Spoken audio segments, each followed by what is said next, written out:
Ho ho ho ho. Aye.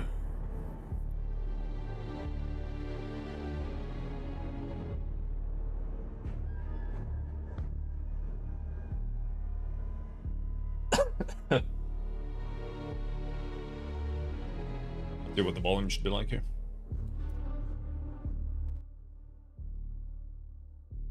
Alright. I didn't play this game that much. I did play it a bit. But it's pretty much identical to Xenonauts 1 and XCOM 1, 2, 3. I think more so XCOM 3. But they're all the same too, more or less.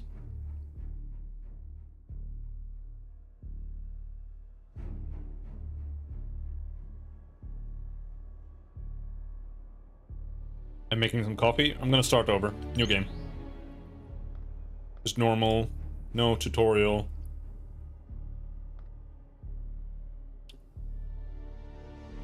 Okay. Maybe we do the tutorial. Just because there's like events.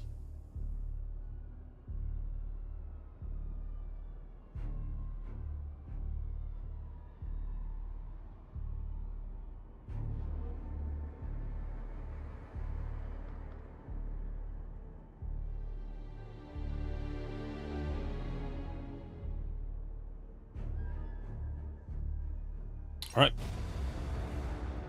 The year is 2009. The world teeters on the brink of nuclear war. Tensions between capitalist and communist nations are at boiling point. Every opportunity for peace has failed. Gorbachev. An invisible hand inexorably steers humanity towards annihilation. We Xenonauts know the truth. The dark forces poisoning our politics are not human in origin, and we must protect our planet against this extraterrestrial threat however we can. After years spent gathering information on an enemy that few believe exist, we are finally ready to strike back. The war for our future begins now. Destroy the Aliums.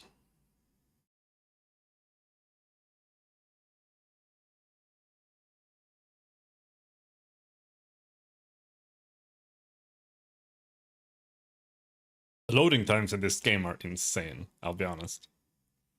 There's no reason for this game to take this long to load.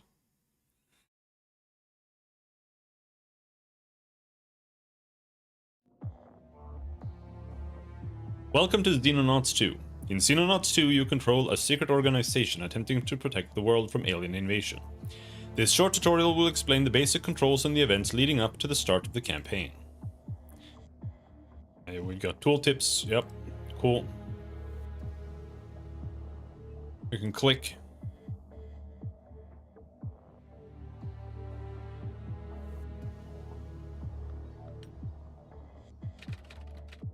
Work on our radar array is now complete. Theoretically, Atlas Base should now be capable of tracking any alien UFOs within our radar range. Thank God. It wasn't exactly easy to borrow all those things you wanted. What happens now? We wait. An alien craft should pass in the next few days. At that point, the General takes over, assuming he has returned from his expedition. Don't worry, he'll be back in a few days. Oh, misspelling there. He'll be back in a few days. Until then, the commander should be perfectly capable of filling in. The blue circle around your base indicates the radar range of that facility. UFOs flying into this area will be detected and can then be attacked using interceptor aircraft. Yep. Game speed. Geoscape anomalies. The last two anomalies on the map signify hostile action that has raised local panic. They're not interactive, but may indicate the presence of a possibly hidden problem in the affected region. However, at the start of the game, these are usually generated by UFOs as they fly around the map. Oh no, we detected a UFO! We have two in the tutorial?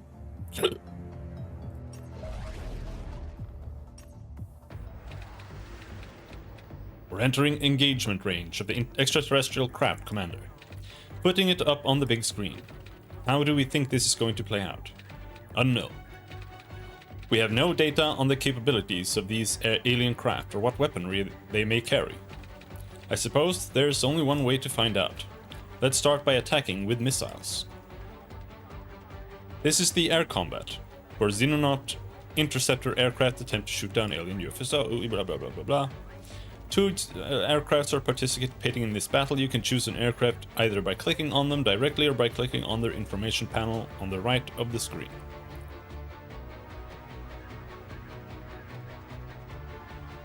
Deployment? You can deploy?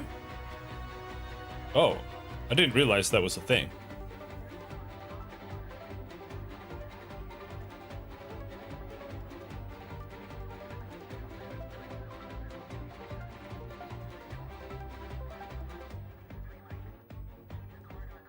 Throttle control.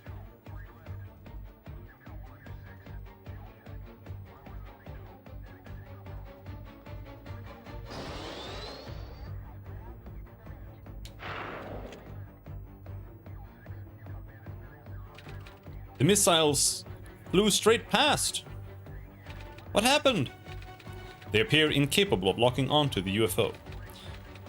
It has no radar signature and is emitting minimal heat. Better close the distance. We'll have to do this the old-fashioned way. Your interceptor has just entered the fire arc of an enemy weapon and is about to be attacked. All weapons except missiles display their fire arcs on the battlefield. Weapons can be disabled, enabled by clicking blah blah blah blah blah.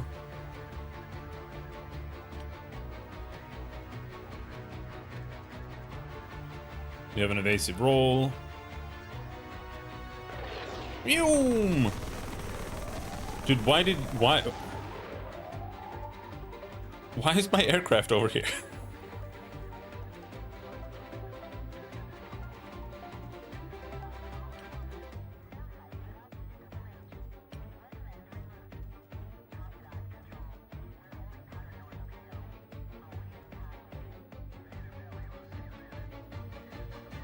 Toggle off afterburner. Oh, what, did he have a missile? What was that? Yeah, fuck him up. Nice job, Commander.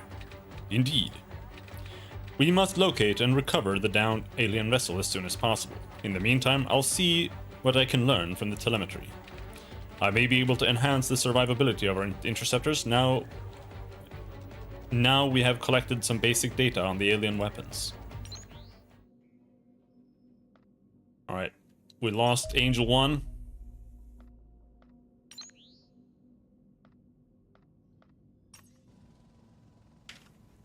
And here we have our guys. I'm gonna go get my coffee.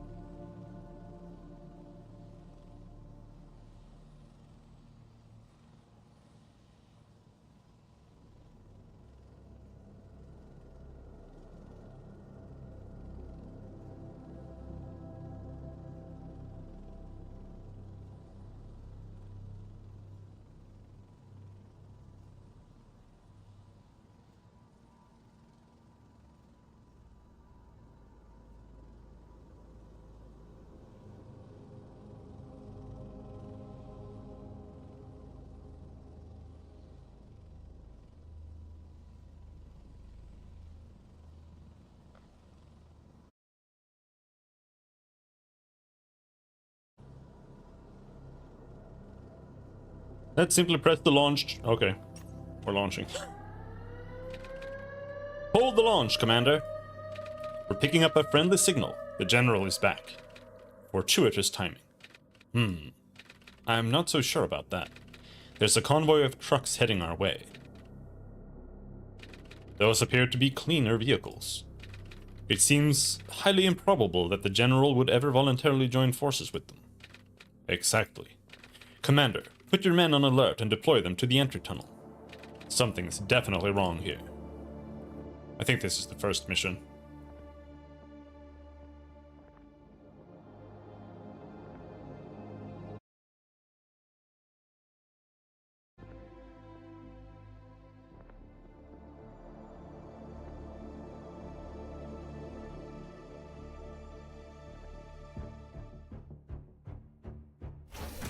No, this is a different mission.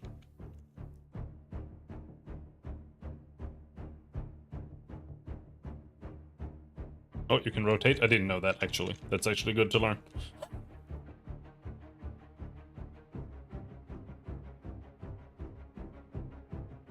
Time units. Yep.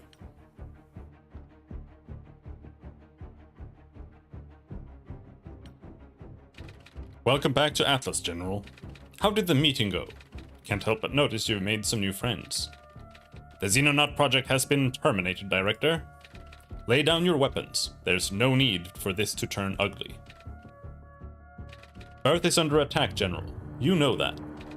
We're not going to surrender our planet without a fight. Director, you're making a mistake. There is no extraterrestrial threat. Open the blast doors and surrender, or your people are going to get killed. No extraterrestrial threat? What happened to you, General? Director, this isn't a discussion. I'm giving you 5 minutes to make a decision. Hello. You're outnumbered, and there's nowhere to run. Think carefully about your choice. Over and out. If we surrender, what's the probability we turn up dead a week from now? Based on everything we know about the cleaners? Approximately 100%. Yeah, that's what I figured too. Now seems like a good time to evacuate to the backup facility. The backup facility? I wasn't aware we had one. Nor was the General. Commander, we need your men to hold the tunnels while we get everyone aboard the helicopter. Buy us as much time as you can, but don't get yourself killed. Now the General's gone, we can't afford to lose you too. I'm doing alright. Had to go and do tech support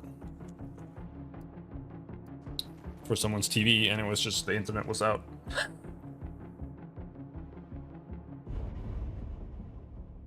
You can rotate a soldier without moving them by right-clicking anywhere on the battlefield. Costs 1 time unit for every 45 degrees of rotation performed. Okay. So every half angle. Finally, we should order this soldier to crouch.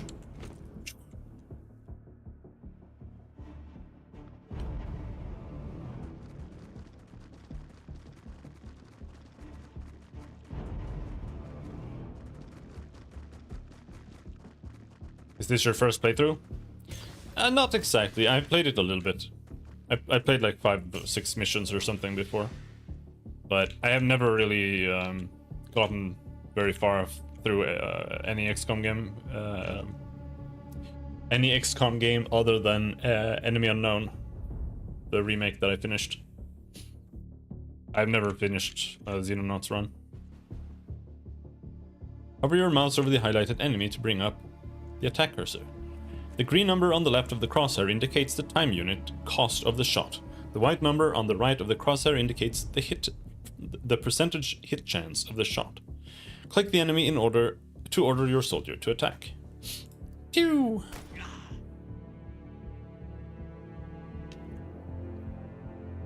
You scored a hit and inflicted 20 damage. Weapons will inflict between 50 and 150% of their damage value with each hit, depending on the part of the body hit.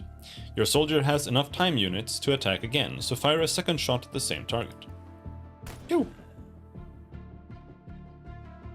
Well done, you have successfully killed an enemy! Press space to mark your current soldier inactive. Okay. Yeah, I usually manage to find something that annoys me too much, and then I typically stop playing. But I want to try getting further into the game, because the game is like your first soldiers are complete garbage. Like you have like a 30% hit chance most of the time. You die instantaneously in 1 hit. You know, it's kind of rough in the beginning. But I wanna push on and see if I can start like training them and get like actual armor, power armor, and weapons and stuff, so the game makes a little bit more sense. But I don't know what to expect really, because you lose guys constantly. Like, you get like 4 guys killed per mission, typically, because the enemies just come in, they like walk through a door, shoot somebody, and then he dies in 1 hit.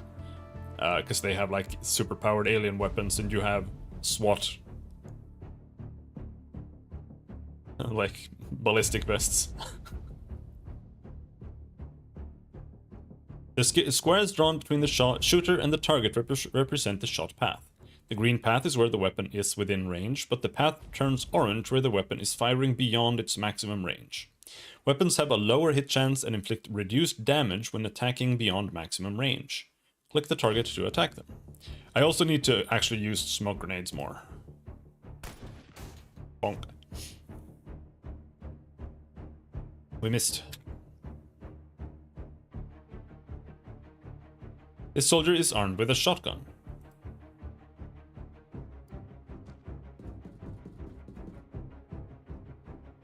Most weapons have several fire modes with varying accuracy and time costs. The most expensive fire mode is selected by default when targeting an enemy, as more expensive fire modes provide more accuracy per time unit spent.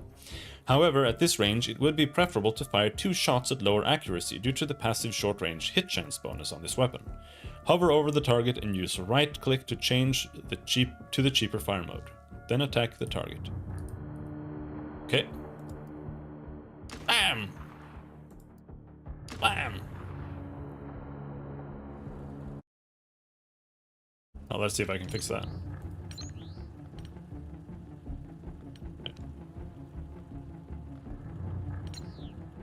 Is there anything else I can change here?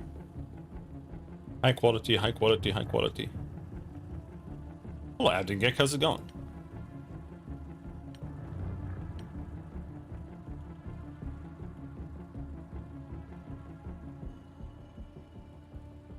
Days between autosaves. 30, bro? That's crazy. Is that the minimum? No. Days between autosaves should be like 5.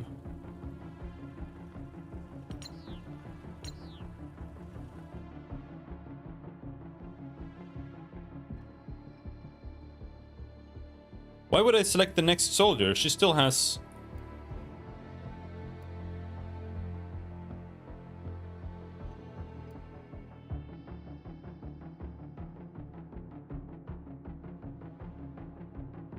This shot has a low hit chance because there is a large intervening cover object on the shot path. Full details of how the hit chance is calculated, blah blah blah blah blah. The crates are reducing it by 60%. Only the highest intervening cover value is used to reduce hit chance, and any cover or crouched unit adjacent to the shooter are always ignored.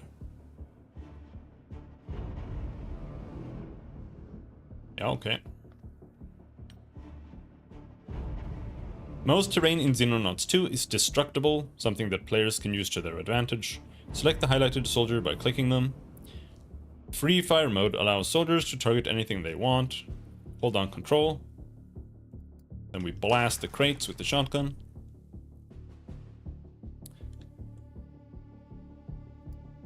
And he has a sniper. He's got an...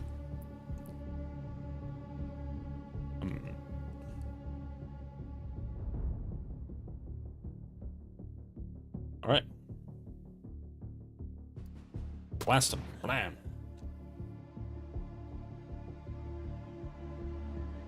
Grenades can be effective at inflicting damage and removing cover in an area. Click the button for the demolition charge to select it as the active weapon. Oh, I didn't realize this was a... Click the highlighted tile to throw the grenade. Bam! Your soldier lacks sufficient time units to fire their main weapon, but the pistol in their secondary slot can still be fired. Okay. Blam!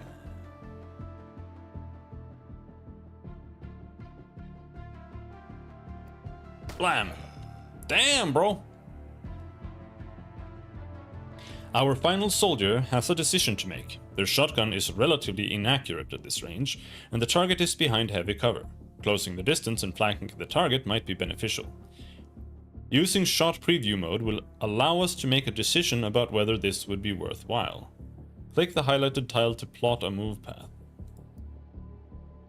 Shot preview mode will show you the hit chance and time unit cost for taking a shot from the end of the currently displayed move path. To see the values for your current position, hover over the highlighted enemy. Hold the shift key while still hovering over the target to activate shot preview mode. Oh, okay. Oh, that's kind of useful. To proceed, click the target while shot preview mode is active.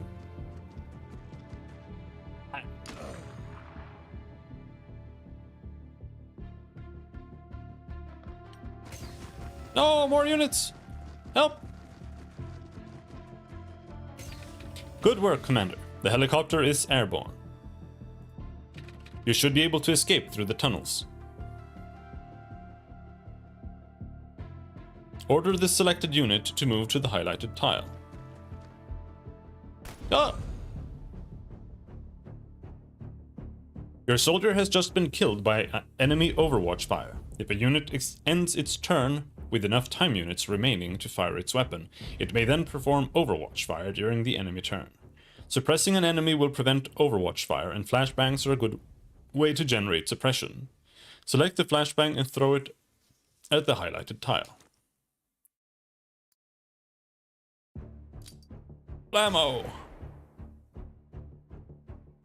All of these enemies have been suppressed. Suppression immediately removes all time units from the selected unit, which prevent them from being able to overwatch fire, as they can no longer afford to fire their weapons. Suppressed units are also easier to hit with melee weapons and will only recover 50% of their normal time units the following turn. An alternative way to avoid losing soldiers to overwatch fire is to make them harder to hit. Each tile of smoke reduces the hit chance of any shot passing through it, so smoke grenades are an excellent way to protect your soldiers. Select the smoke grenade and throw it at the highlighted tile.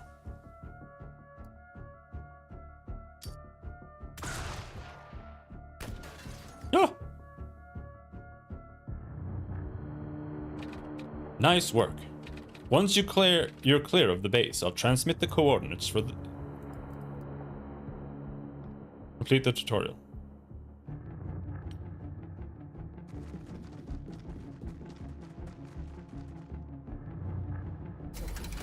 Okay, we did it.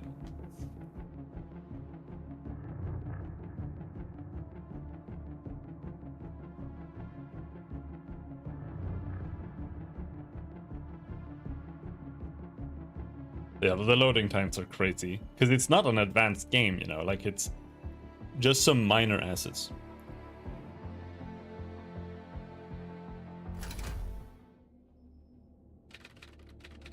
This looks like the kind of game I'd like but never finished. Yeah, me too. Few believe our enemies exist, yet the malign tendrils of their influence can be felt across our planet. Rising tensions between capitalist and communist nations threaten to spark a ruinous nuclear war before the invasion even begins. Ah, Commander. Good of you to finally make an appearance. Welcome to our backup facility. We should be safe here, at least for a while. No getting around the fact that we're living in a derelict nuclear bunker full of 60s era junk though. Hope you're fine with cold showers, cold food, and well, cold everything. The temperature is the least of our concerns. My work suggests we have mere months before the aliens can launch a full-scale invasion. If we are to prepare, we must gather data on the alien forces scouting our planet. Of course, the cleaners are unlikely to make that easy. That's why I called this meeting. Commander, I'm formally handing over control of this organization to you. The situation has changed, and we need someone with military experience making the big decisions. I'll run day-to-day matters like keeping us supplied and getting this place patched up. All you need to do is figure out how to win the war. Congratulations on the promotion, Commander. One hopes you prove equal to the task. Choose the location of your starting base. Well, of course, it's going to be over here. Sweden. That's where we are. The aliens are attempting to spark a nuclear war by raising tensions between capitalist and communist nations. If they succeed, the scattered human survivors would have no hope of repelling an invasion. We must keep the Doomsday counter under control until the invasion begins. Allowing it to exceed 100 for more than 1 day will result in alien victory. Successful enemy activity on the geoscape will increase Doomsday. Now let's see. You need to build some stuff. You start with a bunch of things, but there are a bunch of things that you don't start with.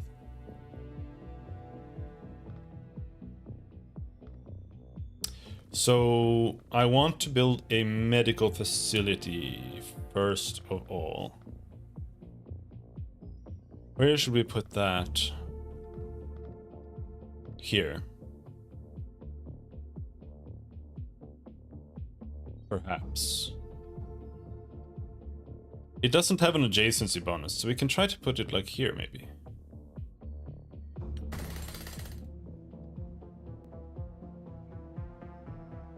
And we have a lot of money, so let's build a few things. We need a generator, we need that. We have a radar array. We need a training center. What is this? Workshop. So the generators go here, the workshop goes there. Living quarters also have a bonus. They go there.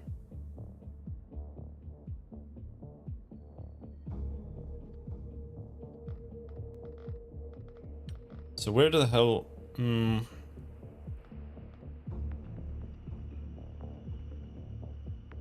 Yeah, sure. Let's make a training facility down here somewhere.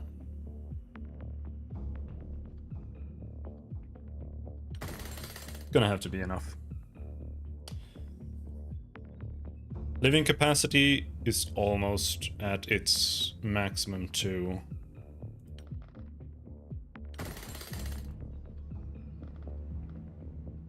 Let's start with that. But without the training capacity, your guys have like a 50% hit chance against everything. It's super annoying. So let's go with that. We're researching the cleaners. We don't have anything to produce. There's not a whole lot you can do in the beginning. You just have to... Although the unknown extraterrestrial forces scouting our planet remain the ultimate threat to humanity, their work has been assisted by a mysterious human organization known informally as the Cleaners. We know little about the Cleaners beyond the fact that they invariably appear within a few hours of suspected alien activity, forcibly taking any eyewitnesses into custody and erasing all evidence that might hint at an extraterrestrial presence. Important missions are always handled by teams of Cleaner soldiers carrying military rifles and wearing distinctive green hazmat suits. Slash rebreathers that entirely conceal their identities. More mundane work is usually handled by besuited agents equipped more like law enforcement personnel. As anyone that develops an interest in the Cleaners tends to disappear without trace, we previously avoided probing too deeply into their organization. In turn, the Cleaners largely left us alone. One suspects our operation director's monomaniacal focus on operational security. Monomaniacal. Yeah, that's the word. Made monitoring our activities far too difficult to be worthwhile. Obviously, this equation has now changed. The Cleaners are clearly devoting significant resources to eliminating us, and we must be prepared to fight them directly if we wish to learn more about our alien enemies. I hope you and your men are equal to the task, Commander. If we cannot defeat the Cleaners, humanity stands no chance against their extraterrestrial masters.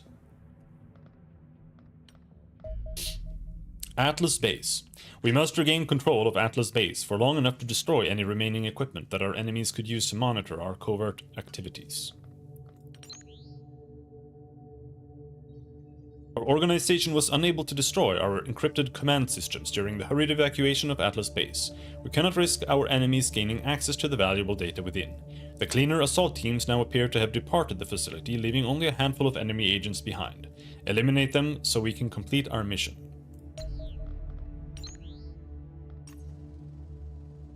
Shield, assault rifleman, heavy sniper. Alright.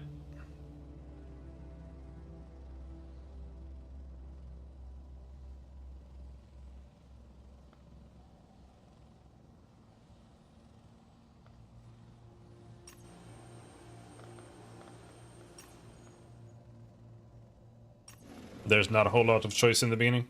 You just do whatever is the default you do, pretty much.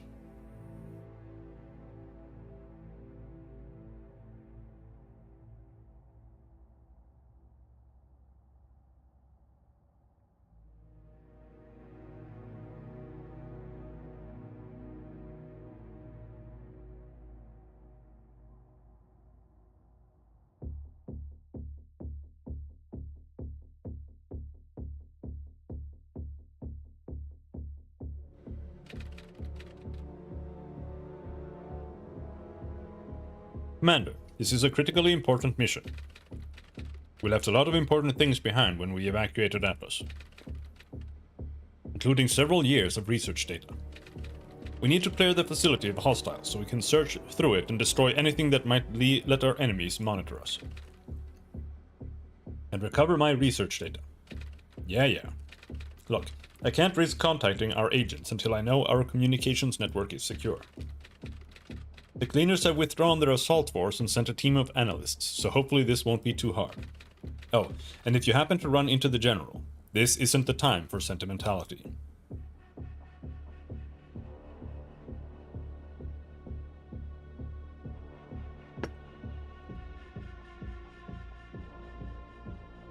Okay.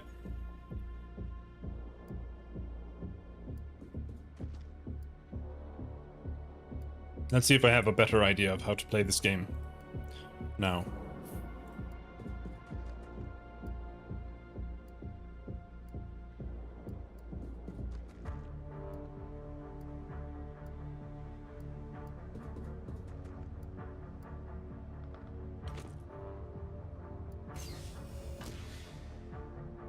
Oh, it's different. This wasn't what it was like when I was here the first time.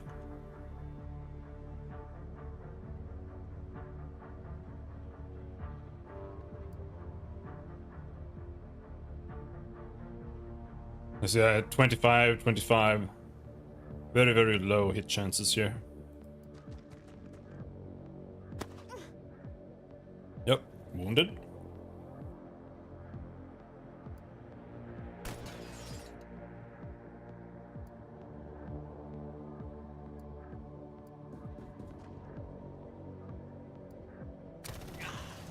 Fuck 'em. Suppressed? Oh, good.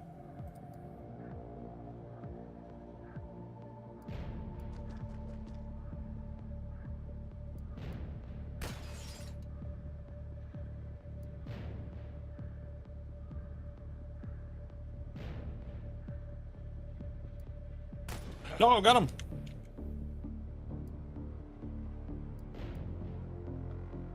We hide behind the shield guy.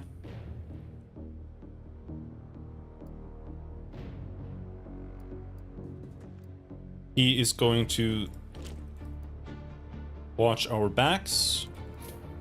And so will he. He's going to watch here.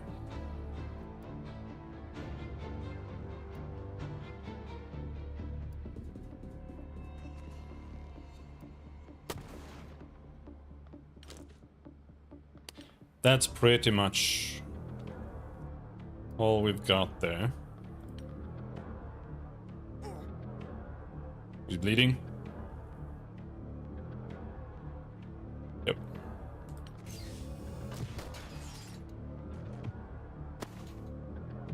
Ah! Up! Up! Go!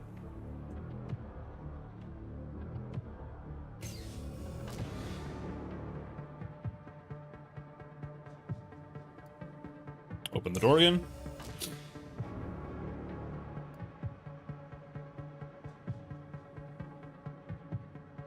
Let's heal. I think we still have... Is she at 4? No, she can't shoot. Yeah, no.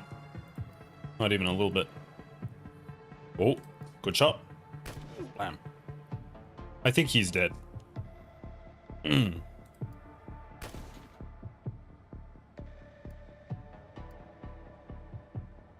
51% chance. I don't know if you can even shoot through there, but it said it. Yeah, it seems like you should be able to.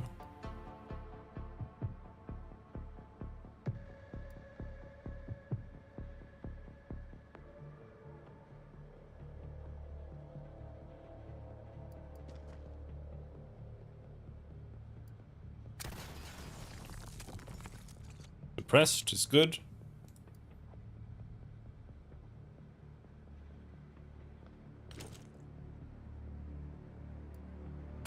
Oh! That means he's still alive, I think.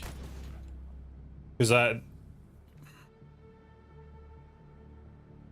think he's bleeding, but I think he's only gonna lose 5 health. I think this guy will die at the end of his next turn.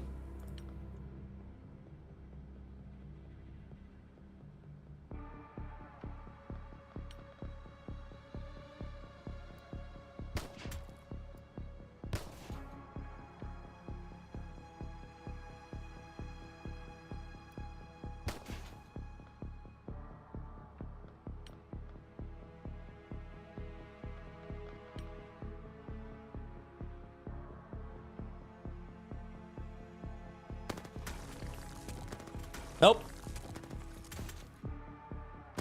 Help!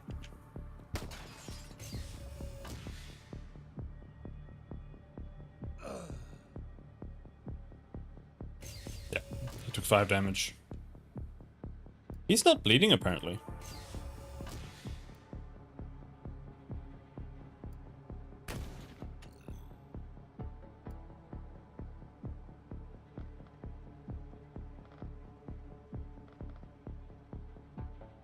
Not really sure what I want to do about that. A 50% hit chance. Oh, we got him. Okay.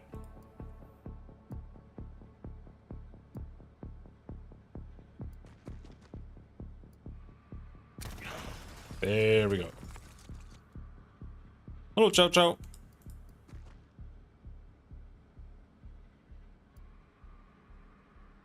And we're sending them back somewhere.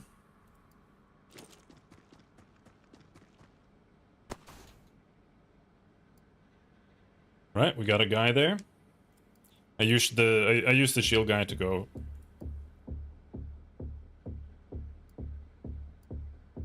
Go first.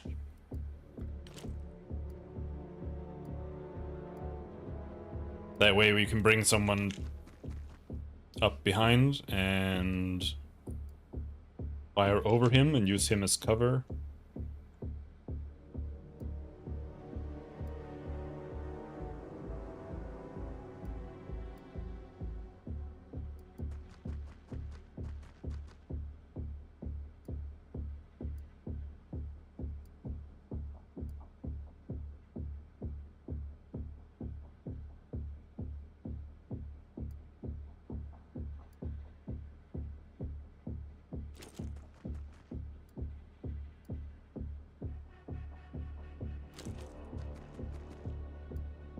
Have these 2 shotgun guys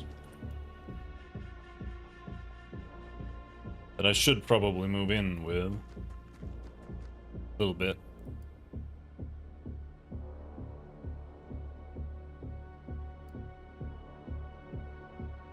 But you kind of have to watch your back sometimes, so it's good to have people who. That's actually kind of bad, maybe. It's good to have people who can act in case something comes in, here or here. And that's based on how many turn points you still have left.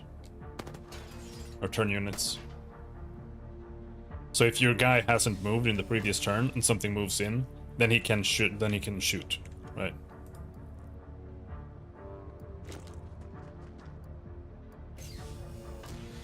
There's one guy.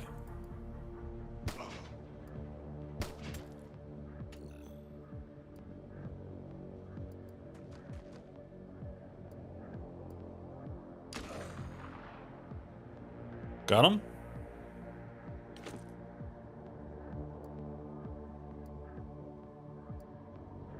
Now I would like to clear this door here. But I think doing this is kind of a bad idea. Because he doesn't have enough points. Overwatch can be really annoying. It's one of the worst mechanics in the game, in my opinion. Is you have to, like, disable it. Because if this guy is standing here, I leave him here with full time units, and an alien opens this door. This guy with the ballistic machine gun might just shoot at him, and then he'll kill all of my guys. Because he's just gonna miss and shoot everybody. I think that's kind of a bad mechanic. I think it would be better if the Overwatch was just something that you set. Like you have to, like, manually set it.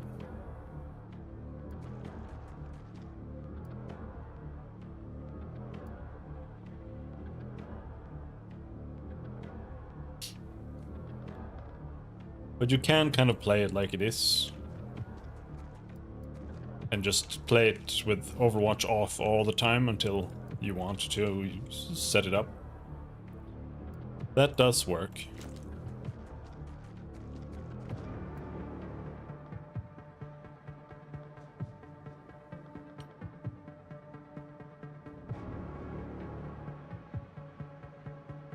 And you can shoot past your guys when they're crouching.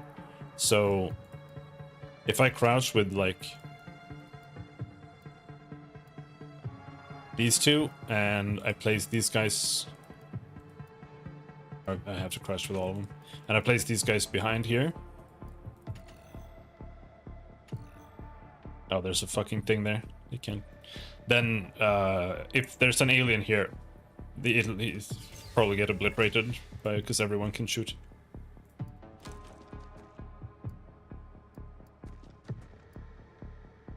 Nothing there.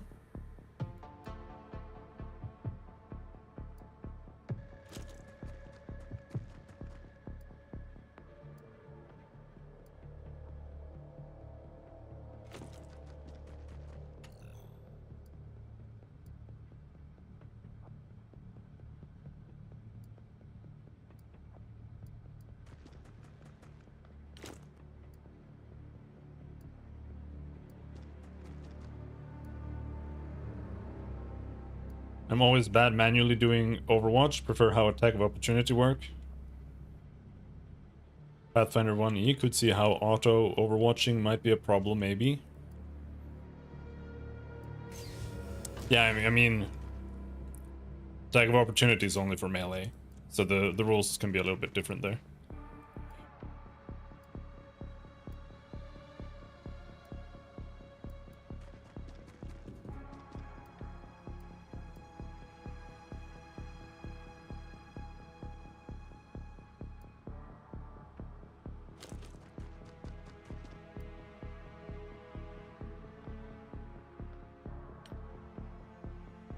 But you have to be careful. I feel like most of the time spending all of your turn units in this game is, like, a bad idea.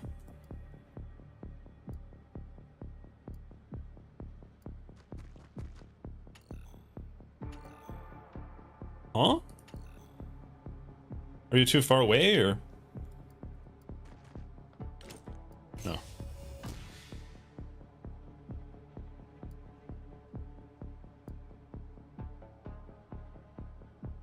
Hopefully I don't shoot myself. I suppressed my own unit. Alright. Alright, alright.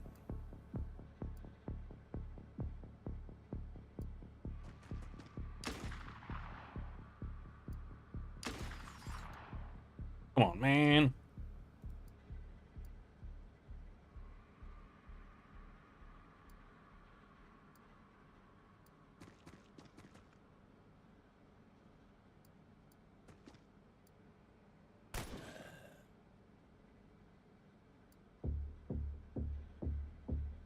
Alright, he's down.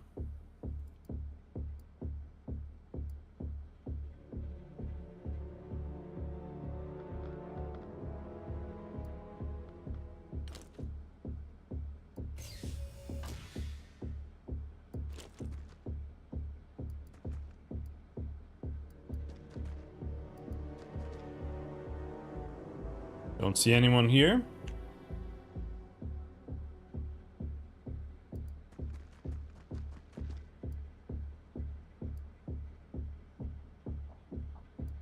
Going to open this door with him is a bad idea, though.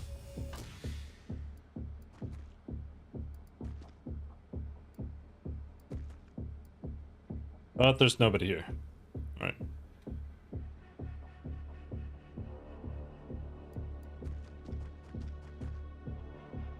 There could be someone more over here. Who knows?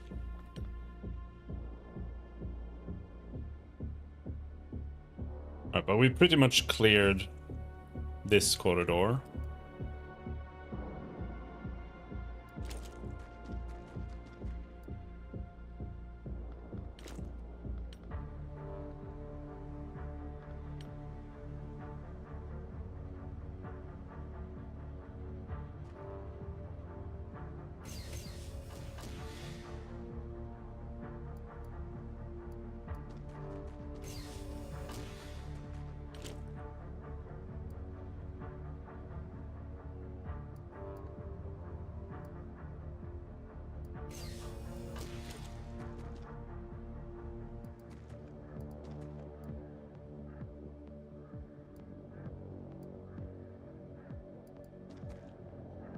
She's out of points.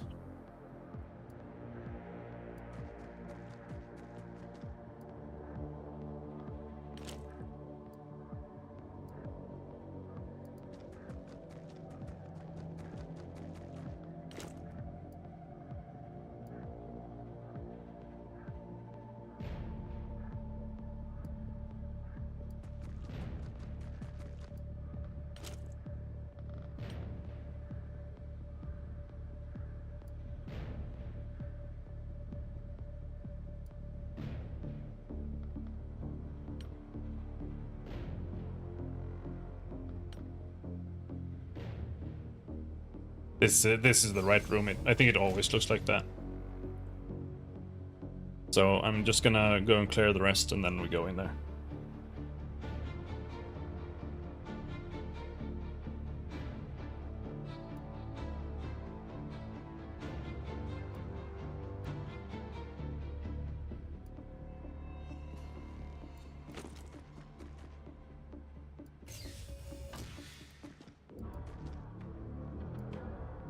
Alright, I think we're good.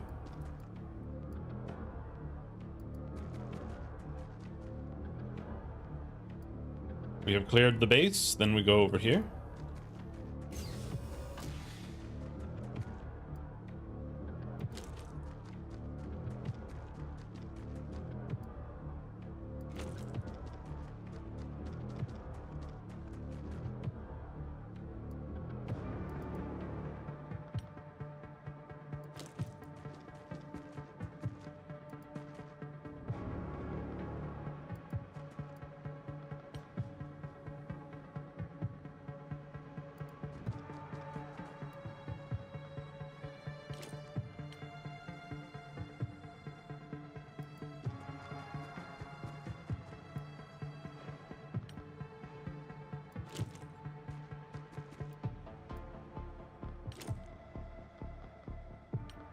The shotgun guys also have better armor, but it doesn't really make much of a difference.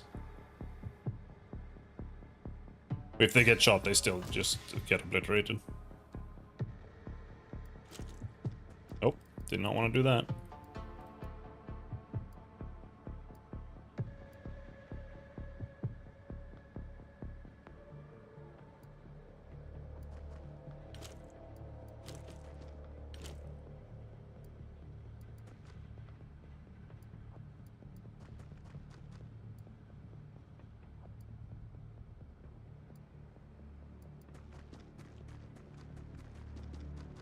Heavy machine gun in the front. Rifles in the back.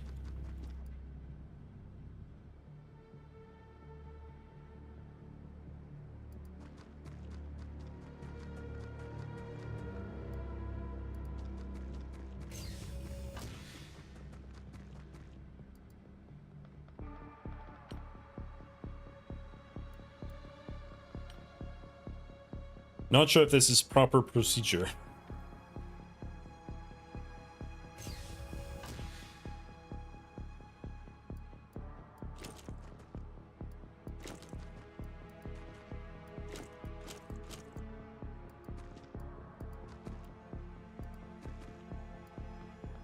Turn off Overwatch, turn off Overwatch. And you can have Overwatch on. Turn off Overwatch. We open the door. You! I recognize you. All of you. Why don't I remember anything about you? It doesn't matter. I will not allow you to interfere.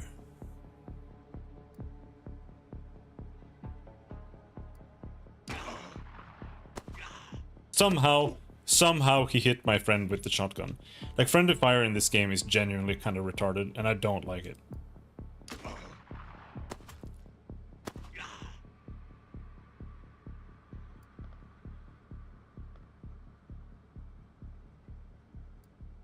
Should be good. Got him. Sniper.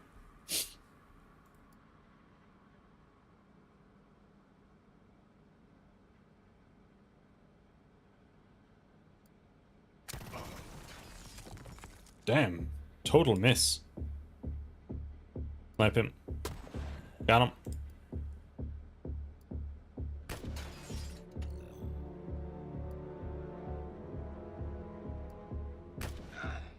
Got him.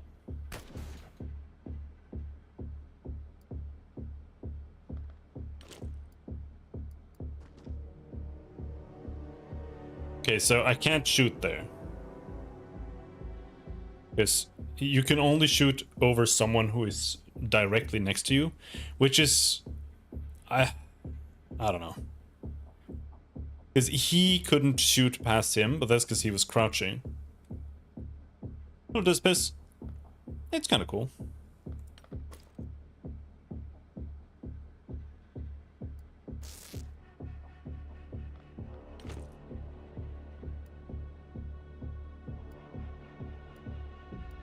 He still has shots. Oh, got him. Okay, we won. We did it.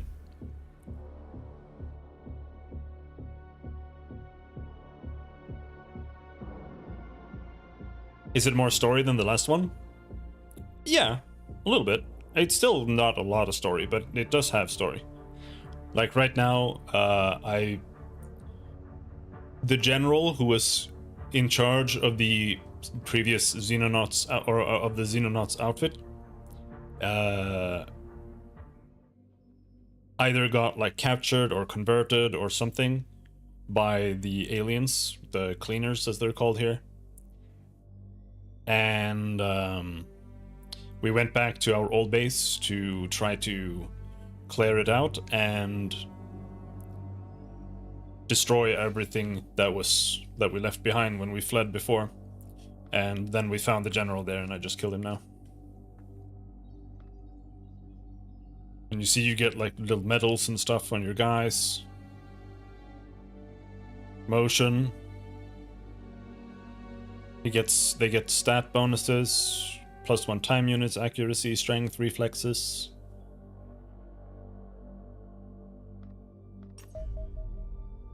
The destruction of the Atlas Base command room allows Operations Division to deploy covert agents to assist with our objectives. Our organization receives +10 operation points per day, which can be spent on conducting various kinds of strategic operations, for instant benefits or on recruiting supporters to unlock permanent bonuses. Operations points can also be spent to eliminate alien infiltrators, which will reduce the daily doomsday counter progress. That's down here. You can see down here there are little dots here. This is a red dot. Oh no, it's not the dot. What is it? It's green. If we buy this neutral... I don't know what red or green means actually. But yeah, you can buy bonuses down here with these points for the various areas. I'm in Europe right now. It doesn't really matter, I think, where you unlock things, but... Engineering project duration. Bonus monthly funding.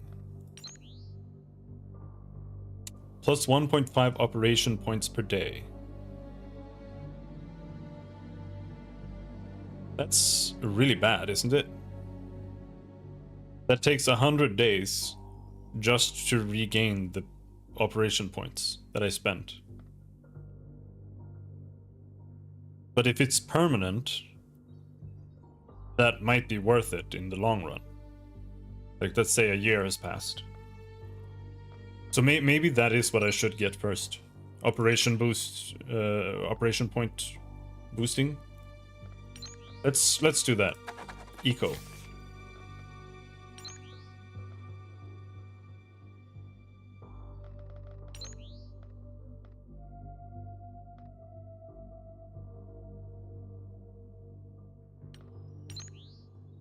New research projects available for study.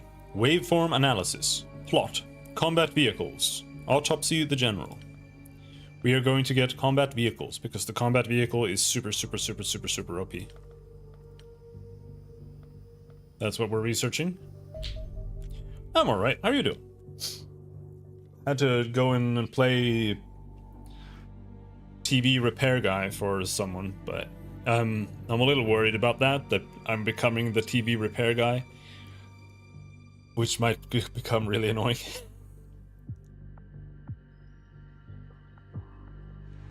But we'll see. The issue with the TV was that internet was down. Not for my neighbors, but for relatives. Autopsy Cleaner Agent. While it was previously unclear what role the smartly dressed agents observed supporting cleaner operations played within their organization, the autopsy process has revealed a great deal. There is little question that these cleaner agents are entirely human. Several of the bodies were easy to identify from personal effects and medical records, and all have been confirmed as employees of government intelligence agencies. Operations Division was able to obtain their personnel files, and I see nothing to indicate that these individuals had been acting strangely or held unusual beliefs. It appears they are simply employees of intelligence agencies subverted by the cleaners. Sadly, this probably reflects the dubious legality of our organization. Governments are either deliberately suppressing knowledge of alien activity, or have been infiltrated by hostile forces intent on doing so, leaving us no choice but to operate beyond the law. Until this changes, we will likely continue to clash with those who unwittingly do the bidding of the extraterrestrial invaders. Yet we cannot change course.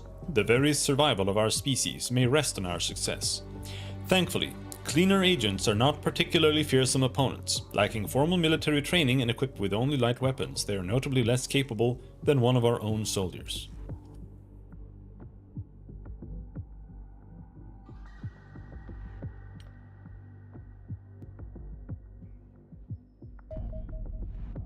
Several potential supporters appear to be acting strangely, leading Operations Division to conclude that they are aligned with the cleaners. These supporters have been reclassified as infiltrators. We believe they are using their influence to accelerate Doomsday. Each active infiltrator will increase the Doomsday counter by +1 per day. However, they can be eliminated by spending operation points. Yeah, we'll see if I fucked up by actually buying that thing. Mars Combat Platform. The Mars Mechanical Armed Reconnaissance System is a remote-controlled armored vehicle small enough to be carried inside a dropship. Faster, tougher, and better armed than any soldier, it would be a worthy addition to our tactical teams. This vehicle is designed primarily for scouting work. It says that, but it's like super OP. It's good at killing things. It comes with rocket launchers. Compact and highly mobile, it can advance in front of your soldiers to sight enemies and draw out Overwatch fire. Given its strong armor and relatively rugged construction, it is significantly more resilient to alien weapons than the average human. When it does encounter enemies, the Mars usually has two methods of dealing with them. The more mundane option is the auto rifle, little more than a standard infantry rifle with a high-capacity magazine and better recoil stabilization. The other option is the rocket pod mounted atop the vehicle. Although the Mars can only carry 6 rockets into battle, each of these is tipped with a powerful incendiary warhead that will demolish any and all terrain within its sizable blast radius. Though it only deals mediocre damage against enemy units, it is very effective at breaking their armor. Additional weapon variants are also available, should you wish to experiment further. Finally, note that the Mars is heavy enough to be able to smash through most walls and cover objects as if they were not there. This has obvious tactical utility, and a canny commander can also use this vehicle to create paths for nearby soldiers to use. Although I shall refrain from commenting on the pathetic attempt to defend our previous facility from the cleaners, I nonetheless thought it prudent to bolster our defensive options. Perhaps these efforts will help avoid a repeat of such failure. Thus I present the Sentry Gun, an affordable and robust vehicle intended specifically for protecting our bases. Being a far simpler design than the Mars, it is significantly faster and cheaper to manufacture, while still retaining most of the combat performance. Much of the simplification arises from the use of wheels rather than tracks for propulsion. This reduces overall cost and complexity, while also providing the weapon with an elevated firing position that improves accuracy. The downside of this design is that the Sentry Gun is prone to toppling over when traversing uneven terrain. It is therefore unsuitable for general combat use, and should be deployed only on the flat concrete floors of our facilities. This makes Sentry Guns a specialized tool. Though perhaps unnecessary in many situations, these inexpensive vehicles are nonetheless a highly effective way to bolster the defensive garrison of a base, particularly where living space is tight.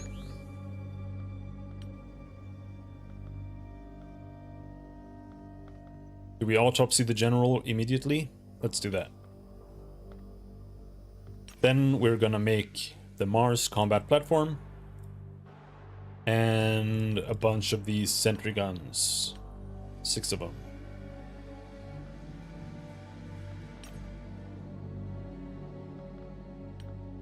Then we continue.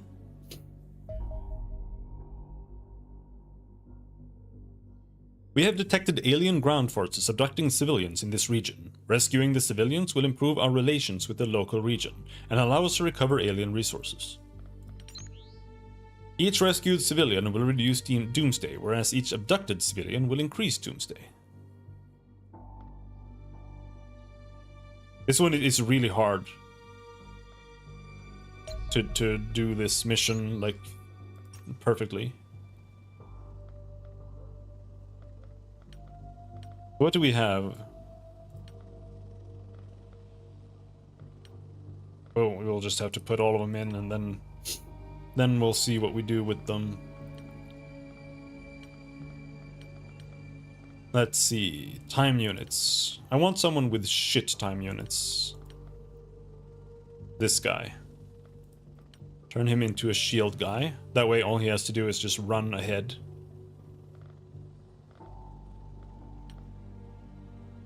Accuracy 43.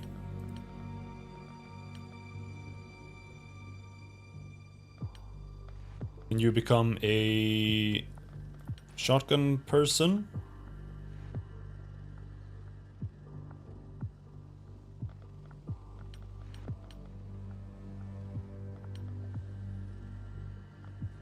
Having guys with low time units is one of the worst things. Because then they can't move and shoot, like, at all. He is a little weak. We don't need the demolition charge. Because you see, the carry weight is... It's based on, like, strength. Heavy armor. Okay, heavy armor reduces your accuracy.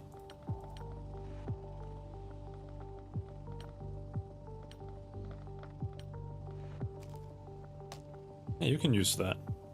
Right? Yeah. This gives you a little bit of accuracy. Alright.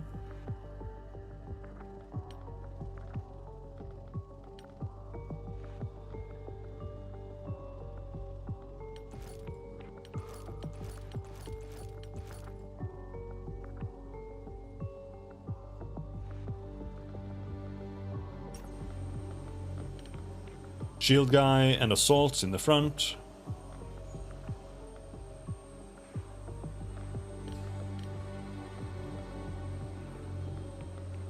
All right.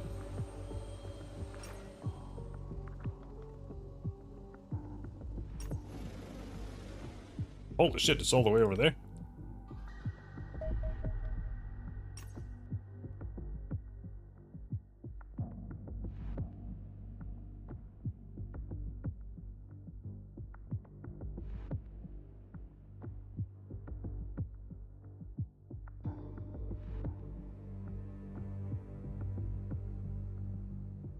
I'm gonna try to focus on rescuing civilians.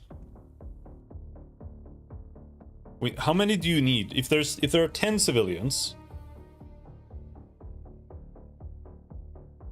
if you fail all of them, you get plus 20 doomsday.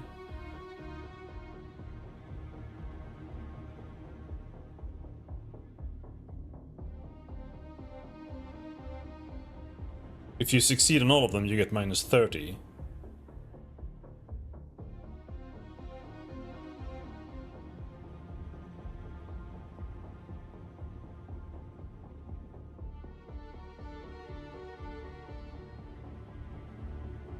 So if you have 5 of each, that's minus 15 plus 10.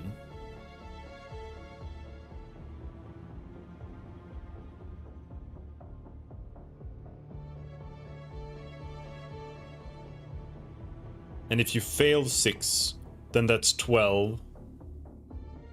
Minus 12. Okay, so you need to rescue 4 minimum to be neutral, I think.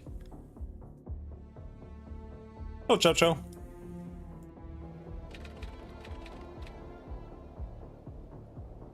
Commander, I'm picking up extraterrestrial activity in the area.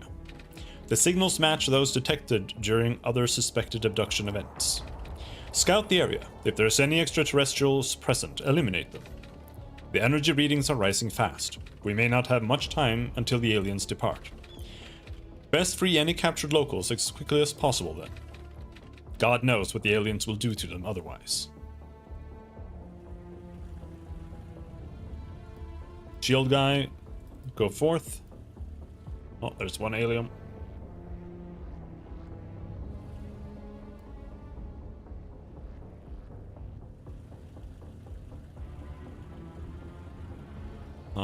So we pop him out. There's another alien.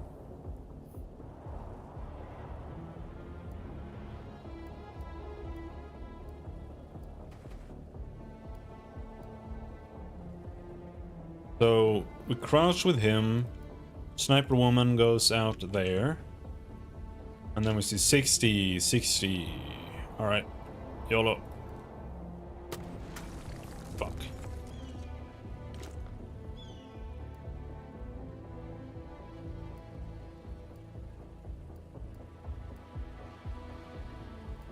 Heavy machine gun guy.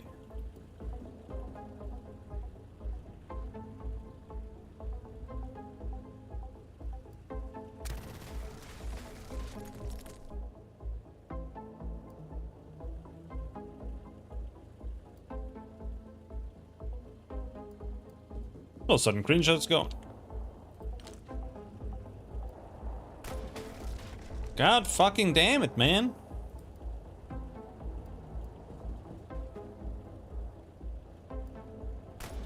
God damn it.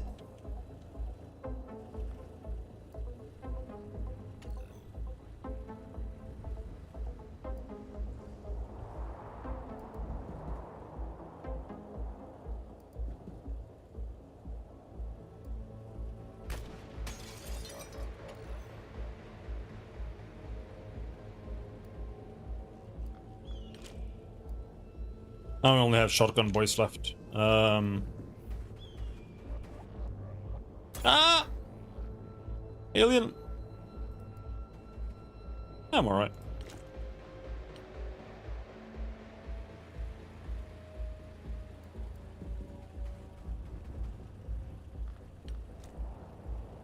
Flashbang.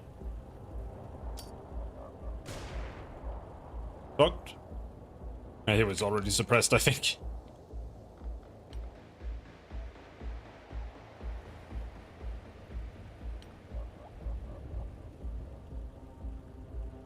See if anybody dies. They might.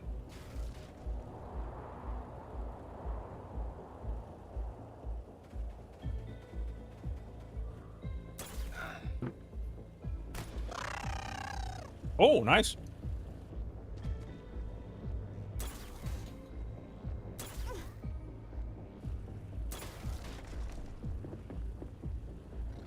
Like, these guys do so much damage, it's crazy.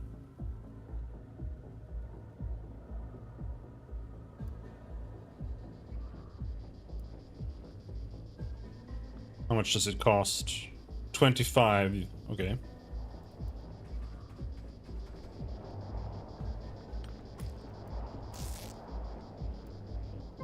Bro, how did you lose sight of the guy? Where'd he go?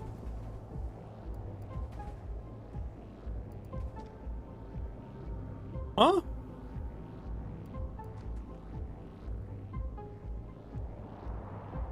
So confused.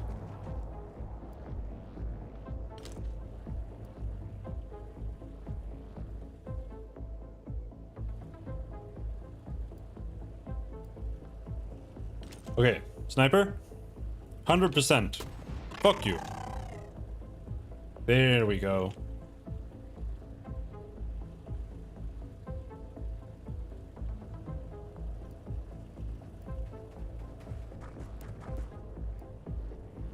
But no aliens there.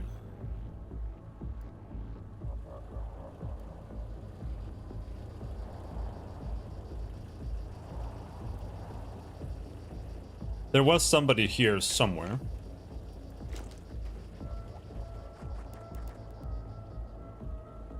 I think. But where did he go?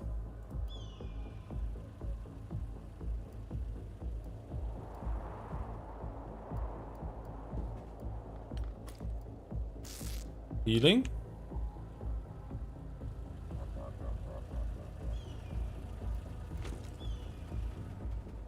Go over here just to keep an eye out that way.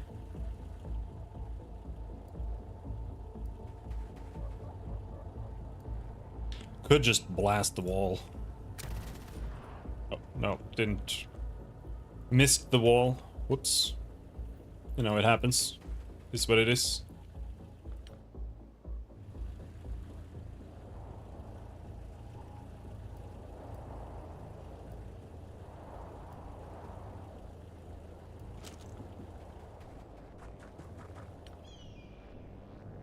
What? He's on the roof! Oh! That explains it. That's why I lost him. Oh, fair enough.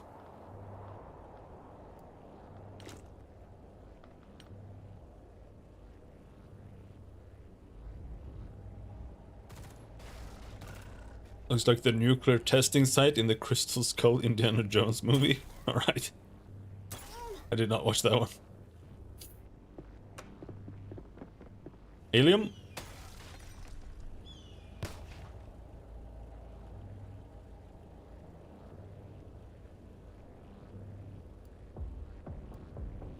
Demolition charge?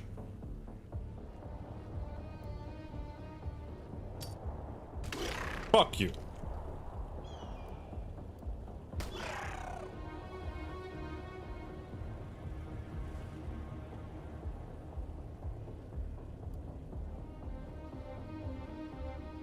Oh, I can reach. Oh, I can hit. Blam! I played Xeno 1 but never finished it. Maybe I should go back into this one.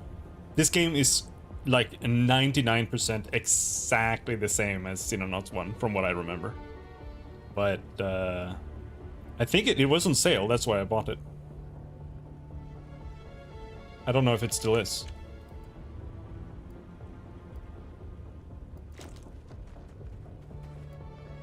More healing. Okay, so we rescued one.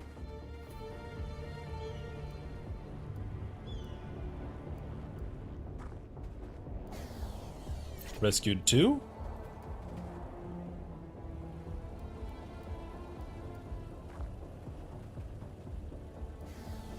Then what's the point? Well, the old game is abandoned now, right? So like, I genuinely don't really know. Like, I would have to go back to Xenonauts 1 and check it out, but it does feel like it's the exact same game. But maybe I'm wrong. I didn't play Xenonauts 1 that much. And, you know, they might support this game more. And there might be more things further into the game. I don't know. I don't know. It is, I do feel like it's a little questionable why they made it like this the same to be perfectly honest, but I don't know. I haven't really looked into the differences that much.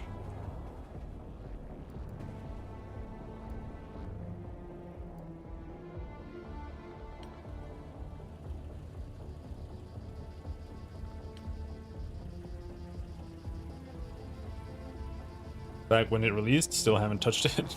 Yeah. One of your units has just suffered stun damage, usually from smoke inhalation. This is shown by yellow numbers appearing above their head, and total stun damage is represented by a small yellow bar along the bottom of the HP bar. If accumulated stun damage ever exceeds current hit points, that unit will fall unconscious. Yeah, that's what I thought. So if you shoot somebody and they become easier to stun.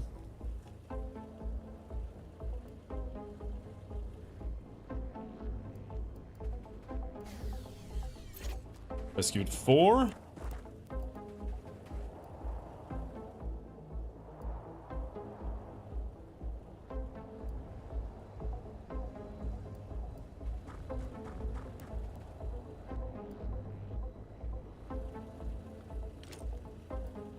Not a lot of guys.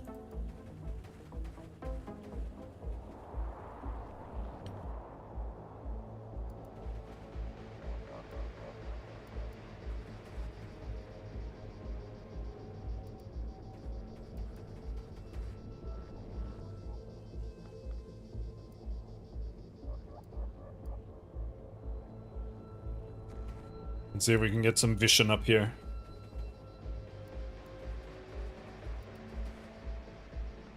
I do like that you can get elevation and stuff like that. I like games where you can actually position snipers and actually do like real sniper gameplay. Like a lot of games don't do that. Even games like this, like Jagged Alliance 4 or whatever, was really ass at it. It was not very good.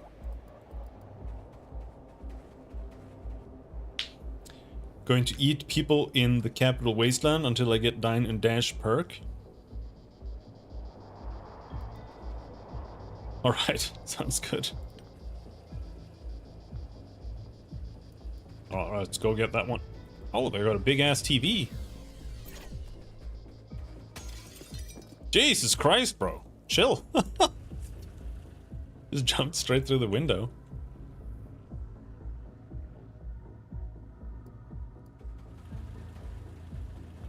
Four turns remaining.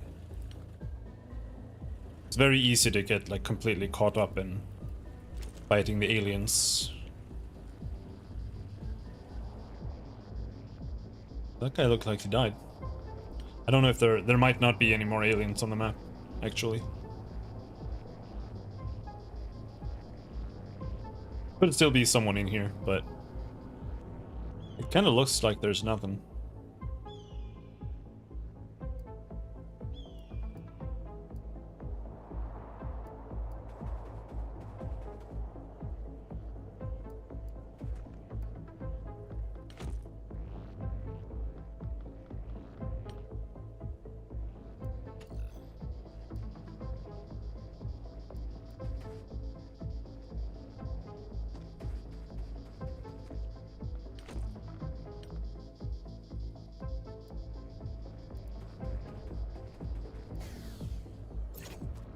I love sniper games. The first Sniper Elite was so good. I was meaning to play one of those. I bought one of them a while ago. Haven't really.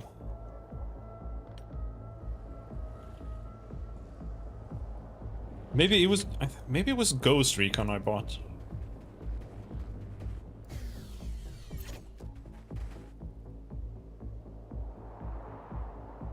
Yeah, I bought Ghost Recon's Wildlands ages ago. Last year or something.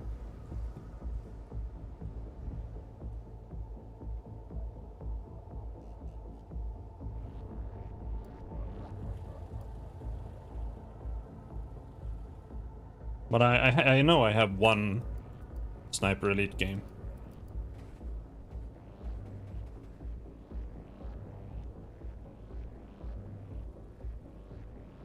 Wildlands, Mexico Simulator. Alright.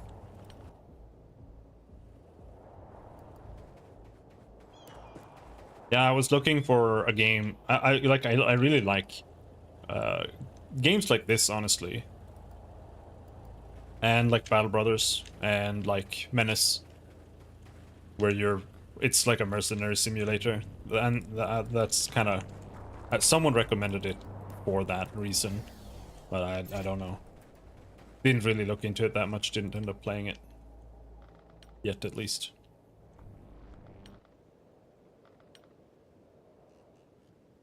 Didn't even remember I had it.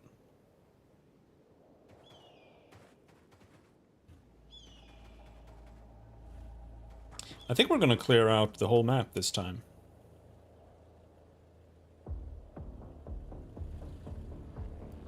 These ones aren't that bad when you know what you're doing.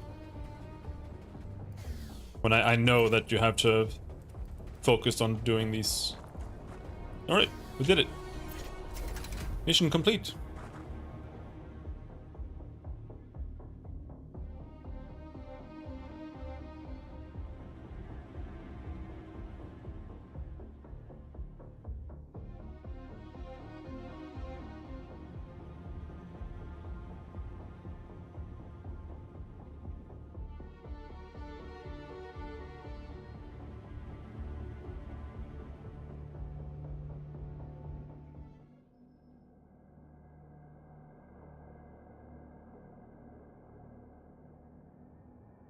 Magnetic weapons.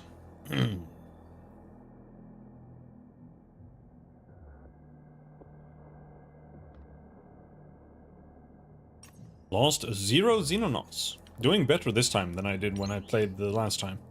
Then I just died over and over again. We'll finish the general, then we get magnetic weapons. Getting the weapons and the armor first is like the only thing that really matters. 22 hours. Resource alien alloys. My preliminary analysis of the recovered alien equipment suggests widespread use of a previously unknown metallic substance.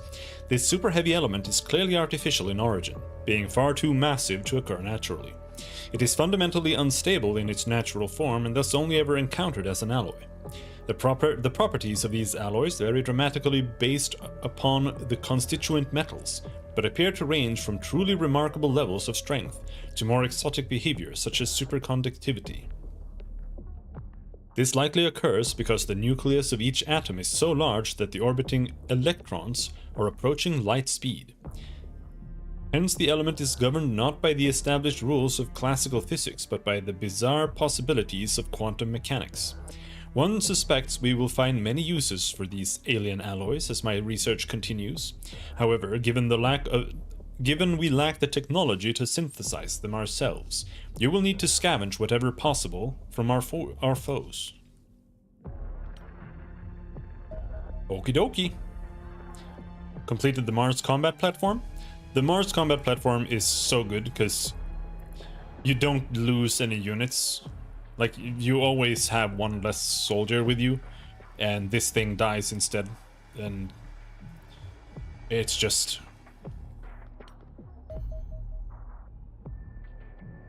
Performing an autopsy on a former comrade is a peculiar experience. Externally, the general appeared much as we remember.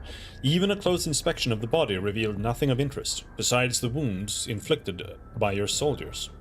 However, the results of a brain scan revealed the presence of significant swelling and bleeding within the skull, the sort of injury one might see in a stroke victim, yet in this case apparently caused by extensive tissue burns localized within the brain itself. Precisely how the general suffered severe burns to the inside of his head is unclear, yet it seems unlikely to be a coincidence. I remain skeptical our former leader would willingly forsake the cause, suggesting our enemies may possess some kind of ability to manipulate the human mind, albeit with rather significant side effects. This also matches accounts from the recent operation to reclaim Atlas Base. Your soldiers report that the general appeared uncharacteristically confused and disorientated prior to his death, a mental state that seems consistent with recently having suffered significant brain damage. While we do not know exactly what happened to the general in captivity, I have seen enough to consider him an unfortunate victim, rather than a traitor to this organization. Nonetheless, I wish to make it clear, the research division will absolutely not permit the burial of his body. The cadaver is a potentially invaluable scientific specimen, and will remain in cold storage until I am confident it will not contribute to our work. Finally, Operations Division report that their analysis of the classified documents found in the General's possession has yielded useful intelligence about the cleaners, freeing up a number of their agents to take on additional work. Plus 50 operation points. Alien magnetic weapons.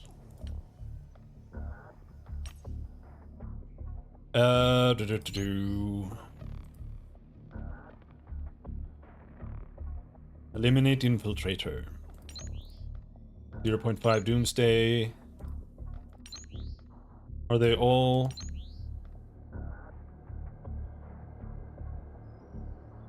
Let's eliminate that one.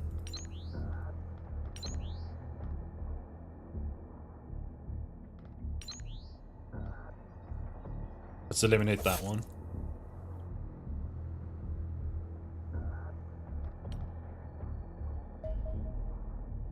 The following buildings have finished construction at our facility, Sweden. Generator. All right.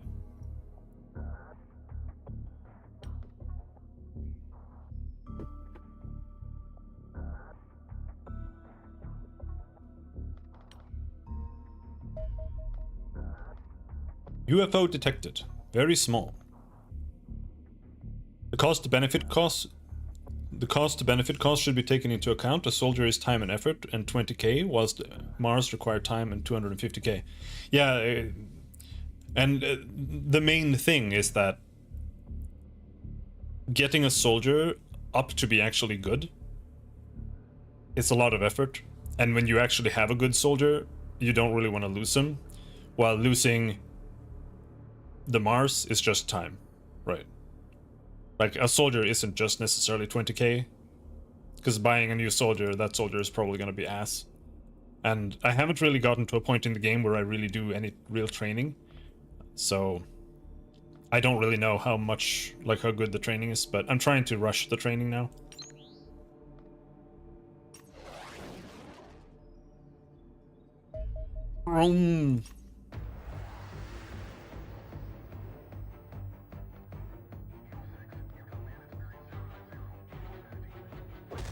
Ah!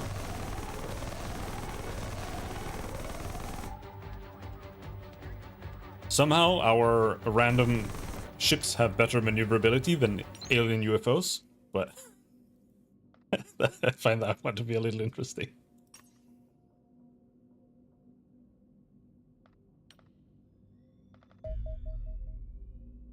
The salvage teams working on probe wreckage have recovered the following items: 6 alien alloys. Commander, this is quite the occasion. It is not every day that one is presented with the opportunity to study a captured extraterrestrial vessel. An intact version of this probe would no doubt be a veritable treasure trove of scientific discovery, but alas, we have only the mangled remains of one that has struck the ground at several hundred kilometers per hour. The wreckage is nonetheless fascinating. The vessel is primarily constructed from mundane titanium, but we have also extracted a small quantity of more exotic materials from within the hull, presumably representing the remnants of destroyed electronics. Intriguingly, the quantum signals given off by the probe are curiously small compared to those previously recorded, suggesting it is more compact or at least lighter than other UFOs. It may well be unmanned. No indication can be found within the wreckage of a crew, nor any life support systems. The primary armament seems to be a laser cannon. Damage patterns on our interceptors suggest the weapon is capable of blasting a hole right through an aircraft, yet the relatively rugged construction of an Angel can withstand numerous such hits. Indeed, one suspects this craft was simply not built for combat. Recordings suggest it is slow, poorly armored, and lacks maneuverability. Now we possess a reliable method of detecting them. These alien probes should be easy targets for our interceptors. Reminds me of StarCraft Protoss. Yeah, I mean, they're very Kirby and stuff. Yeah, absolutely. Aerial Warfare Research Project. Yep. But no. Soldier, weapons, and armor first. Especially so StarCraft 2 designs. We've regained contact with 3 of our experienced soldiers that were out on operation while we lost Atlas Base. A team of cleaners is already closing in on their location, giving us an opportunity to save our comrades and weaken our enemies.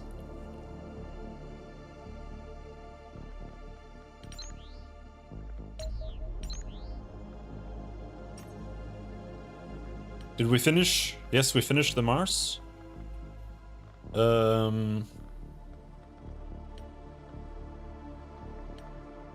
I kind of think that the shotgun guys are ass. Like, I feel like shotguns are only good in certain mission types.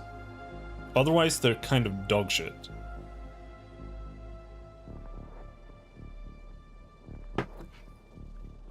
Like, any mission where you land and you have to go in on like an open space, I feel like the shotguns are really bad. At least at this stage in the game, I don't know.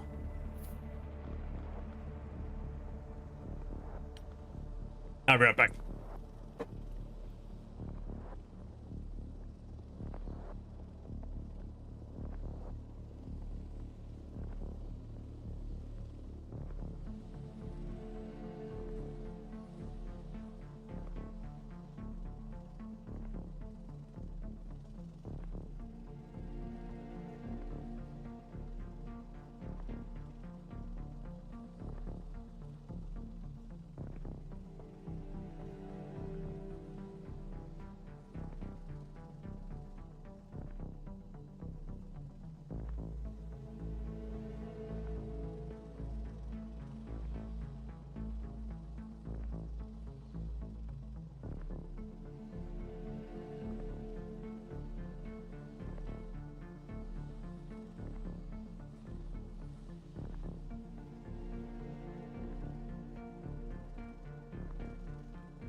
All right.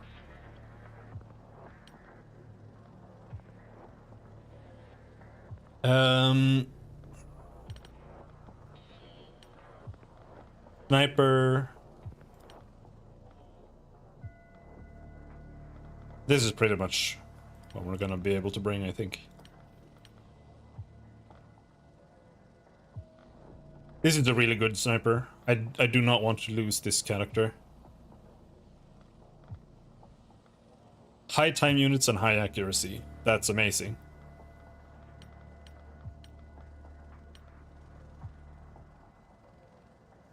Shield guy, Mars, rifleman, sniper. That's what it's gonna have to be.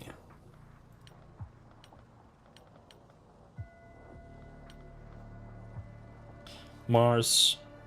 I haven't tried this, the cannon.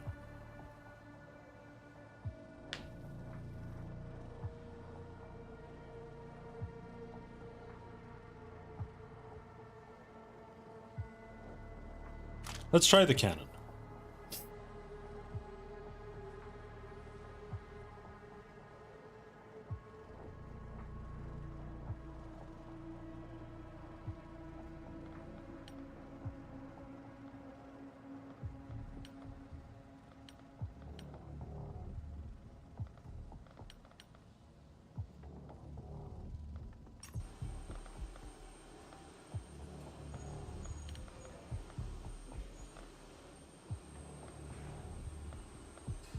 Or do they not have... Oh, yeah, because they're not in the mission.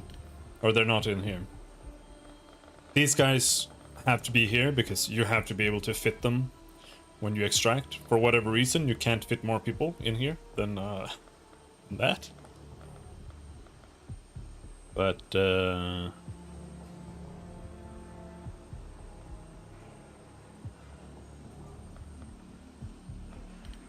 let's put the sniper in front. Think we're good?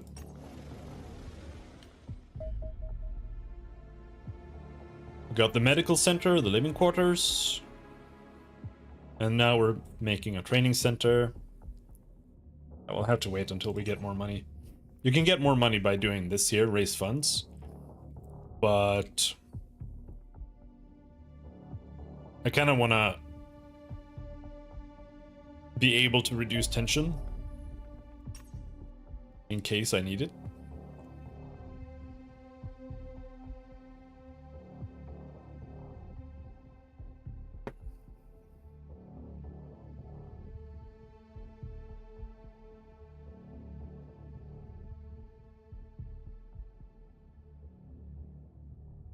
Last time I did this mission, I lost 4 Xenonauts to rescue 3 Xenonauts.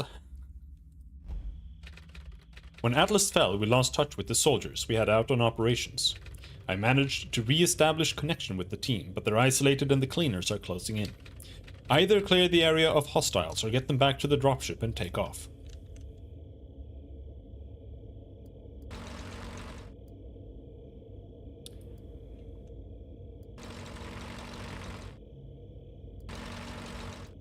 What's so good about the Mars is that it has so many points. It can move so far.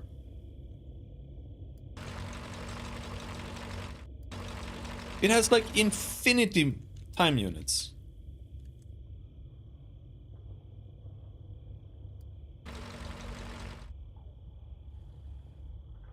All right, there's nothing there.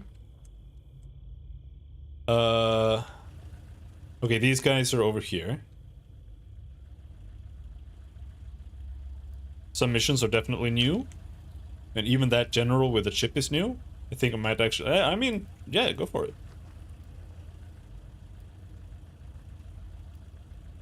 It's pretty cheap, so... I don't think it's a bad investment. Like, even if it right now is kind of similar, well... I would say it's, like, almost identical, but...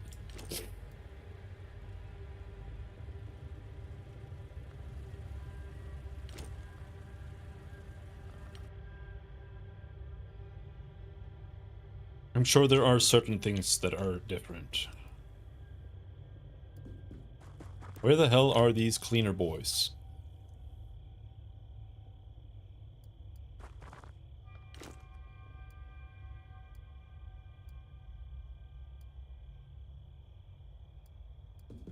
Victor Holm, he's Swedish.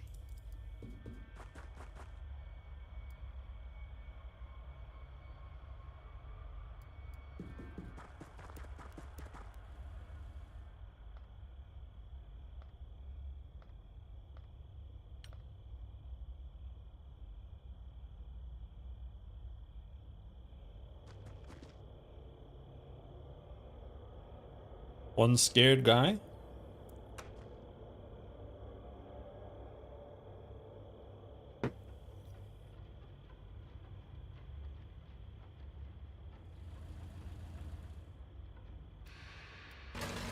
Oh.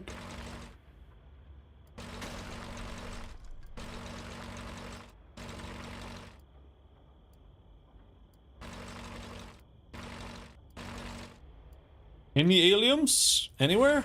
Aliens? Where are they? Hello? Oh, there's nothing. Could be inside this building?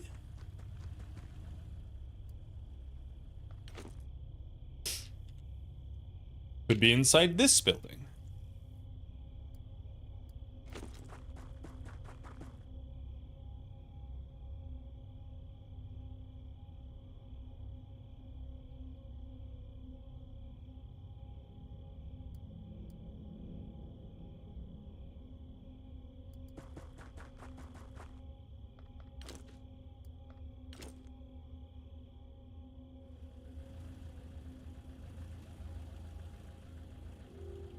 I think maybe we should try to exit with these boys.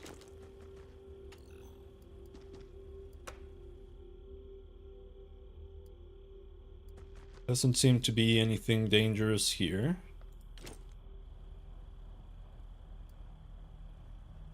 What about over here?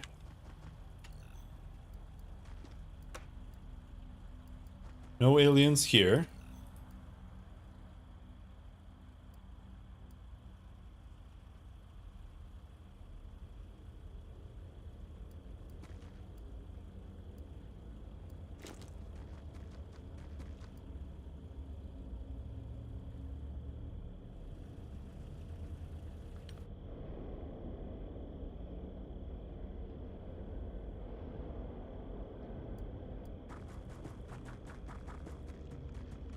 Let's rush the roof.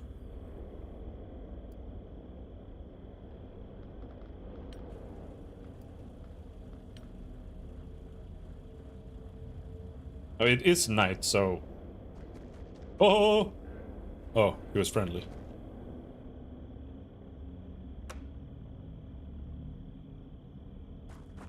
Hello! No!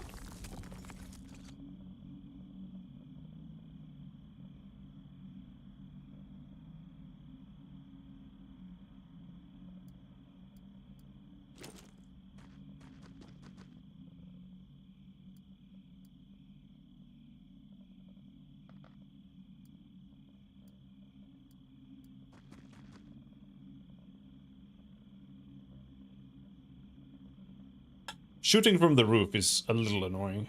You almost always get this issue where if you take any kind of cover,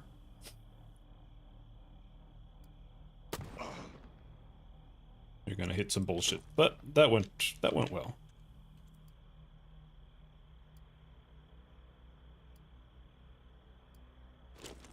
We go in. He'll be tempted to shoot the shield guy, maybe.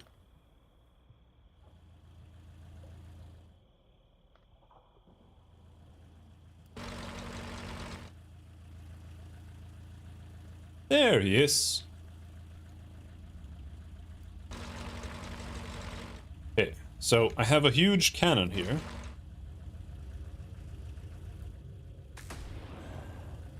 Alright. I've never tried the cannon before. It's pretty fucking good. It's way... Jesus Christ.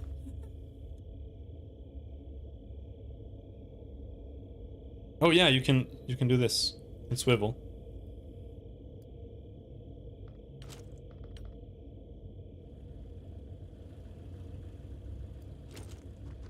I think we'll head up to the roof. The roof gives vision, which is nice.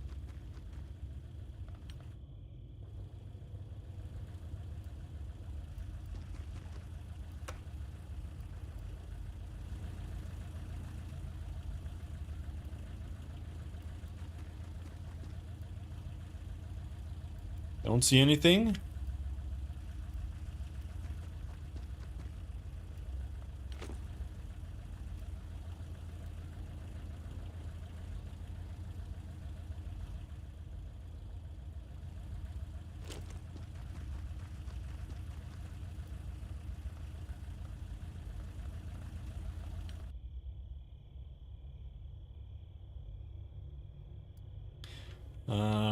He can't go in and do anything. I'm a little unsure. Maybe go there and chill.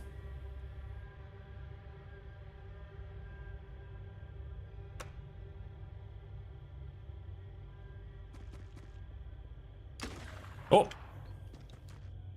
W civilian? Ah! Oh!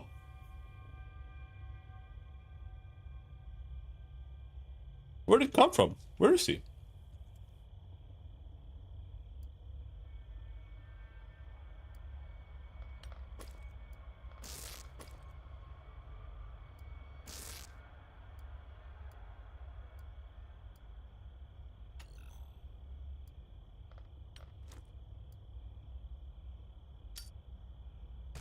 There we are. Hello.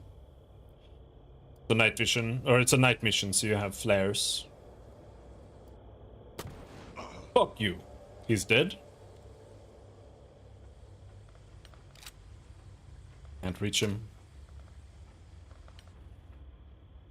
But maybe we can finish him off. No.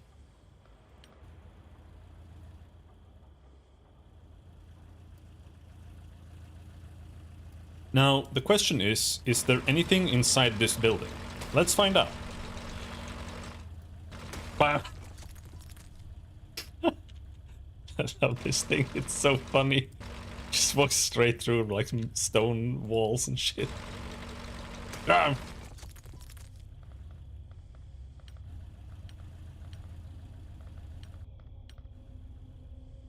Now, can I get into a position where I can actually shoot that guy? Not necessarily.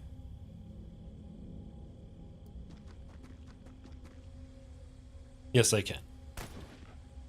But I couldn't. I missed. Whoops.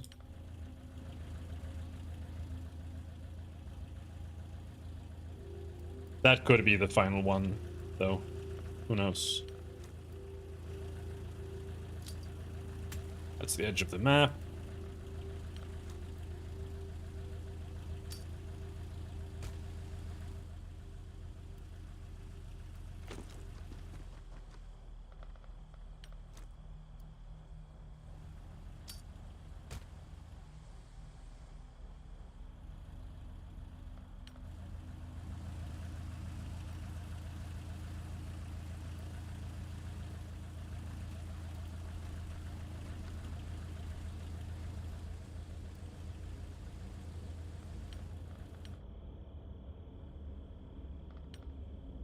He might still kill somebody, because he still gets a move.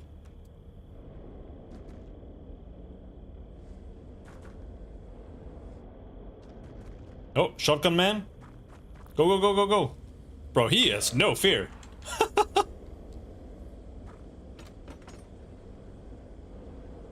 Okay, so there's maybe still one guy inside of this building, I think.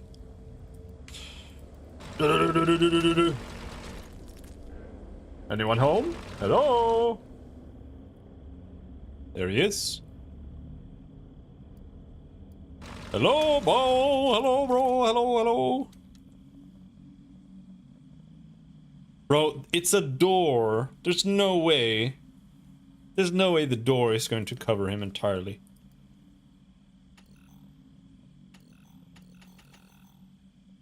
I can't force that shot.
Still can't reach.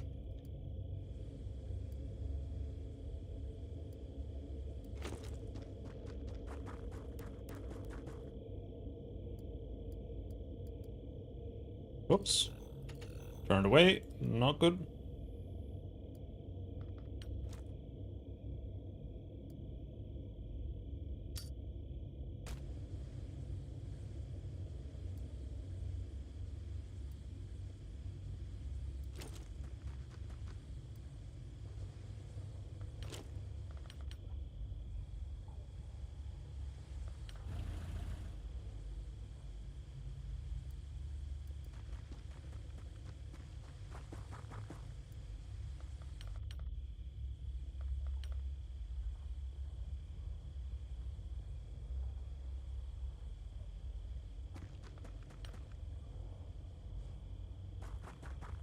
Run away!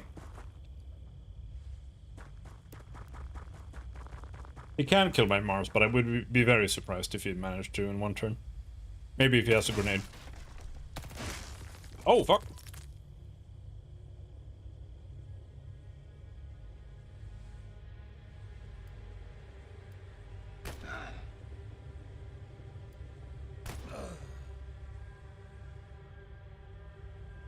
There's still someone on the map? Huh?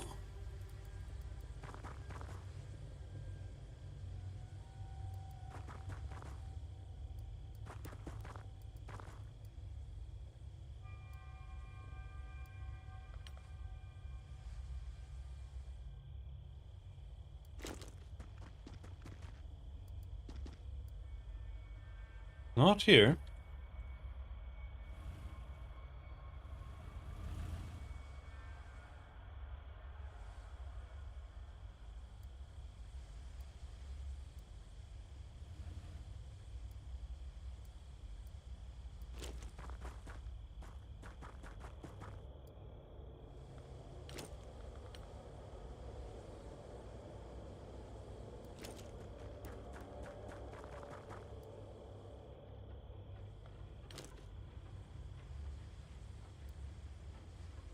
Is my guy in trouble over there?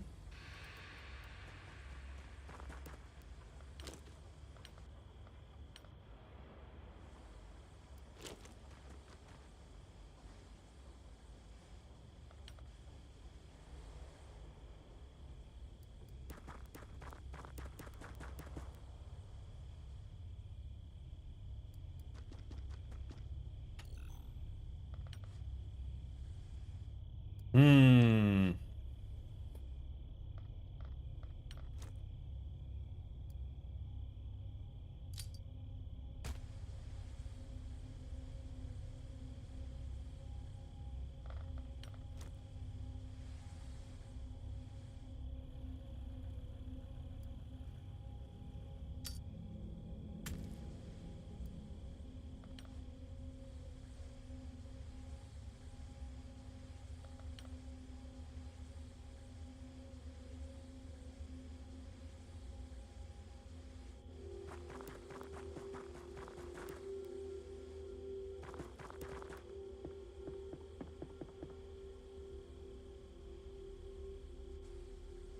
Here. Oh. Ah.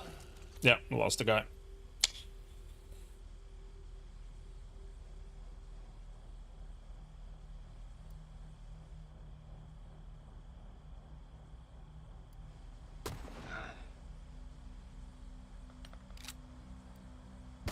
Yes!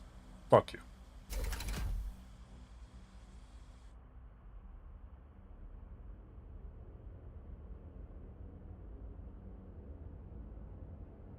But I feel like it's normal to lose people in this game. At least early. Because the enemies start with like high tier weapons. Like they start with the better weapons. So you're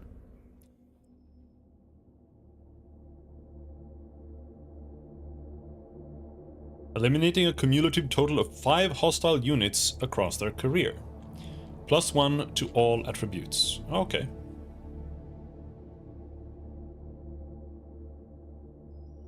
My sniper got +2 accuracy. That's good. Though I feel like the snipers don't need accuracy that much. Like the sniper rifle is really accurate to begin with. But I don't know. I feel like for snipers the accuracy is kind of mainly. I mean, I guess you could do the quick shot if you got enough accuracy, but on top of that, I feel like it's mostly to counteract cover. I must commend you, Commander. I have been waiting for some time to unmask our mysterious foes on the autopsy table. One suspects the distinctive hazmat suit and rebreather worn by cleaner soldiers primarily serves to conceal the identity of the wearer. Cutting them away exposes a Kevlar vest atop the torso that offers reasonable protection from basic firearms.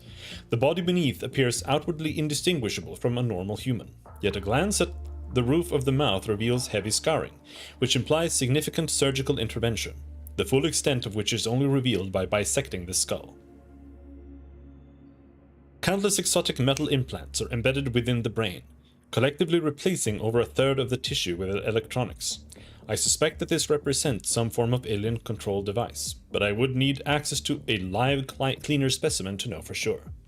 Sadly, surgical removal does not appear feasible. The loss of so much brain matter means the implants themselves must be compensating in some manner. Removing them would almost certainly leave the patient in a vegetative state. While the identity of these soldiers remain unclear, there is thus little chance of them ever returning to their previous lives. Instead, they appear doomed to serve their extraterrestrial masters for the rest of their pitiful existence. The Mars can get medals? I don't think so. I didn't pay attention if it got anything, but I would sincerely doubt that it does.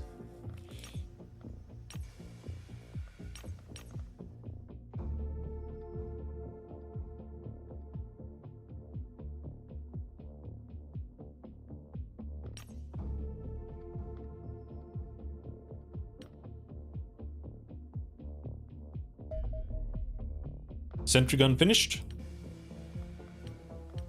Alright, well, don't really have anything else to make. I do think I should make another Mars. But let's save money for now.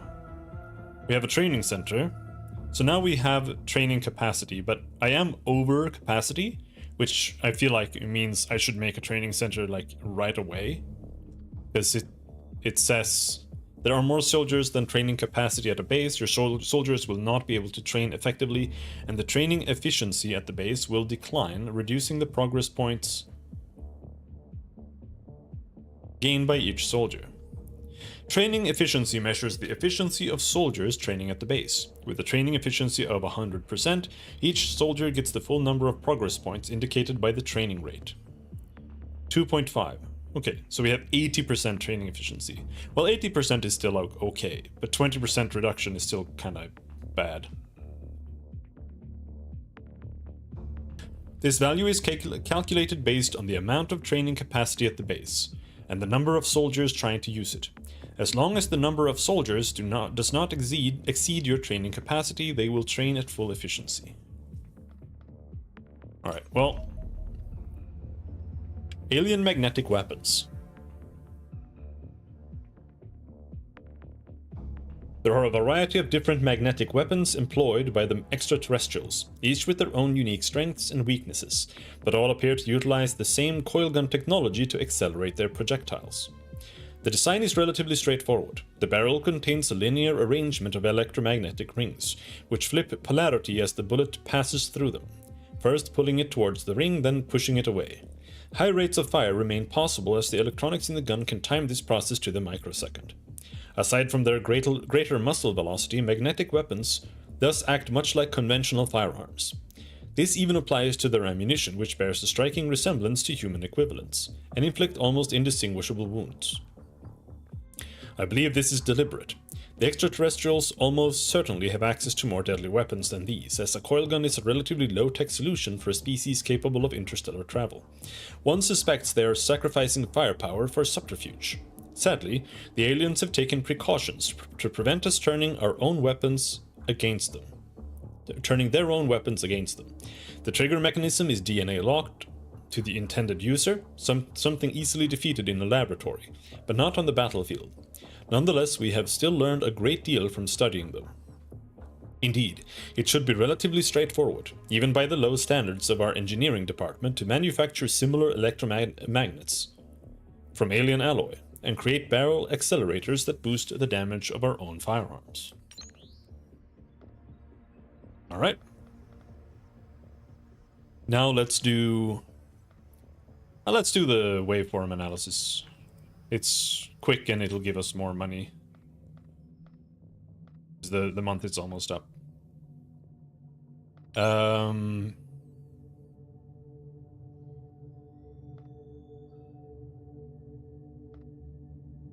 Current effects doomsday per day.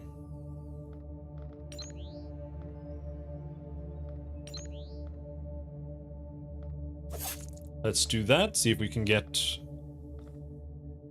operation points per day.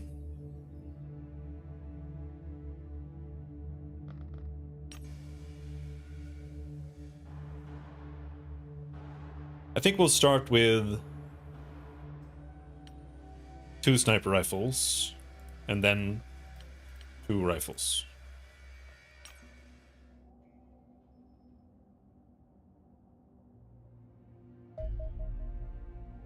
Cleaner data raid. The cleaners have established a command post that they are using to expand their operations in the local area. Destroying it will disrupt their activities and may allow us to capture valuable data about their organization. Victory affects minus 25% doomsday, 0 to 200 operation points. Ooh. So this you have to run in, and this office building is being used by the cleaner to gather and process intelligence. Hacking the computer systems will disrupt the cleaner command and control network, and recovering the data will grant additional operation points. This mission cannot be won by eliminating all enemies. The dropship will lift off automatically once your soldiers have returned to it. That's not true, actually. You have to click a button. Alright.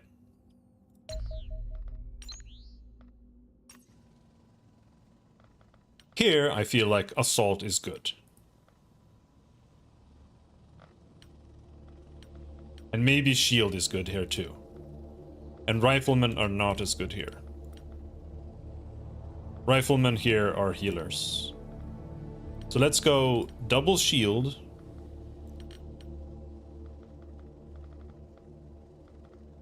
Assault, assault.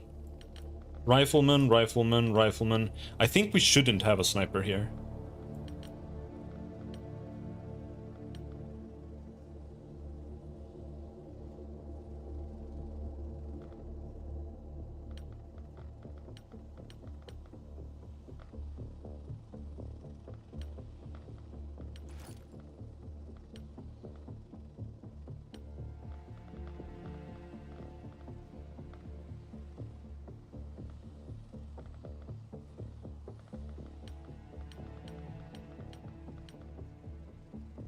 Health 71. Time units. She's really good.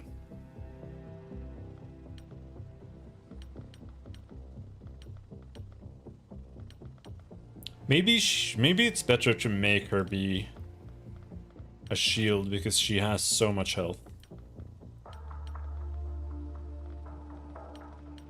We have 2 riflemen as support, and we have a...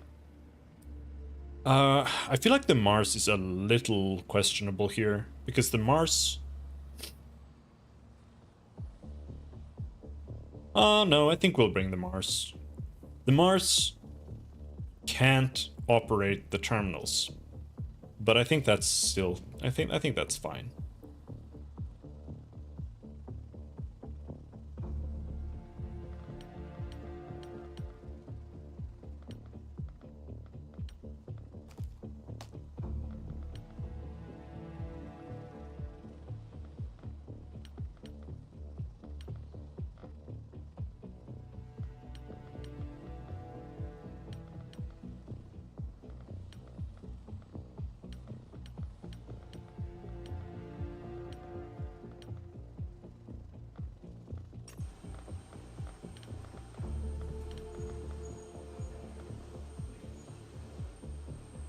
Basically like that.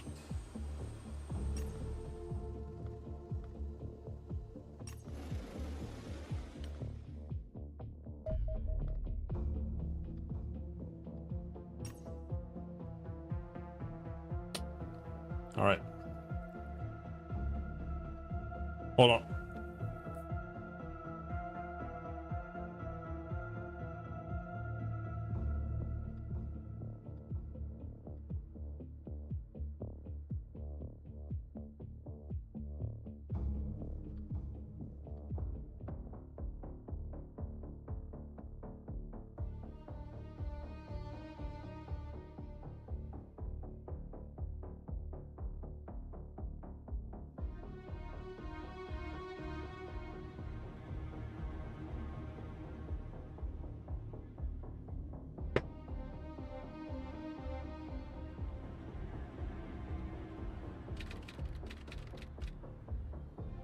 This building is being used by the cleaners for processing intelligence.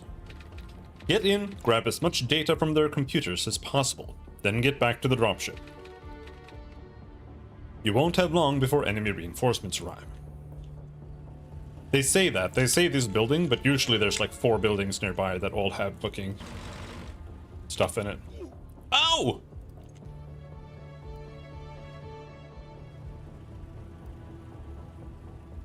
What is that a... What? What are you? Are you evil? No, this guy's neutral. But he's got like...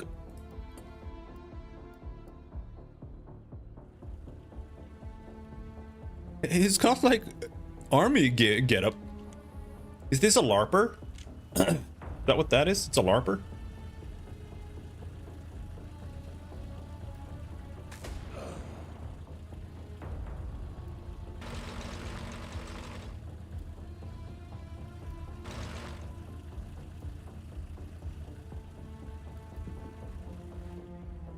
Hello. Could be local force. Yeah, local LARPer.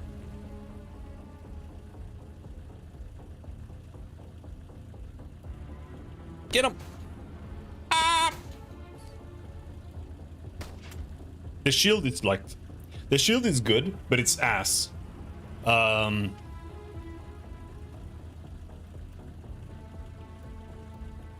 Because usually, the second they start having like,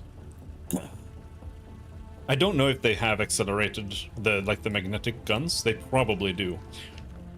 But the second you start facing any aliens, How did you... What the fuck? How did you hit that thing? the second you start facing any aliens,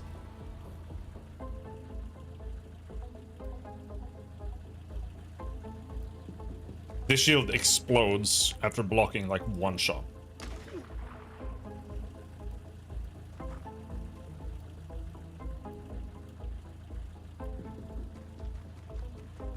Die! There we go.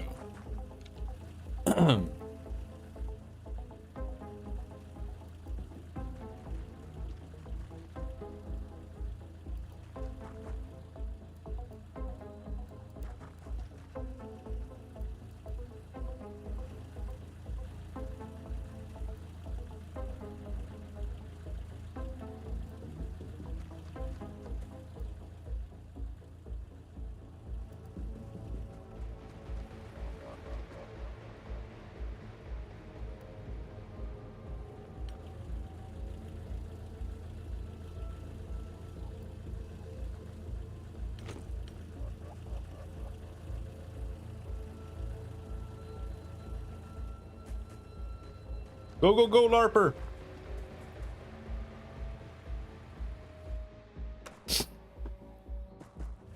No, no, no! Don't kill the LARPer! No! Ooh. Holy shit. Good Overwatch.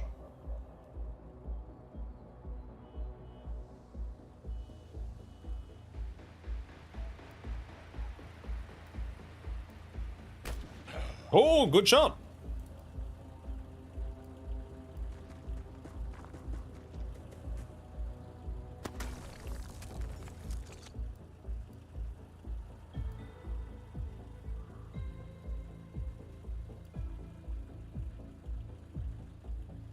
Don't know if I have a clear shot anywhere.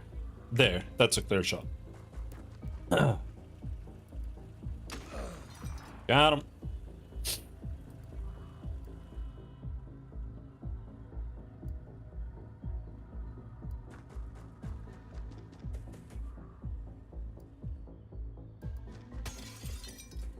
I love how they just jump through windows like they're nothing.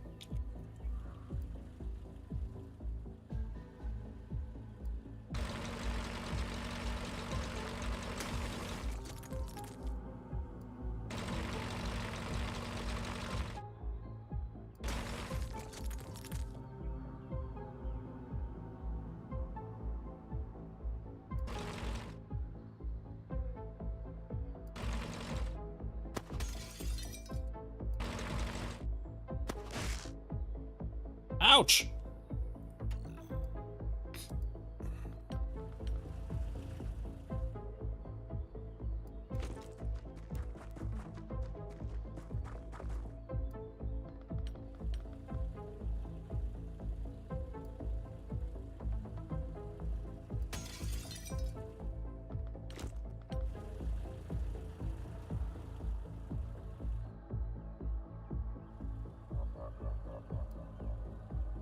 I kind of doubt running around here will be a good strategy, but...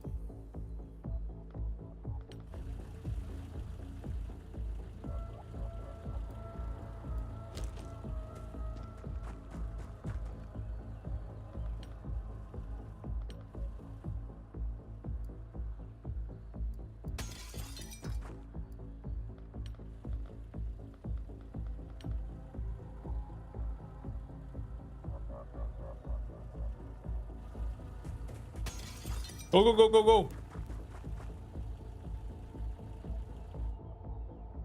Oh, there we go. Yeah, that's what I was afraid of!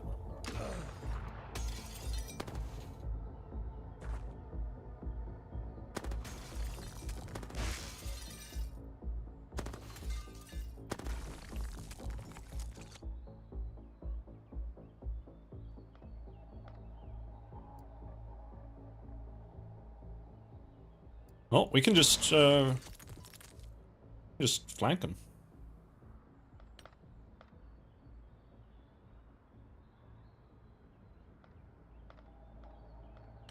Hmm.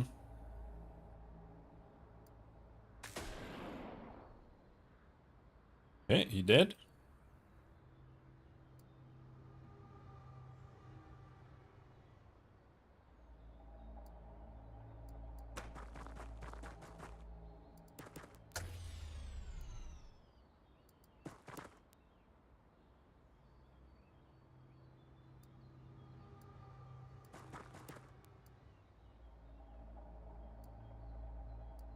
$19. $13. I think that would be a terrible, terrible decision.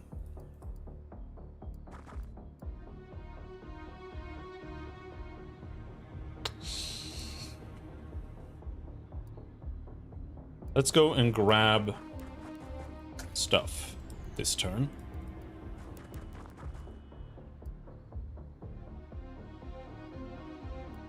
And you as well, go grab stuff. You as well. Huh?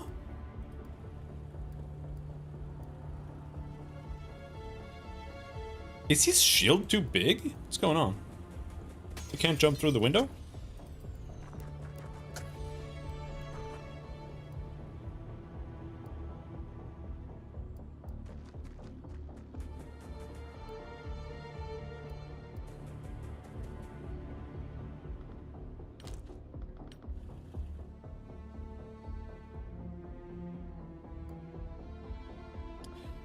Hmm.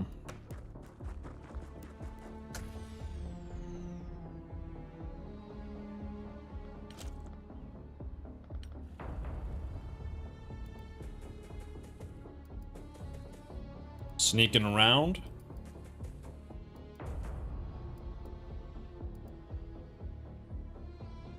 Oh, flower.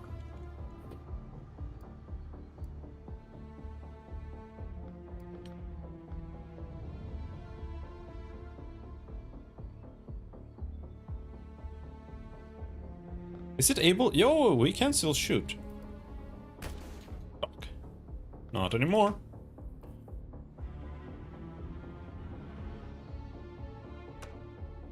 I might lose it. It depends. If they manage to hit it well here, might go. Ah, big hit. Yeah. Well, whatever.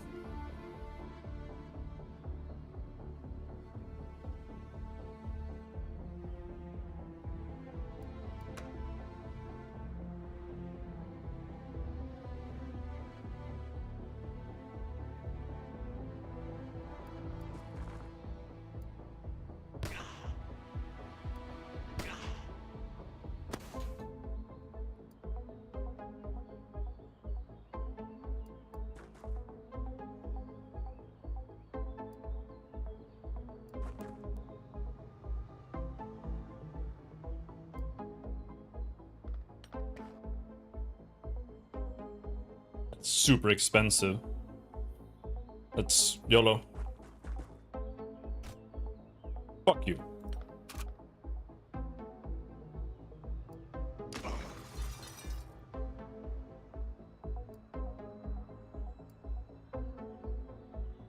And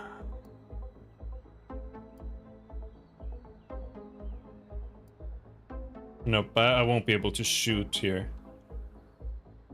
There is a computer here, though. Nope, there isn't. Never mind.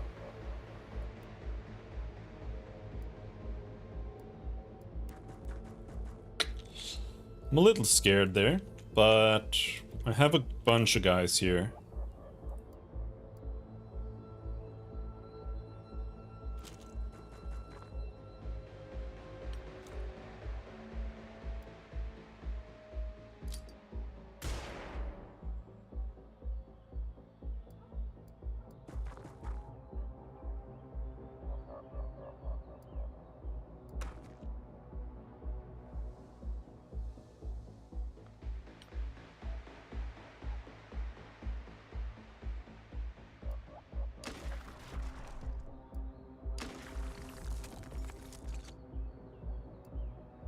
Not great.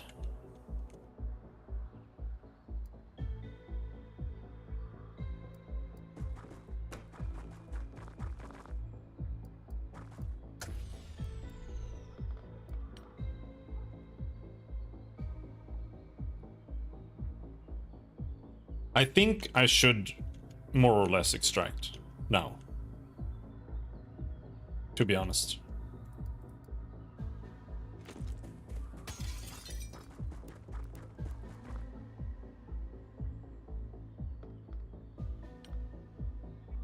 I think I'm gonna lose some more guys here from this.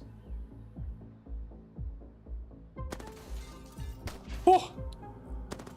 Oh!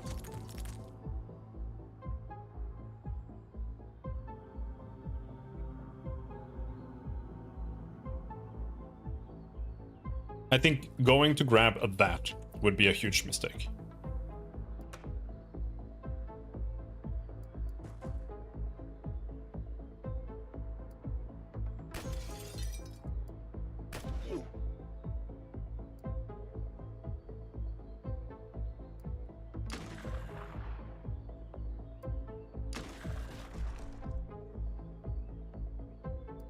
Okay, I'm gonna grab this. And I think...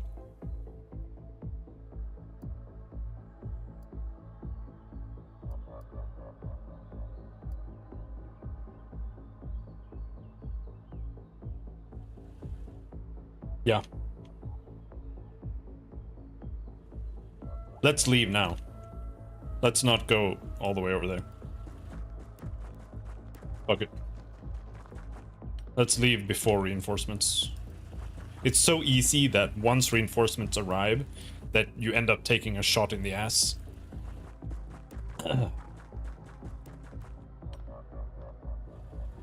And one shot is enough to kill somebody. And even just getting injured is bad. Because then they have to heal.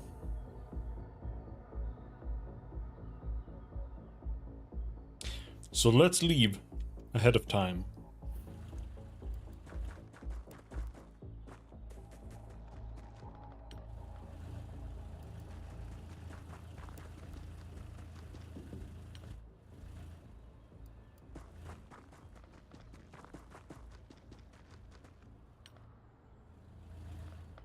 It says sabotage 10 computer desks, but...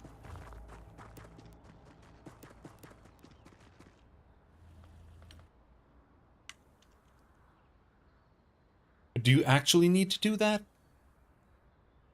I don't think you need to do that.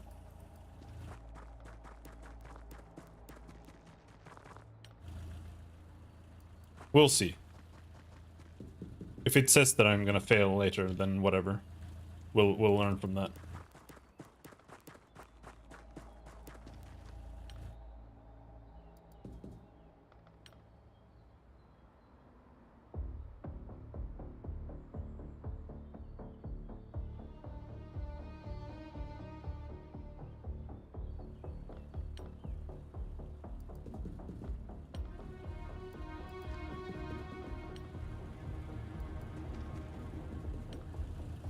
Because reinforcements arrive now.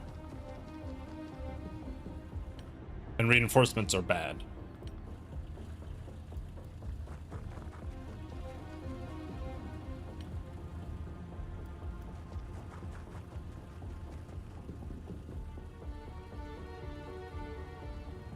Yeah, I guess I'm gonna fail. But yeah, let's leave. Let's see what happens.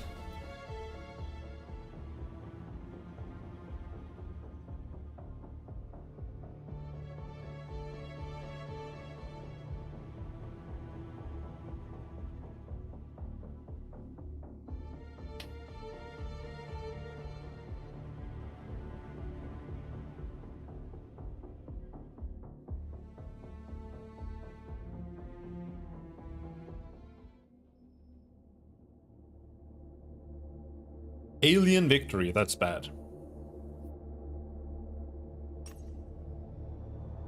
Yeah, we gained lots of doomsday. We failed. That mission is hard. Like, it's actually really hard. Because you need to be able to rush in, get to all of the desks, or all 10 desks, and then extract before they come in and obliterate you. You basically need to have a bunch of guys who have really high TU values so that they can move a lot.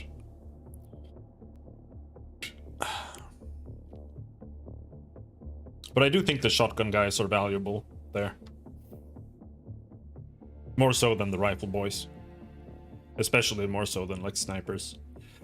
Although my unmatched intellect allows me to outperform inferior experts across most scientific disciplines, my true specialism is the study of quantum fields. These quantum fields permeate everything in existence, yet interact with nothing. They behave exactly the same in the heart of a star as they do in the empty vacuum at the distant edge of the universe. Detecting a large number of anomalous quantum signals in the vicinity of Earth was thus rather perplexing. We now know that each anomaly represents some form of alien activity on our planet, most likely the signature of an enemy faster-than-light device. Their frequency usually correlates closely with fluctuations in the quantum field itself. A rising waveform pattern means a similar rise in enemy activity, whereas a falling waveform causes the opposite. In other words, the waveform pattern appears to limit the amount of mass our enemies can transport to our world. No matter how large their forces may be, they can only deploy a handful of operatives each month. Indeed, this likely explains their historic focus on infiltration over outright invasion. Sadly, this is about to change. We have entered the early stages of a waveform pattern of unprecedented size, a veritable quantum tsunami threatening to wash us away. Alien activity will continue to increase as the signal rises, and in less than 3 months it will reach levels where a large-scale invasion becomes a realistic probability. The peak will not arrive for 3 further months, during which time our enemies will be able to deploy still greater forces with each passing day. Yet should humanity withstand this onslaught, the pattern will reverse. The flood of alien reinforcements will slowly dwindle away, eventually reaching levels where the invasion cannot be sustained. Probability suggests a waveform pattern of this magnitude will not reoccur for many centuries, giving the extraterrestrials only a narrow window of opportunity for invasion. Defeat them, and humanity will be safe for generations to come. Alright, Joe, take care. Xenobiology plot. Let's get Warden. Yeah. The xenobiology, we won't be able to make it until the next month anyway, so let's get Warden armor. We're making sniper rifles. I guess we should make some shotguns too, then. It is kind of valuable.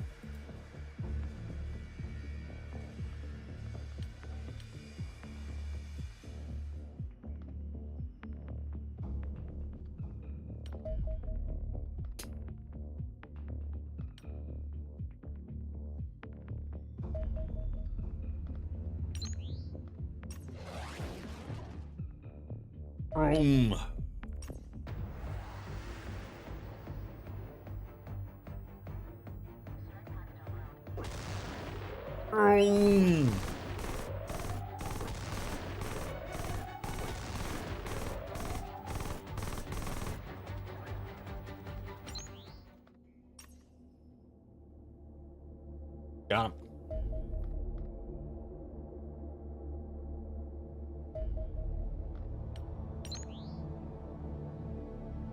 Funding report.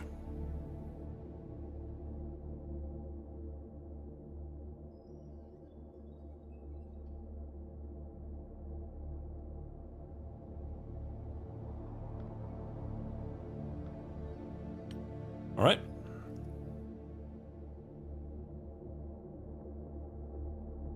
Do I reduce Doomsday? I think we should reduce Doomsday. Otherwise, like, one failed mission could...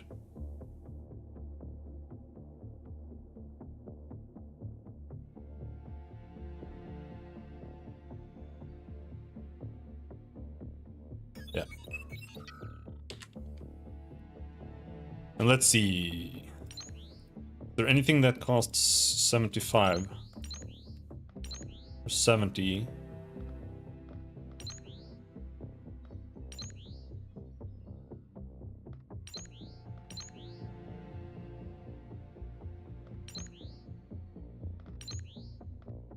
Okay, so if I get the whole thing, then you get a regional bonus.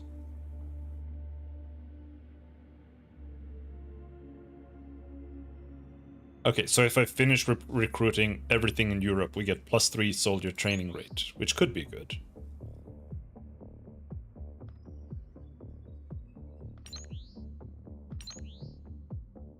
-1 Doomsday per day. That's better than getting plus, or getting rid of +0.5 per day.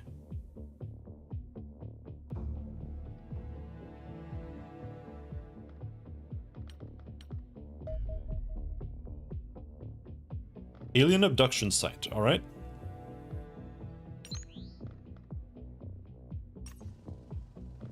Here, not too impressed with assault.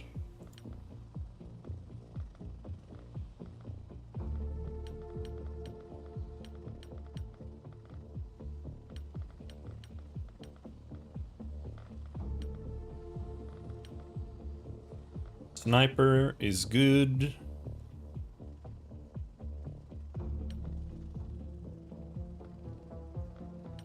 I don't want the heavy here. I would rather have like another sniper, if anything.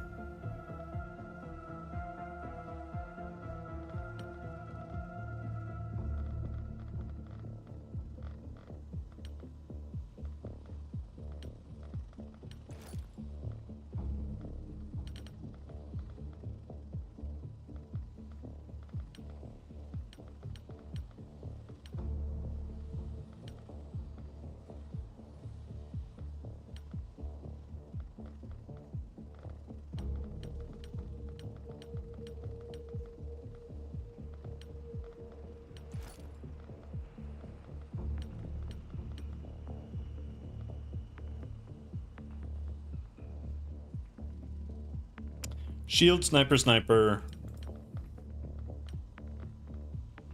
And then just rifleman, I think.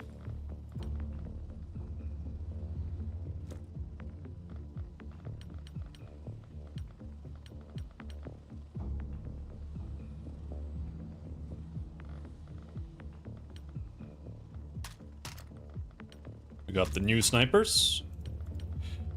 Accuracy 66.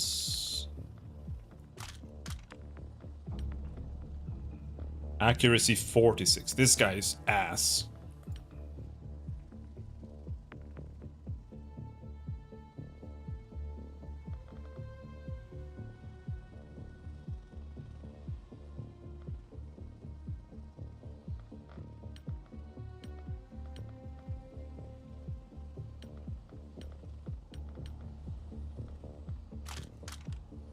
She gets this rifle. Cleaner submachine gun.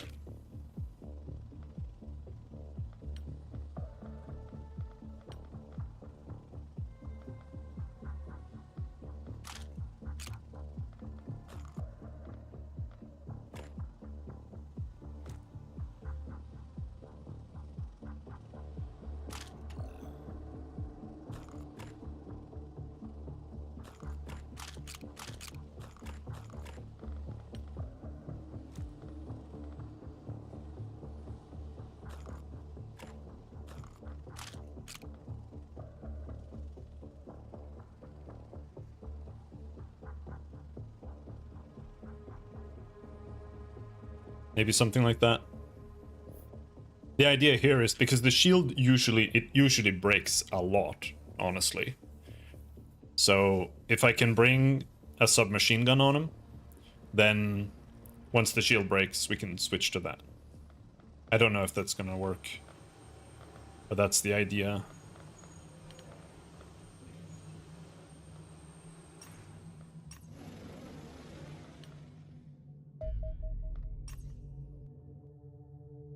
Rescue civilians?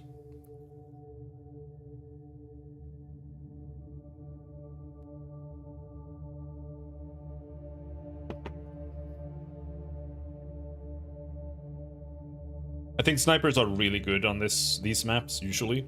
There are usually buildings. And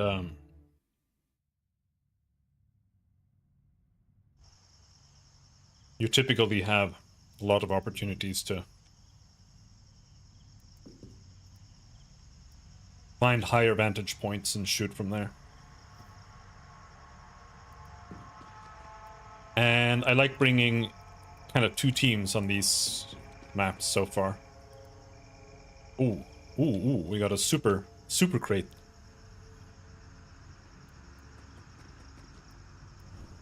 That way you can bring like a shield team or a shield for each team.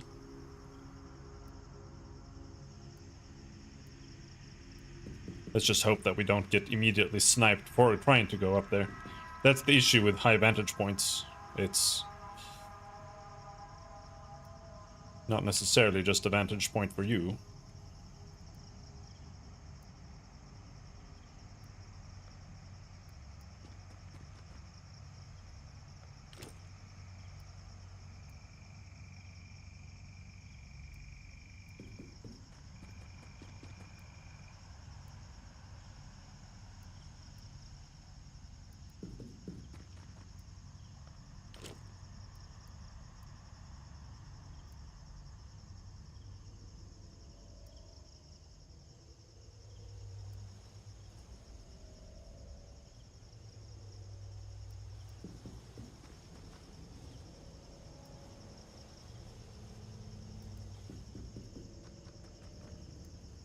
I think, yeah, this is a night mission.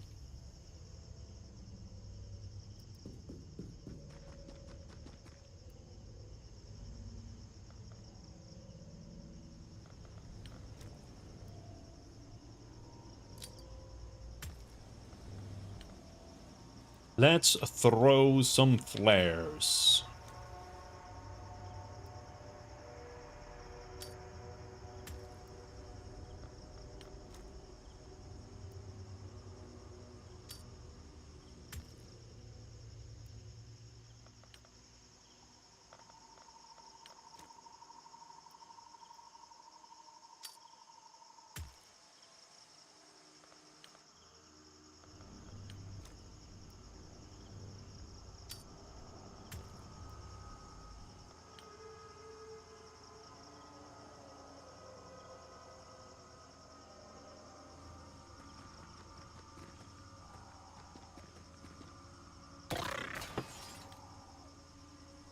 Alright, there's a guy over there. Two guys over there. Ooh.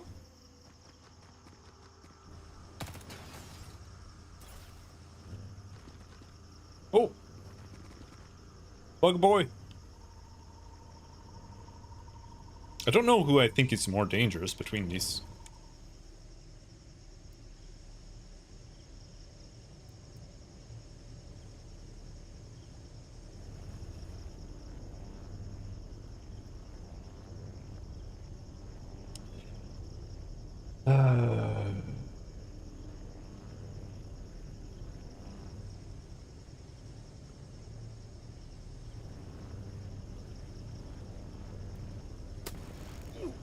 Got him.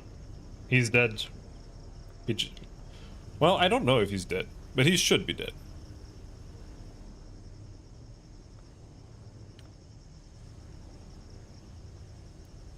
He should be bleeding. Ah!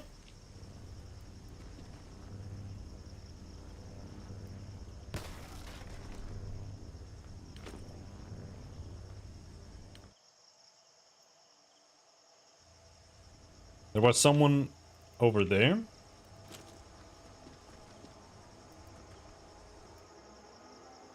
Got 4 HP left.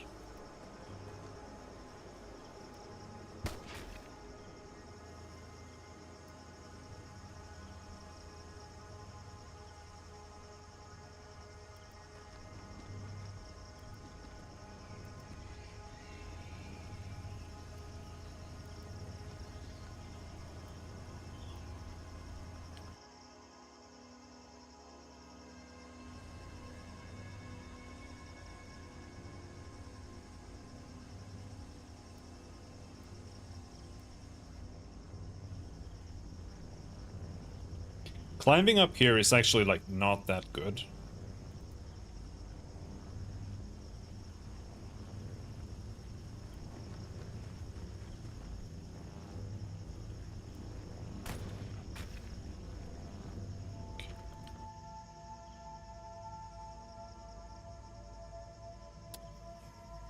Climbing up here doesn't help that much.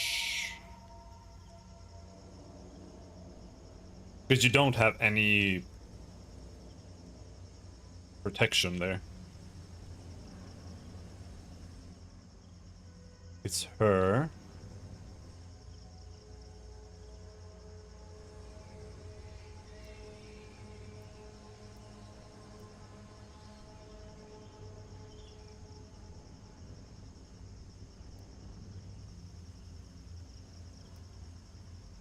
Oh no.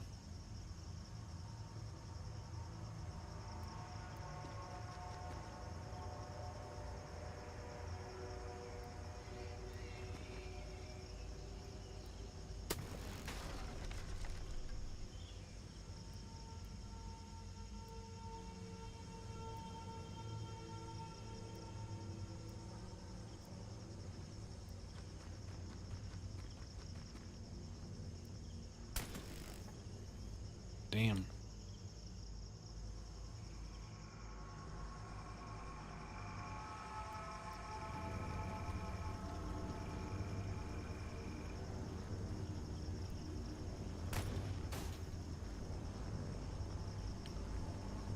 We're gonna take some damage, I think.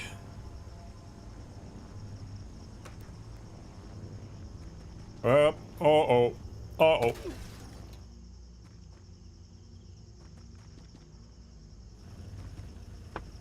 Uh-oh.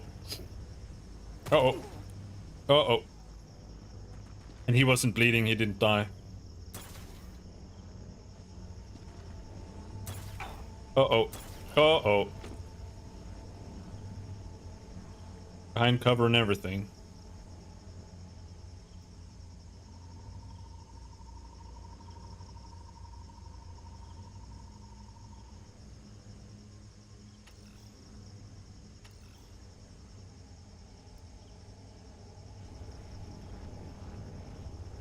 %96 hit chance. Dead?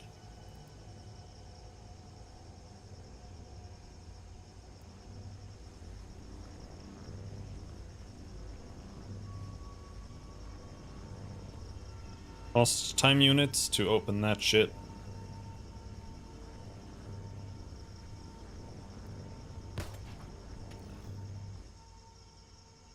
Not good.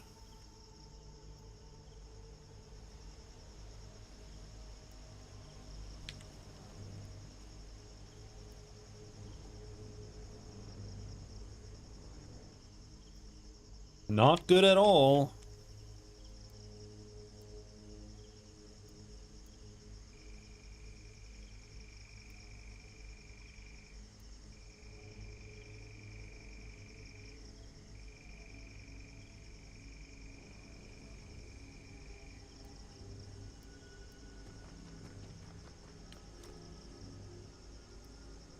This might miss. Oh, wait. Good.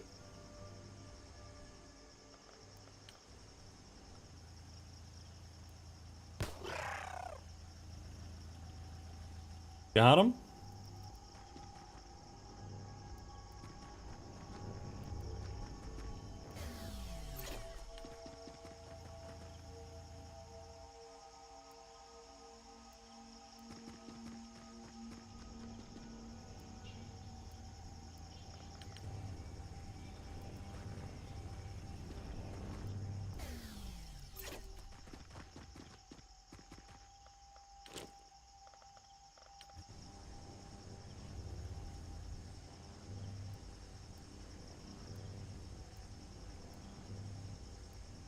Not doing so good.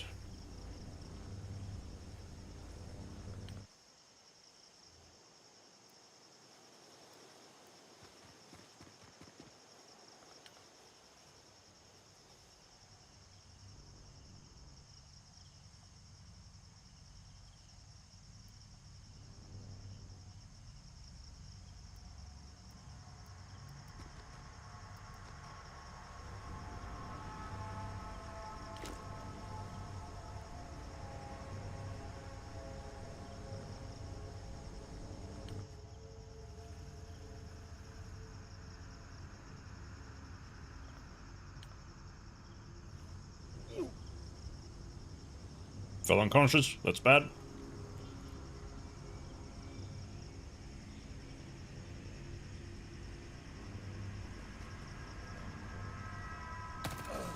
Oh, he died.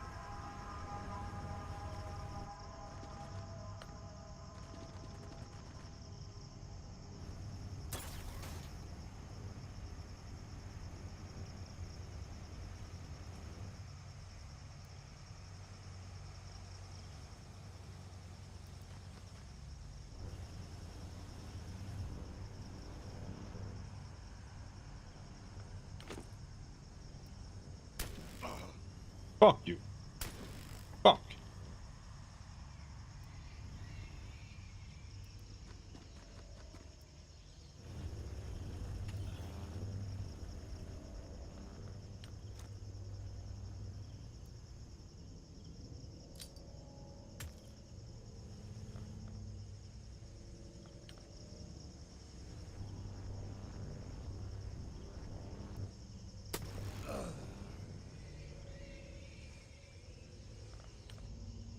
Enemy down.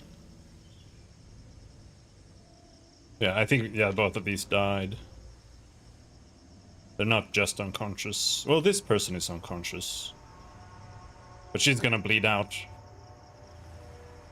Unless I can, like, manage to get there, but I don't think so. Because all of my riflemen just got fucked over there.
Ah! Oh! See, like they have a handgun. They just shot him. Shield instantly exploded. The shield is... It's like it's good, but it's dog shit at the same time.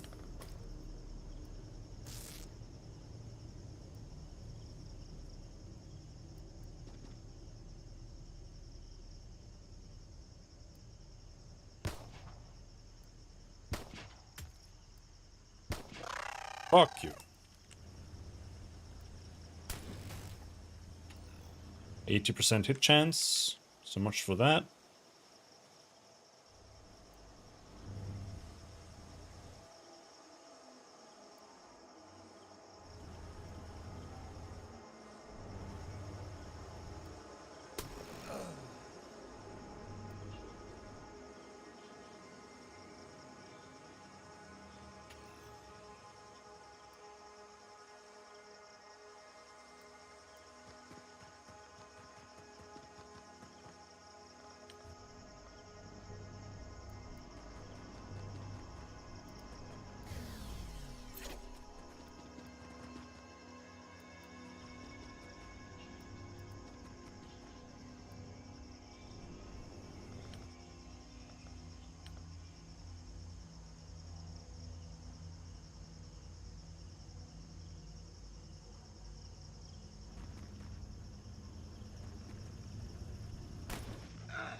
50 damage.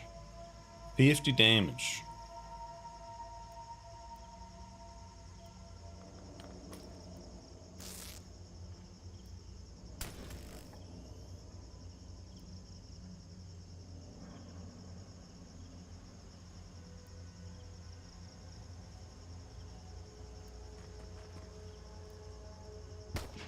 Come on!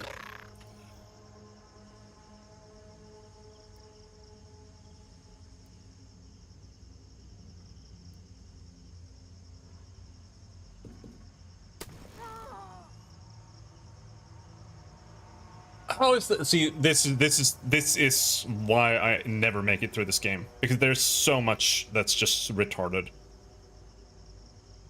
Like, there's no way that's a friendly fire shot that would ever happen, you know? Like, it's ridiculous. Like, it's genuinely horrible when it comes to the friendly fire.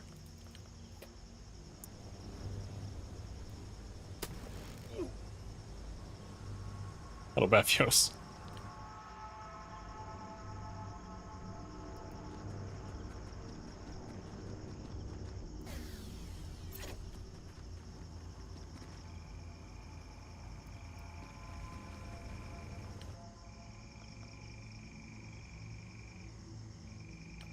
All right. He's dead. There's like, he's going to just massacre that guy now.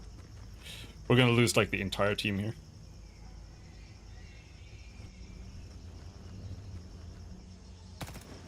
Oh.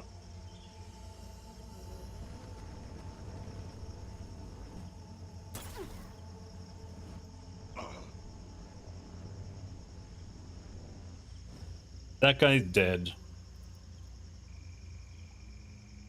He's gone berserk? Alright, good job.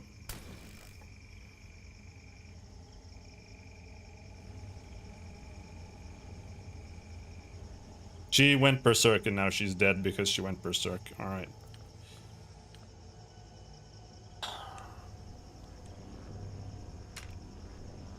Insufficient ammo. Well, that's unfortunate.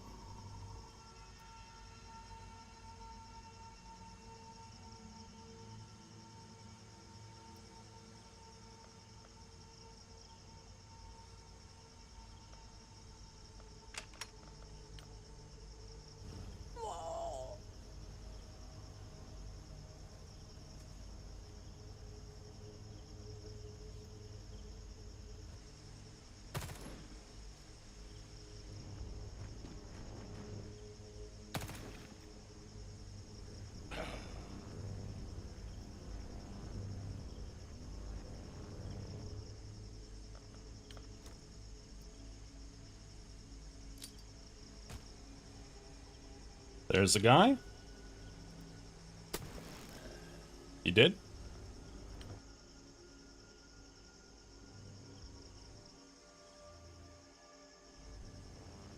Last remaining turn. Alright. Well, that's that.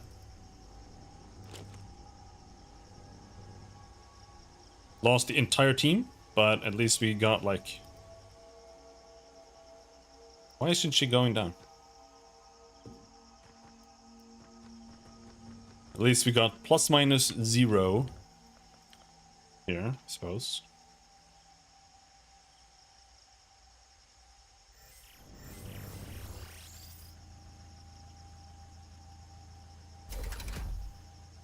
That was awful.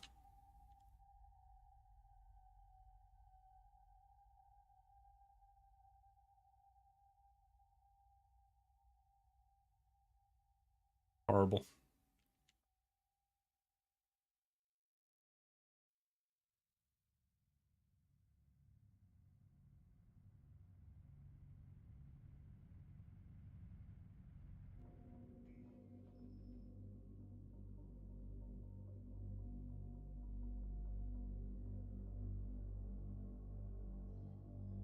Crux Solaris. If they eliminate 4 or more hostile units in a single tactical mission, Gallantry Citation. Soldiers will be granted the Gallantry Citation on successful completion of a mission where more than 50% of the participating Xenonauts were casualties. Xenonauts that are reduced to 0 HP count as casualties even if they subsequently survive the battle. Survived. Okay, I actually only lost one guy. No, two guys. The rests are wounded. Alright. +1 all attributes.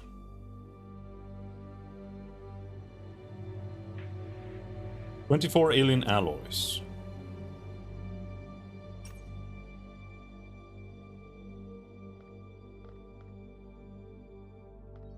Well, that's harsh.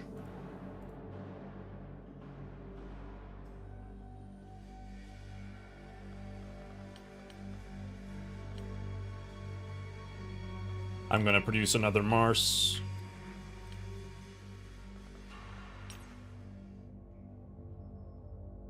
Training capacity is at 92% right now. The question is, how many soldiers do I actually have? 1, 2, 3, 4, 5, 6, 7. This one is almost okay. Alright. Well, hey, at least we finished the mission, I suppose. Warden armor represents one of the most straightforward ways we can use our recovered alien alloys, modifying our existing defender armor to increase protection and reduce weight. The updated design employs an interlocking arrangement of hard metal plates across the torso and shoulders. Although coated in only a small quantity of alloys, they can now easily withstand a close-range shot from any modern assault rifle. Beneath this lies a layer of Kevlar, protecting the wearer from fragmentation should any penetration occur. Such protection would be impossible without extraterrestrial materials, as the plates of hardened steel or ceramic generally used in body armor would need to be so thick that the wearer would struggle to move under the weight. Warden armor is therefore the best protective garment we currently have available, and requires only a modest quantity of alien alloys to construct. However, it is a relatively simplistic concept that will no doubt be superseded once we have had sufficient time to fully familiarize ourselves with the remarkable properties of alien materials. This design is thus somewhat of a stopgap. It will help keep your soldiers alive while we develop superior armor that can truly utilize the capabilities of alien alloys. But you must carefully consider how much of our stockpile of precious alien materials should be used for this purpose. All of it. Aerial warfare.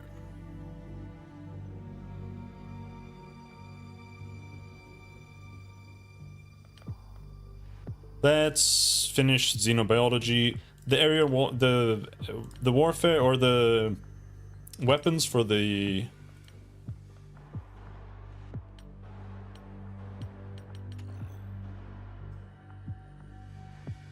the aircraft isn't really that much of a rush, but it's not a rush either.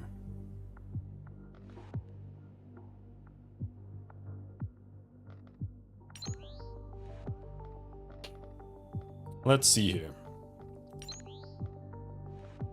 +3 operation points per day.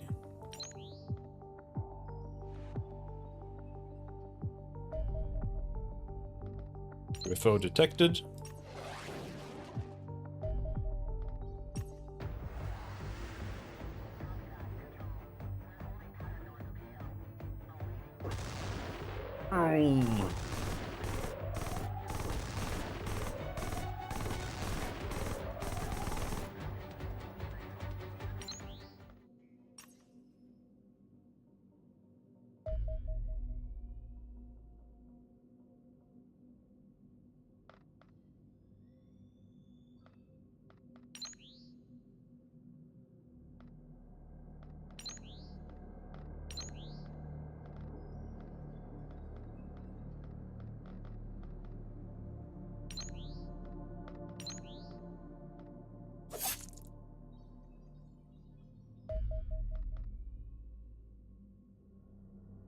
Warden armor is complete.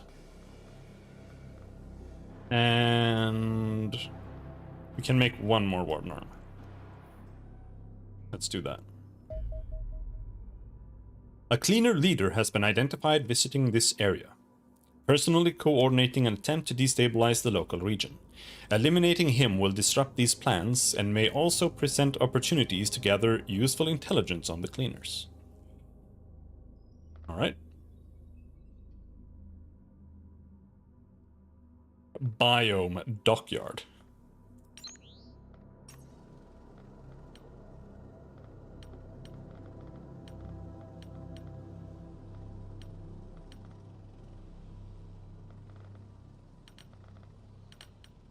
Shield, assault, sniper, sniper.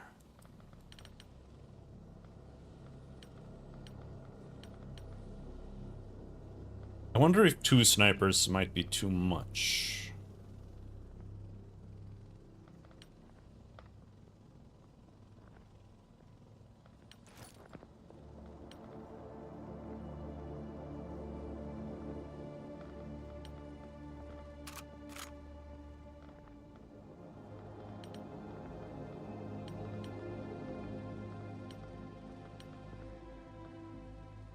Though, I'm not sure.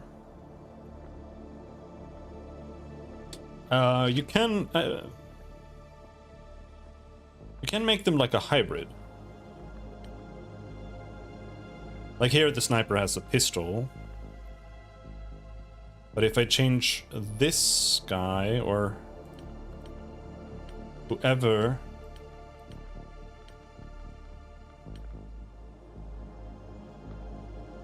I can just give him that.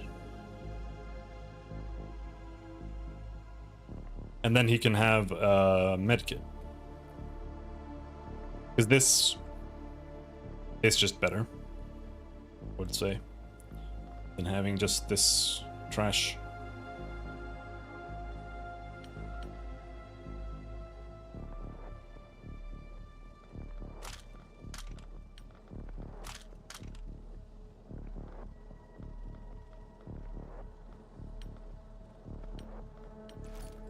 Warden armor? Warden armor? Warden armor?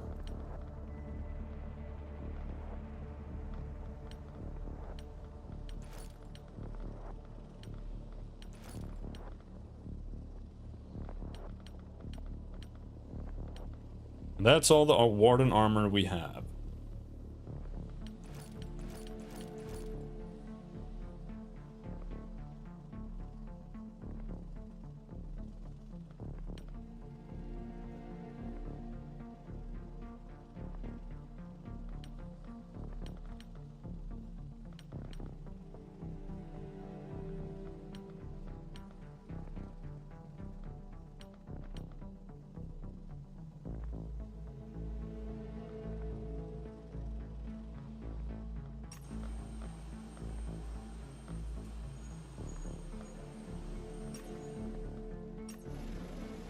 Alright. Let's see how that goes. We're making a Mars.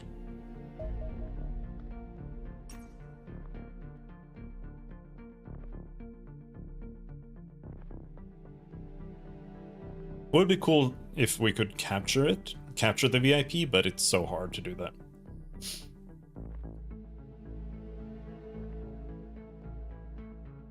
Right now I have to basically go into melee with a baton and smack him in the head, which is kind of ass when you die from one hit with a ranged weapon. This is the secure processing area of the docks. Smart place to put a regional control center. This may explain how our enemies are able to smuggle equipment around the globe with such ease. Yeah. Sweep the area, find the leader and eliminate them. Intel reports suggest they're in the largest building. Grab whatever data you can from the computers too. Oh, and enemy reinforcements won't be long. Don't hang about. 9 turns, sabotage 18 computer desks, eliminate or capture enemy leader.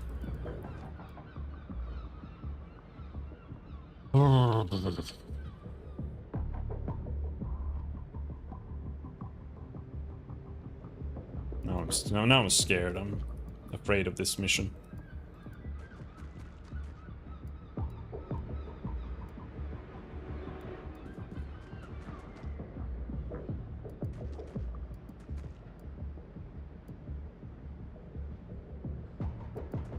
Yeah, he should be up there.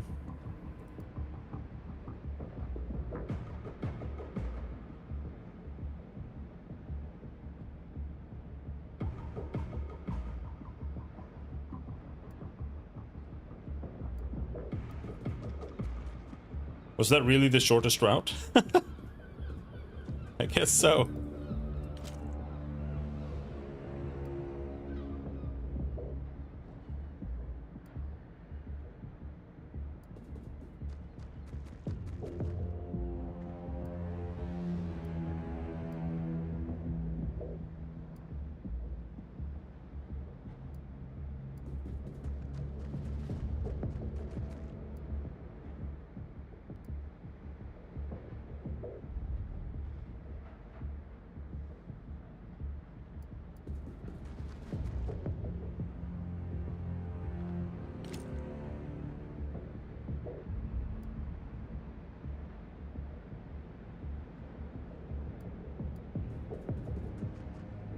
Wide vision. Don't see anything there. Heavy weapons guy.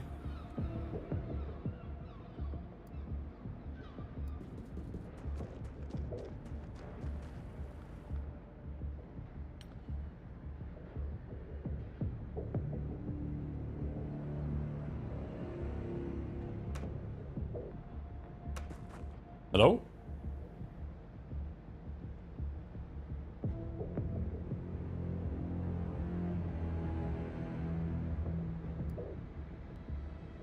Really?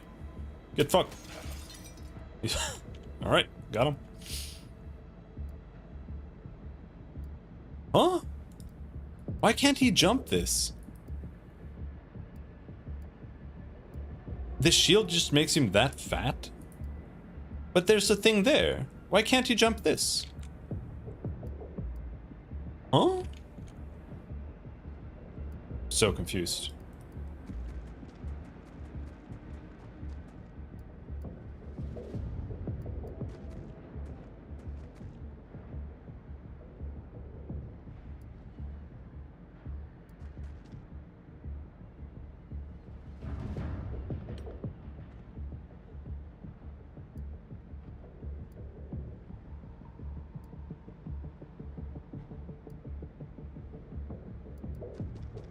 Let's go get some vision. Nothing there.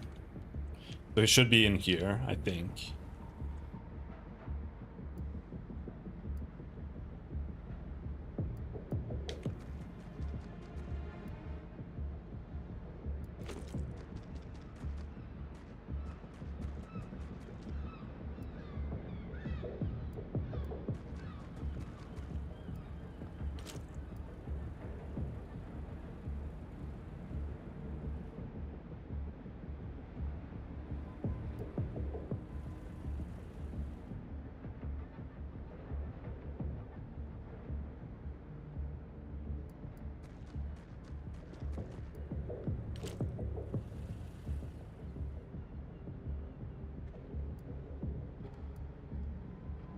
Is there any door or something we can shoot?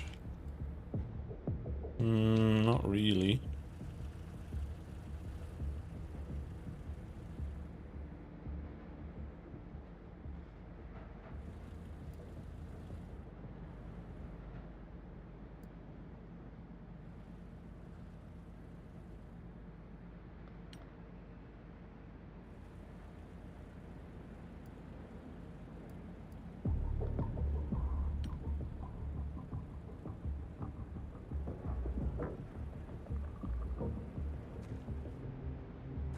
Another guy?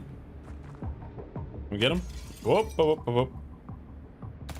Whoop, whoop, whoop, whoop.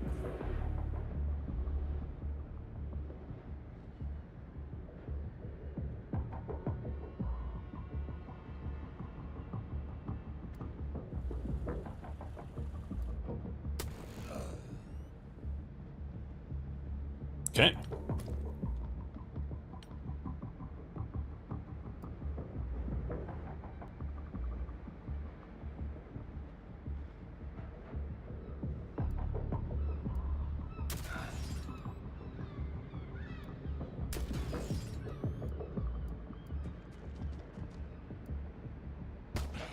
Yes, thank you.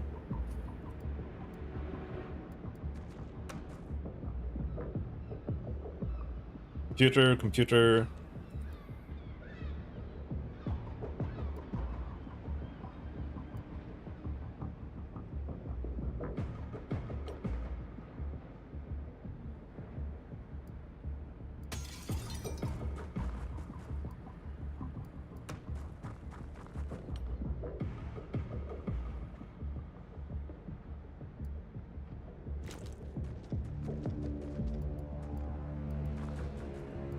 Someone could come from there.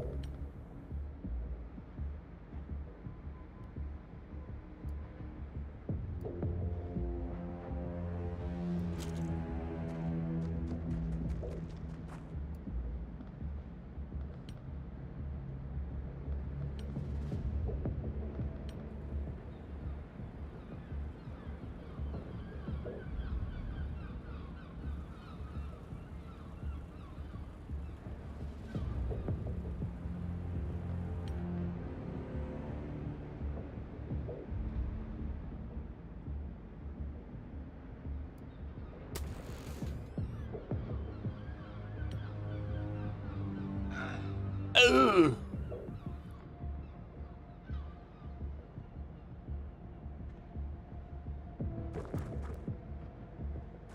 There was a no! Was a fucking sniper there? Hello?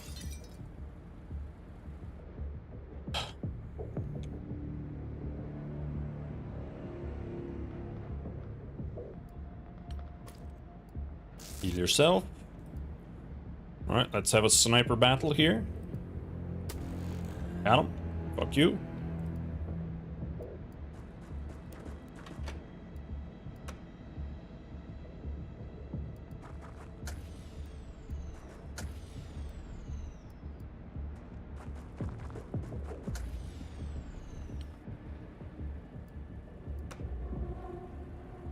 VIP spotted. Oh.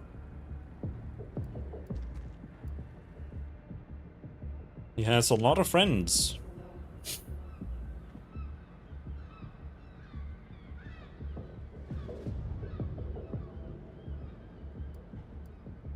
He can move past. Let's try to get him.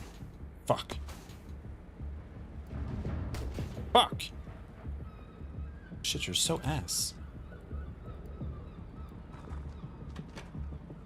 Why did the door close?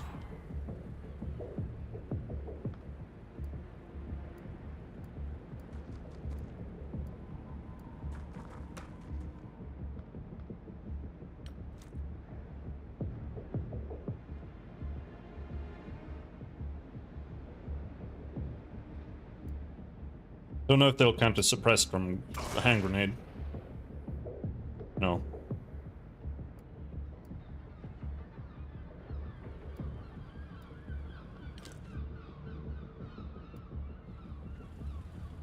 Those guys are in trouble.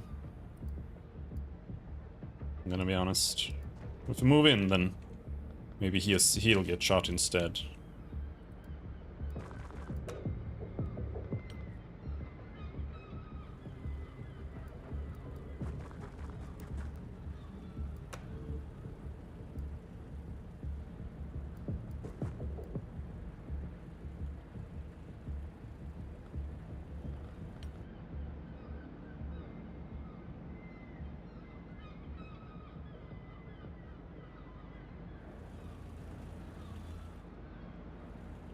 There is someone here.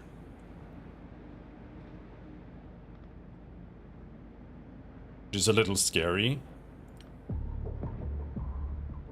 Hopefully we can see him and overwatch him.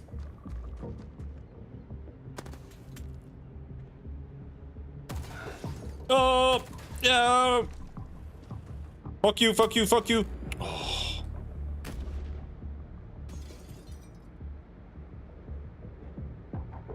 Well, we'll get him now.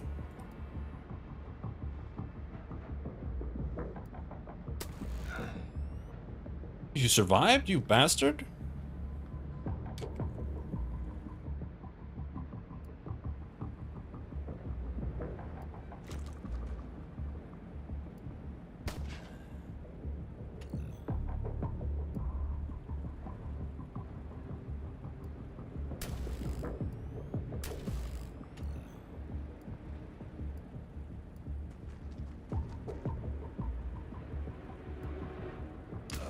Fuck you.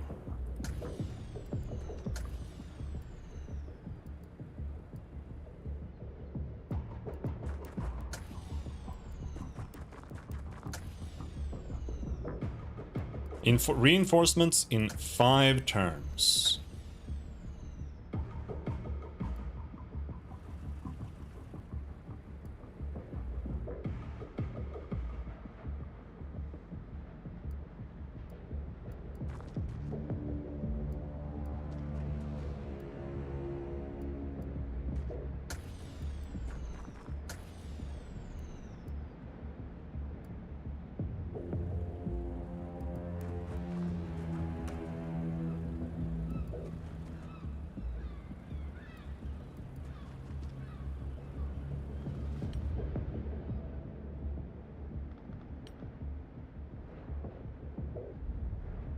This is actually kind of bad. I think I'm gonna hop down.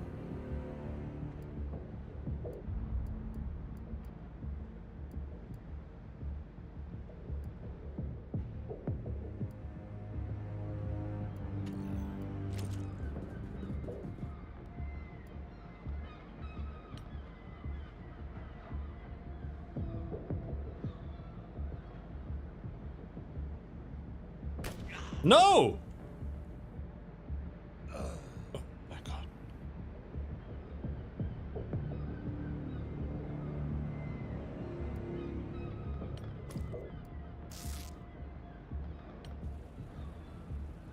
Four turns. It's almost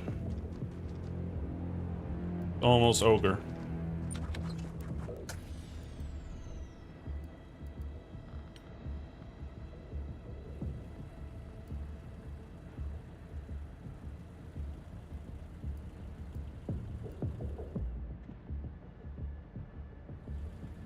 I think we should head back.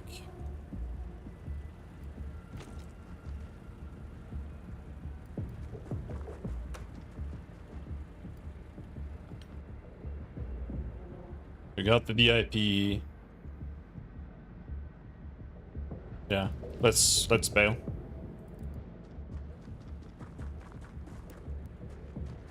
"12 out of 18, that's well enough.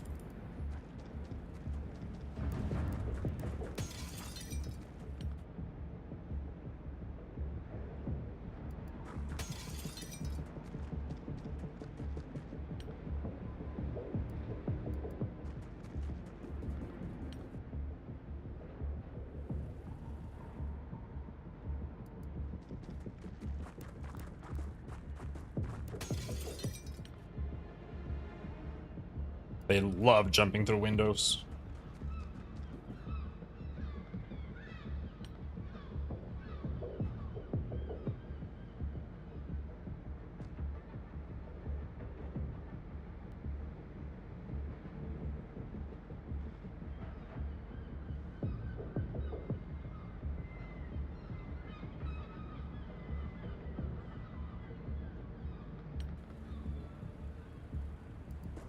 Okay, one more. Got one more. 13 out of 18. Huh? Huh? What do you mean you can't find a...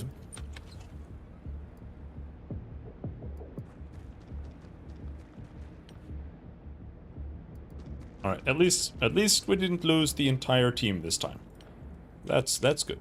I think, but this mission went pretty well.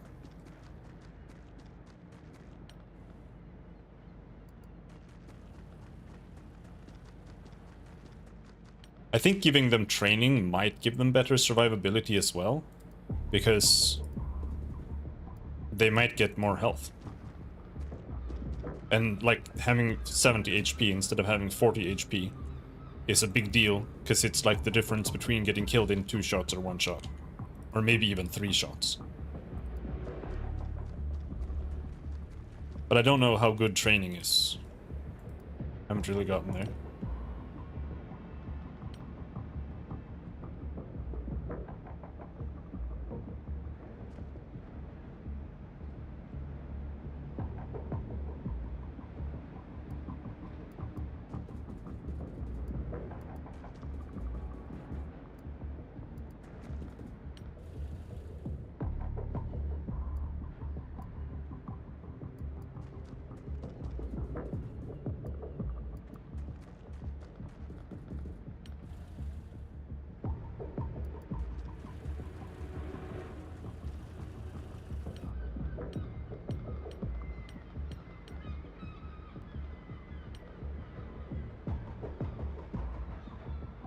Yeah, we're barely making it out before reinforcements.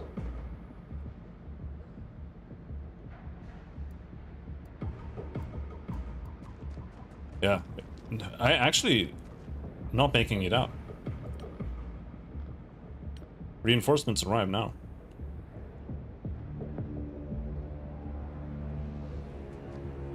Holy shit! See? What the... Holy fuck! Watch out. Enemy reinforcements have started arriving.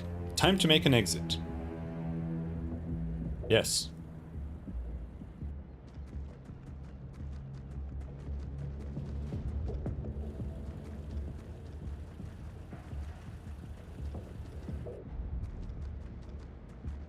Damn, okay. I was kind of under the impression that they would always come from, like, further away.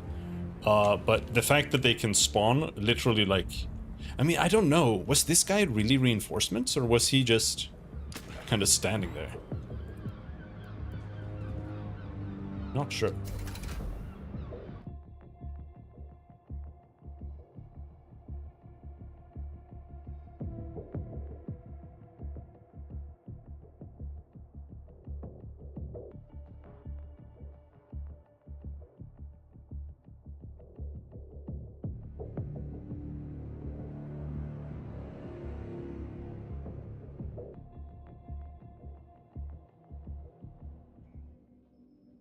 Wounded, injured, injured.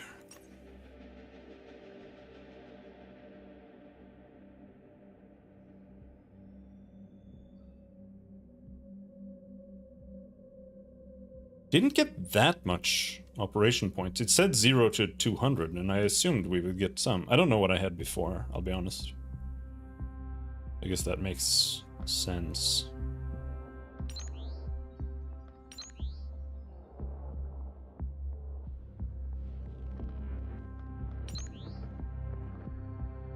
Heavily guarded.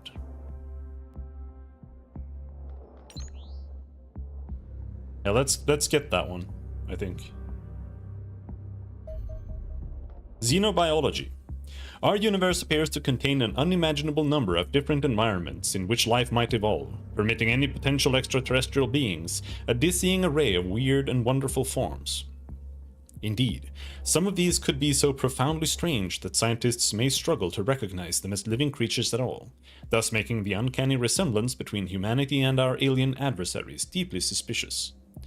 These similarities are obvious even at the most basic level. Common foes such as sectons are humanoid bipeds with familiar musculoskeletal organ systems, and the remarkable ability to breathe our atmosphere without assistance, at least for a time. One possible explanation is that life may actually only emerge in a very narrow set of circumstances. If so, every creature in our universe would have arisen on a planet closely resembling our own, thus making them likely to evolve into somewhat familiar forms. Yet this seems scientifically improbable, and I have come to suspect something more sinister is at play. Exactly what this might be remains unclear. I simply lack sufficient data to meaningfully speculate about the topic. Performing more detailed autopsies on recovered alien corpses may help reveal the truth. However, capturing at least some of our enemies alive would certainly assist my work. Riddling extraterrestrial with bullets rather limits their usefulness as research specimens. There's quite a lot of typos and stuff in the text, but most of it is like decently written, but there's definitely typos here and there all the time. I have created the stun gun to assist this process. Although less powerful than the stun baton, it does permit your soldiers to incapacitate enemies from beyond melee range. Consider it a subtle hint as to where your priorities should lie. This gun is fucking garbage. Like when you're standing 3 tiles away, it has like a 70% hit chance. It's so ass. Mantids are an alien species that appears insectoid in origin. Their small stature and fragile chitinous shell mean their bodies are remarkably light. Pacifist weapons is lame? Well, it's to capture them alive so you can study them and dissect them and put them in a tank. None of the recovered corpses weighs more than 50 kilograms. The biology of these creatures is fascinating. They possess delicate fingers that can easily manipulate weapons and tools, yet maintain 4 articulated legs and a strange hybrid circulatory system. The shape of their jaws suggests they are of herbivorous descent, yet they can still generate sufficient force to sever a human limb in a single bite. However, possibly their most noteworthy feature is the large, compound eyes situated on either side of the head.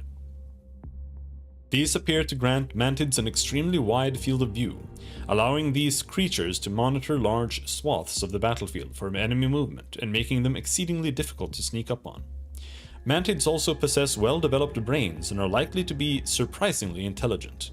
A number of the control systems recovered from crashed UFOs appear to be adapted for mantid use, perhaps implying the extraterrestrials utilize them as pilots. Thankfully, mantid physiology somewhat limits their threat. Their chitin shell can easily be cracked or broken, and without bones or other internal structures to protect their organs, they are left highly vulnerable to the many hazards of the battlefield. Perhaps unsurprisingly, mantids are reportedly rather skittish under fire. 75 time units, Jesus Christ. A secton. Sightings of diminutive extraterrestrials with pallid green skin and oversized black eyes are a common thread among eyewitness reports of alien activity. It appears we may have encountered the culprits. A secton stands less than 5 feet tall and possess substantially less muscle mass than the average human adult. Their physiology is nonetheless fascinatingly similar to our own, with mammalian circulatory system and largely recognizable internal organs. The head contains the most significant differences. The brain is relatively large and has a distinctly unfamiliar structure, while the eyes are at least 3 times the size of the human equivalent. Unsurprisingly, this grants sectons excellent vision.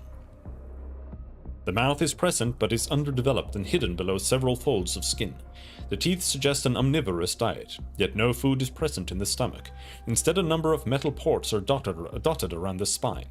However they evolved, it appears these creatures now receive their nutrition directly into their bloodstream.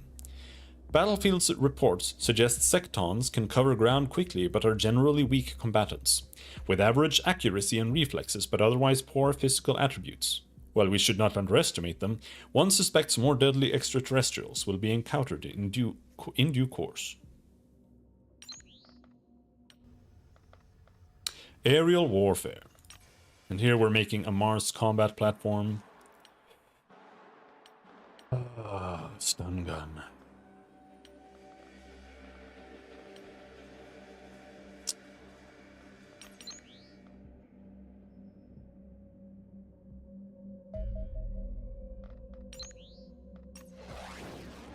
Go get the UFO!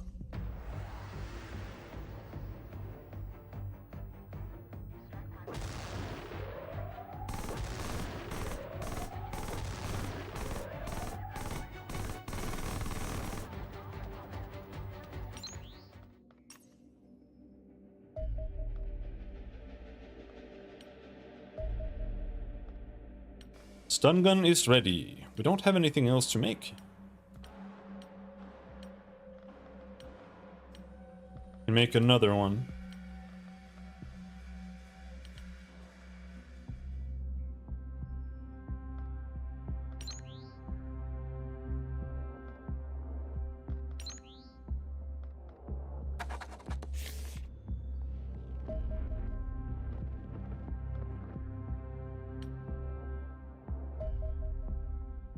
UFO detected, let's go. This is a big one.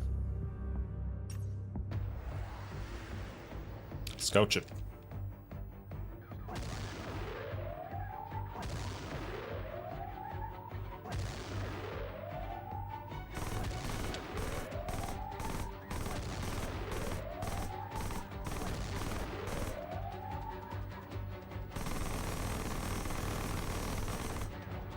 Fuck 'em up.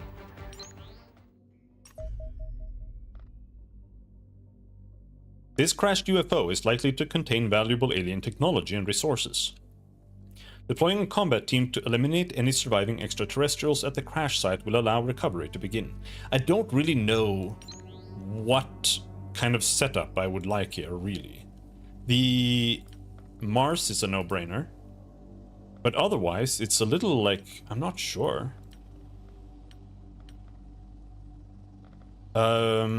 Shields are probably a good idea, but they're kind of ass. The sniper is good here.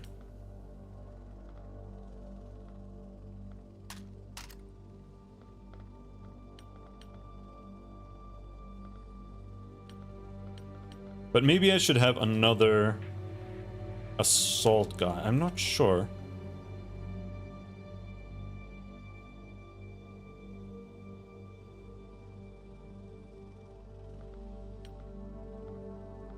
Because it's a little bit like, even with the Warden armor, once you crack the ship and you try to go in, even with the Warden armor, if they shoot you, you die instantly. That's the issue.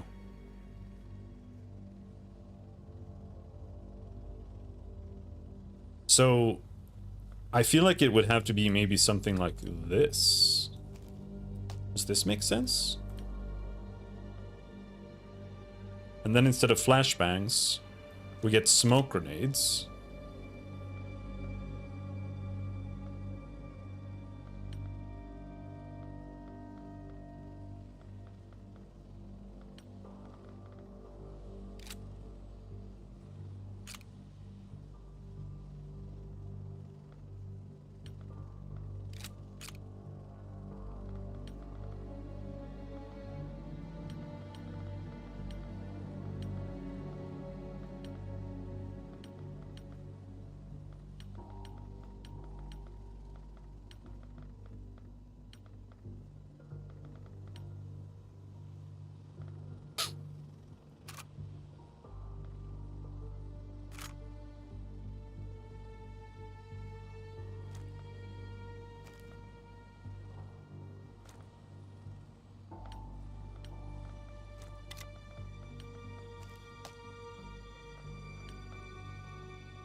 And then we bring another baton.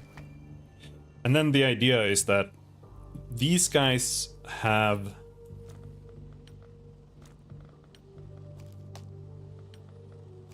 gas masks. That way we can rush in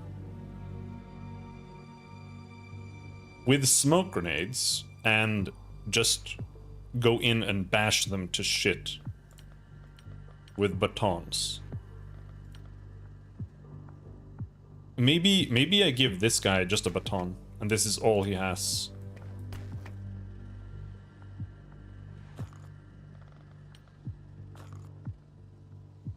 Smoke grenade, baton, smoke grenade, baton. And then the assault guys have stun grenade. How many stun grenades do you get for when you bring a stun grenade? Like, do you get... I think you get like 3 or something per.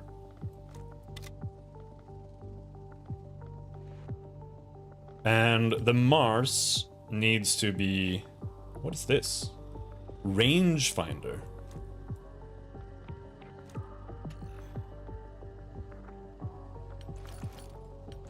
Yes, I want a heavy. Batons is greater than guns. Well, in this case, it's like the gun has no accuracy, the stun gun. So if I'm gonna throw smoke in and go in and try to stun them, I won't be able to hit anything with it. So I might as well just give them all batons.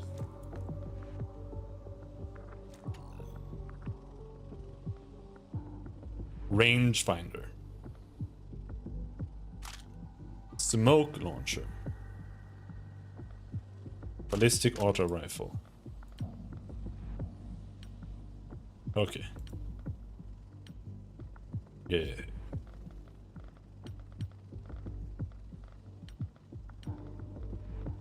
And then they all have gas masks, so they can just rush in, bash them in the face. 20 stun.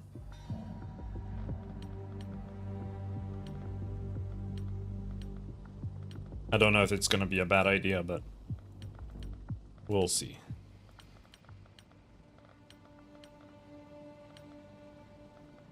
And I think we just do that. The pistol on the sniper guys is like kind of whatever. One? Oh, you get one grenade? Right.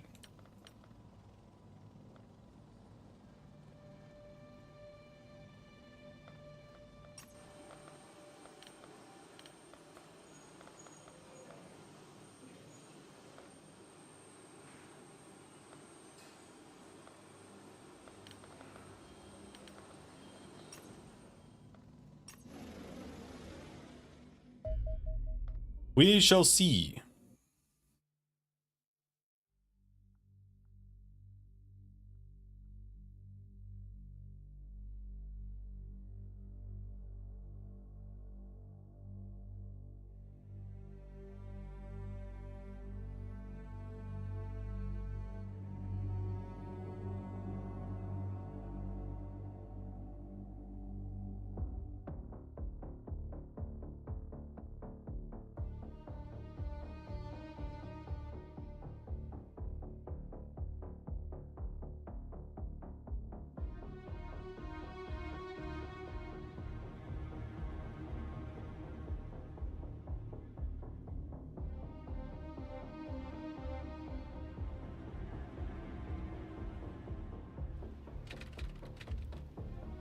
Our soldiers are approaching the UFO crash site.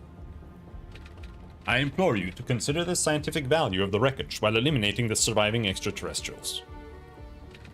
My work is difficult enough without your men carelessly destroying invaluable alien technology.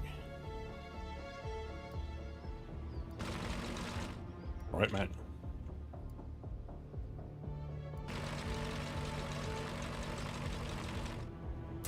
Ah! Holy shit.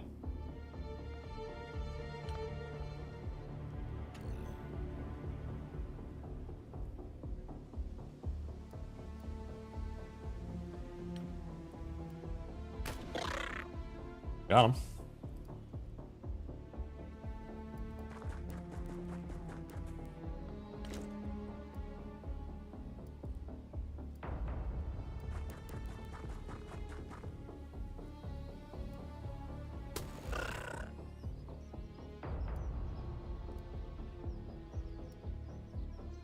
Now I remember why I stopped playing this game in Xeno 1. Got sick of playing these crash ship missions over and over again. But they can be a little rough.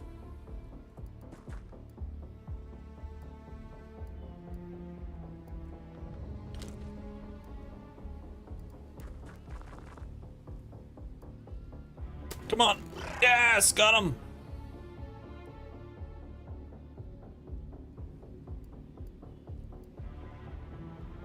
But I also feel like one of the...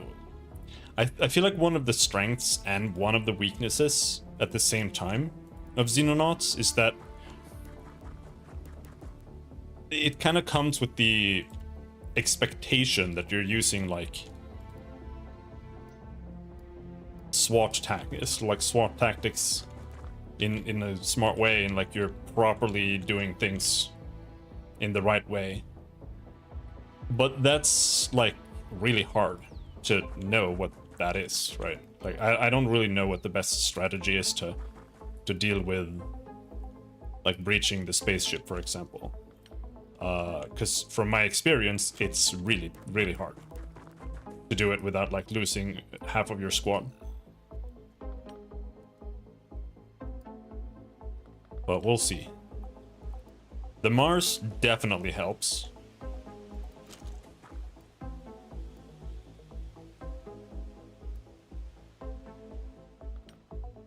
Definitely. lets you blow up the door.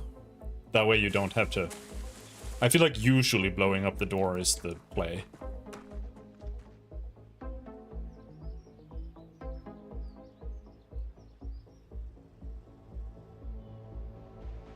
And it also takes a huge amount of time. The map is huge. A single mission takes hours going from one cover to another. I don't know, I feel like in this game the pacing of the mission is not as bad. I don't really remember how it was in Xenonauts 1, but I know what you mean.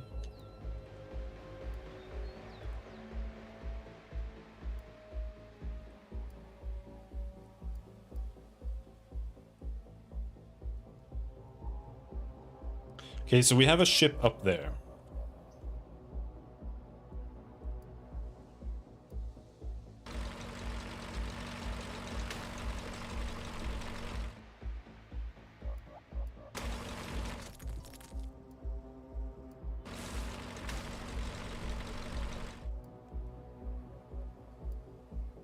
Can't really...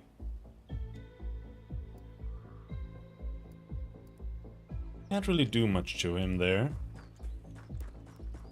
Let's go hide there. No! He missed. Thankfully he missed.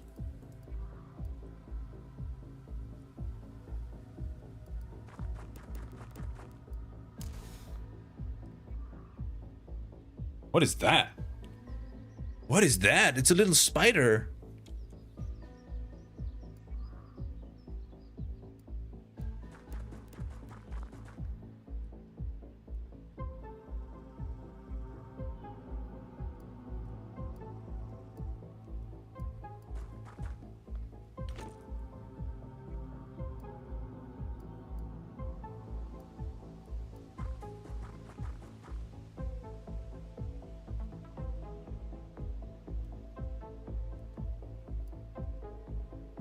I can't go further.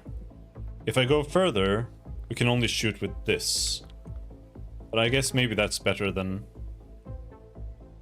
Oh, the cover didn't really... Oh!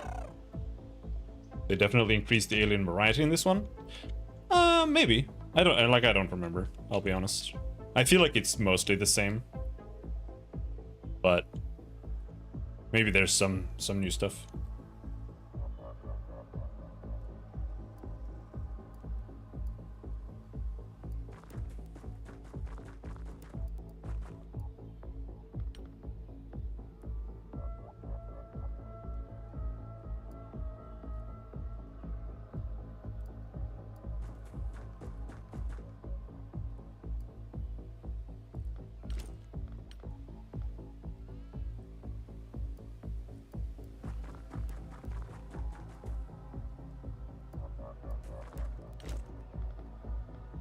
Alright, there we go. Hopefully something good comes here. Comes of this.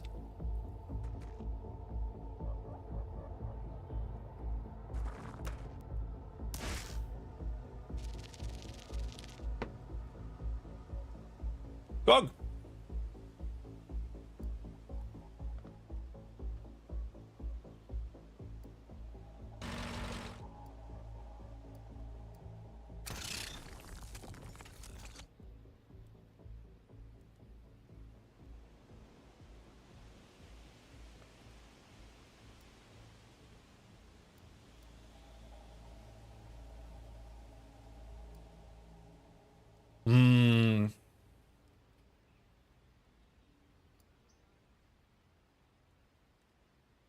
Got a baton only.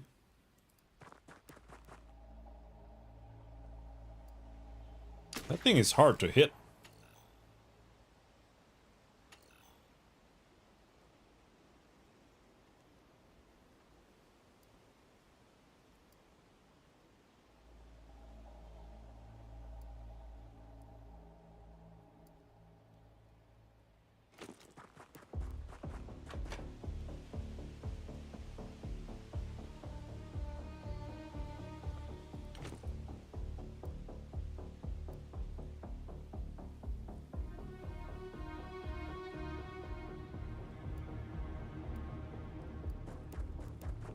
100%. Fuck you.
Oh.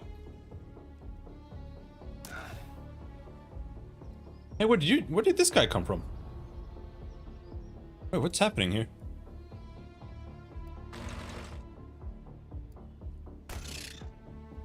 Okay.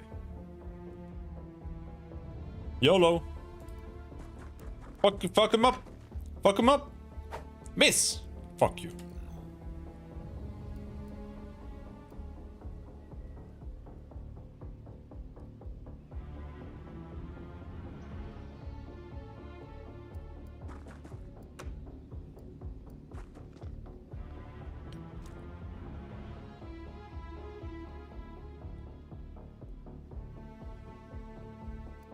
I'm gonna flashbang him.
Holy shit.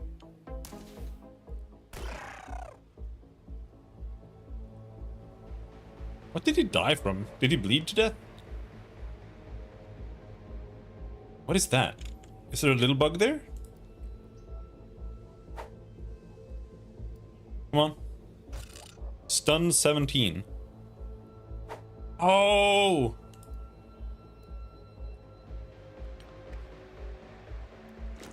I want to capture the little bug. Yes! Symbiote. We got him?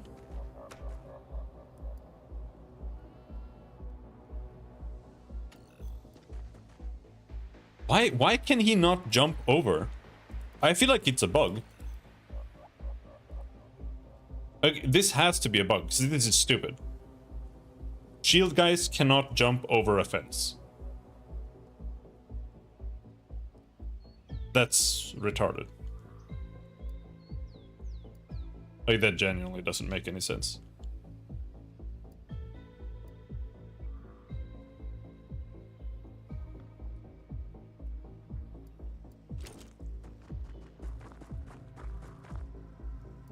But we can deal with that. Oh, I killed him. I drove over him, bro. Oh no.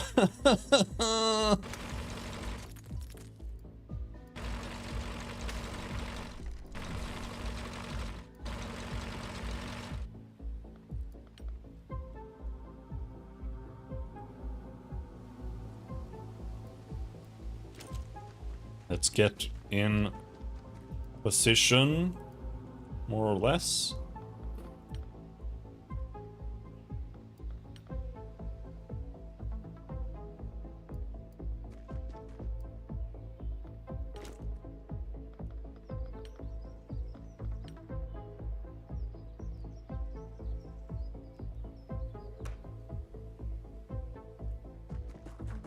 Oh no, bro, he's just gonna rush it.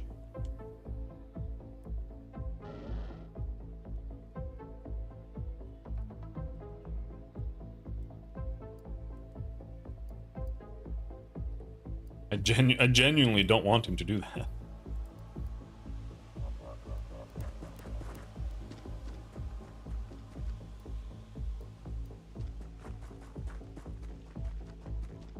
But I guess, if he feels like he's gotta.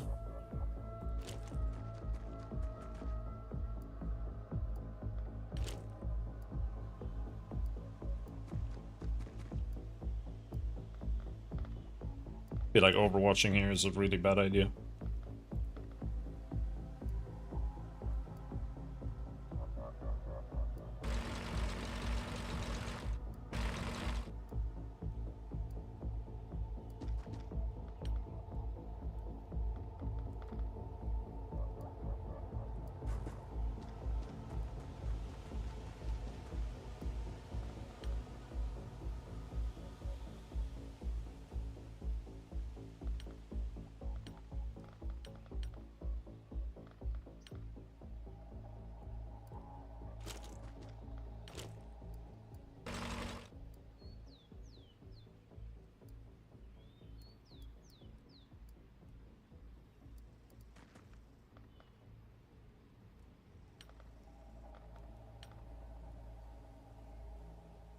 We're keeping him out of there right now, so.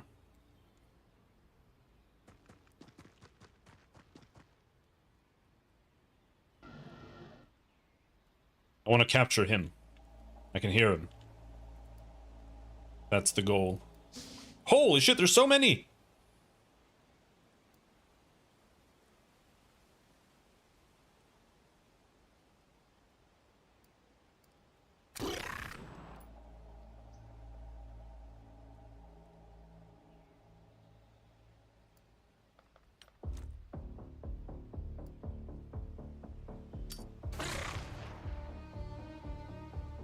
Yes, he's captured.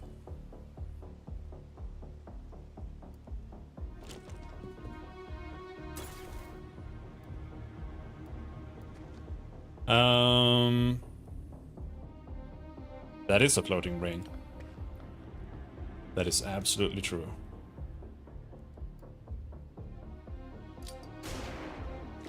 Nice flashbang, asshole.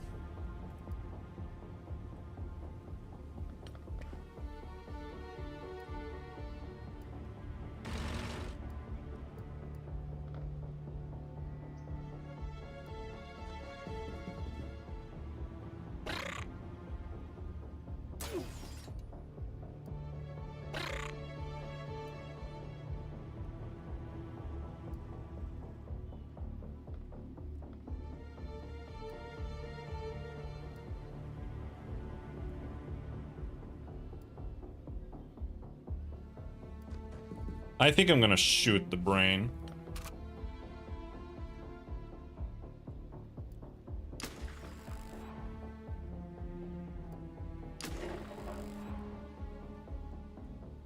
Just to reduce the stun. I think I'm gonna lose some soldiers here. Like, this is a really, really rough operation.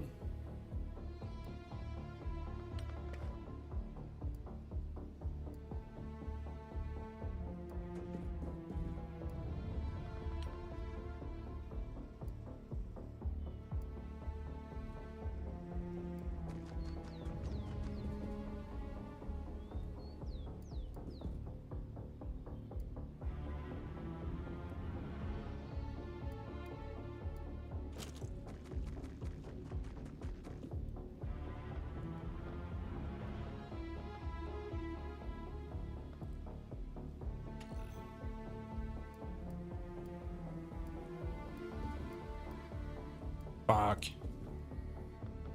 Couldn't reach with the heal kit.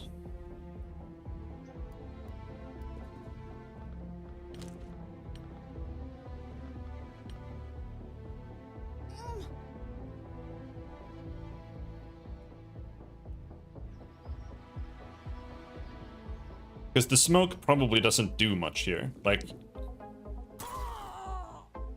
he probably has like 100% hit chance here.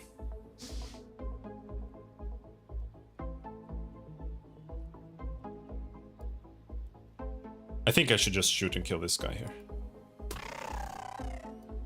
And then we try to stun this guy. Miss. We got him. We only lost one person. And killed?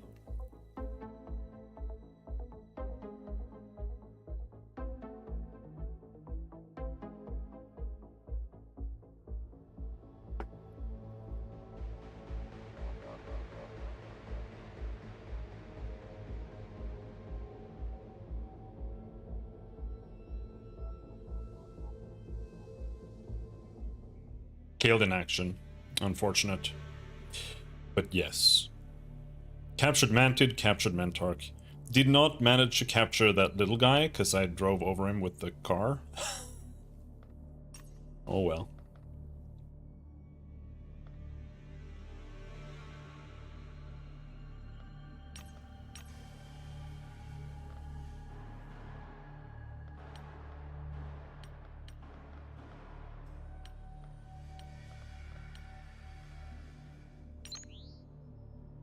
New research project. Observation. Alenium powder.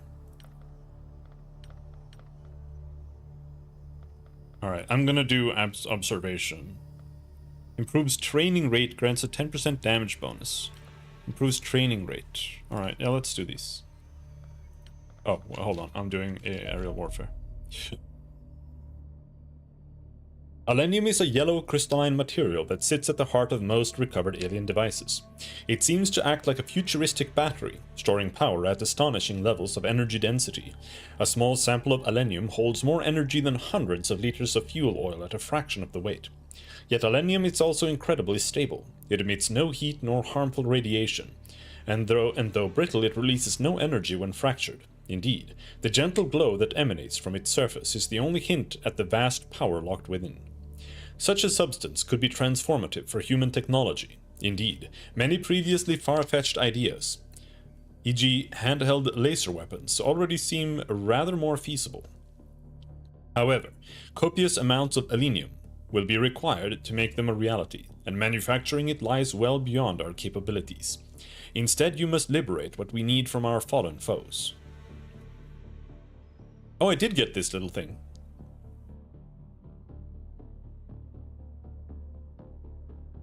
Oh, yeah, I got the corpse. Oh, yeah. The symbiote is a small insectoid alien organism, which our enemies usually deploy into combat via a handheld biolauncher. Genetic testing implies that symbiotes are closely related to mantids, although their anatomy is far simpler than their larger cousins. Indeed, it is best to simply consider these creatures living alien weapons.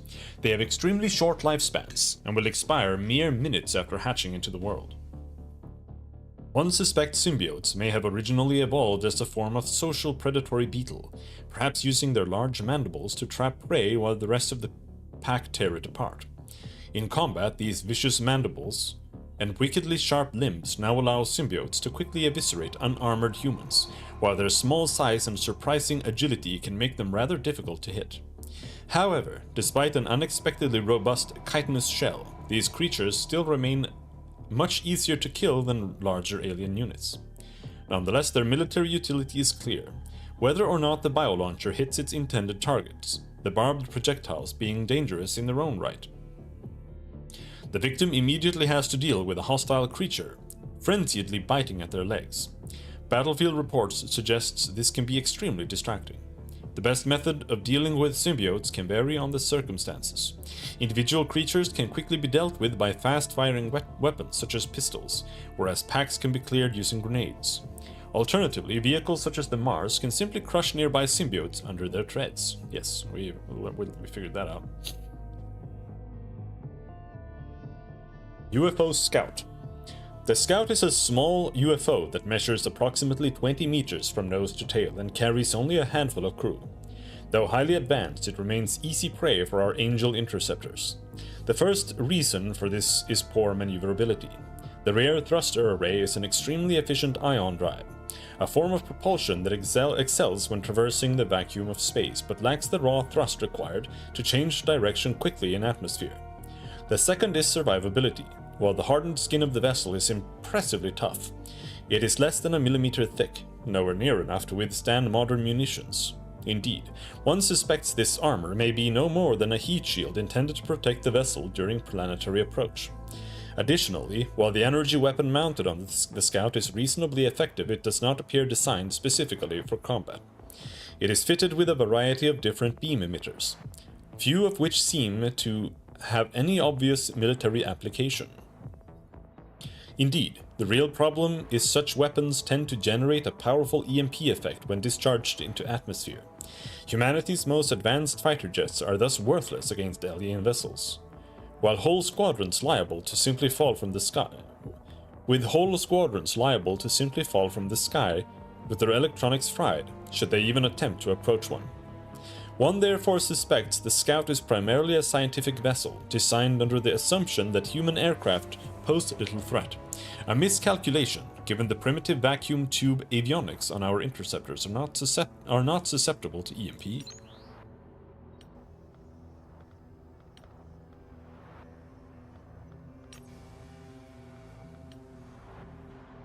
There, we can finally do something there.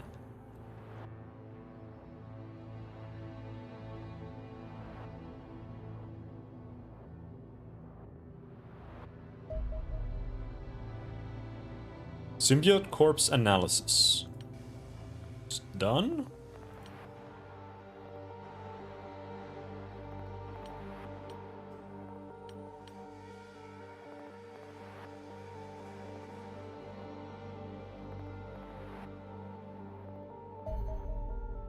Aerial warfare. Engaging extraterrestrial craft in combat is a remarkably difficult process, as even the most sophisticated human aircraft and air defense systems are largely ineffective against the superior technology of our adversaries. There are various reasons for this, but the foremost is that alien craft can be fiendishly difficult to detect. My tireless work on quantum radar technology is the only reason our organization is capable of tracking UFOs at all. The rest of the world remains entirely blind to the gathering threat. Yet even if we were to share our tracking data, most modern fighter jets would remain useless. Without a solid fix on the UFO, they would be unable to lock missiles. Similarly, attempting to employ cannons would simply bring them within range of the powerful EMP effect generated by the discharge of an alien energy weapon. By contrast, our X-25 Angel interceptors are adapted from the venerable MiG-25 Foxbat. This aircraft has electronic systems hardened to withstand the EMP from a nuclear blast, allowing our pilots to freely engage UFOs with short-range cannons. Thankfully, my recent research has now unlocked further combat options. I have managed to integrate the short-range quantum radar carried by our interceptors with the guidance systems of two common types of missiles. The lighter missile is highly maneuverable and fitted with a high-explosive warhead, designed to shower the target with deadly shrapnel. The heavier torpedo is far slower, but employs a powerful shaped charge warhead, capable of penetrating and shattering enemy armor. Both are now available for construction in our engineering workshops. Okay. Now let's do the Mantid. Let's get to training rate. I don't really understand training. It's like, it just kind of happens. I guess.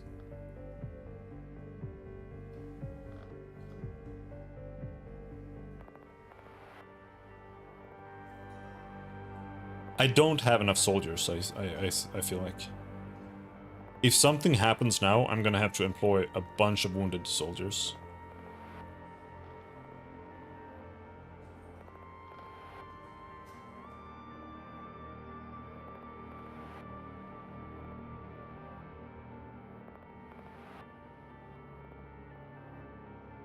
We have to pop a fundraiser.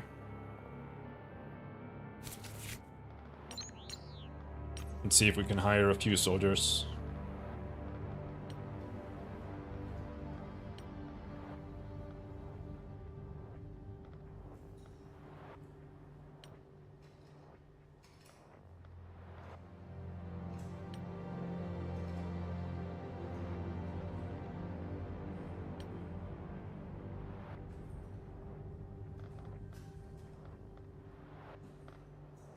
Man, 49 TU is so bad.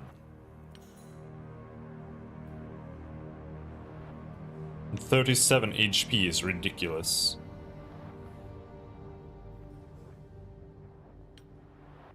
Guess this person.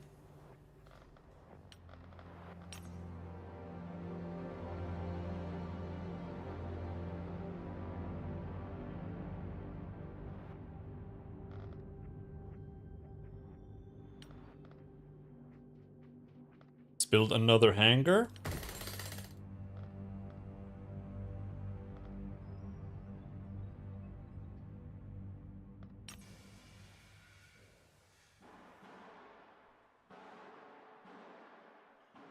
Don't have anything there.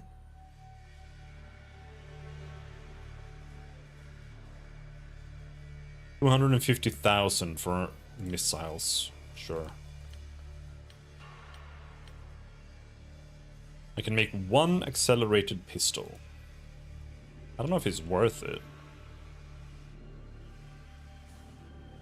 I mean, I don't know if laser is like just better than the accelerated pistols, or if they're different, or good against different things. I don't know. Alright, we got some soldiers.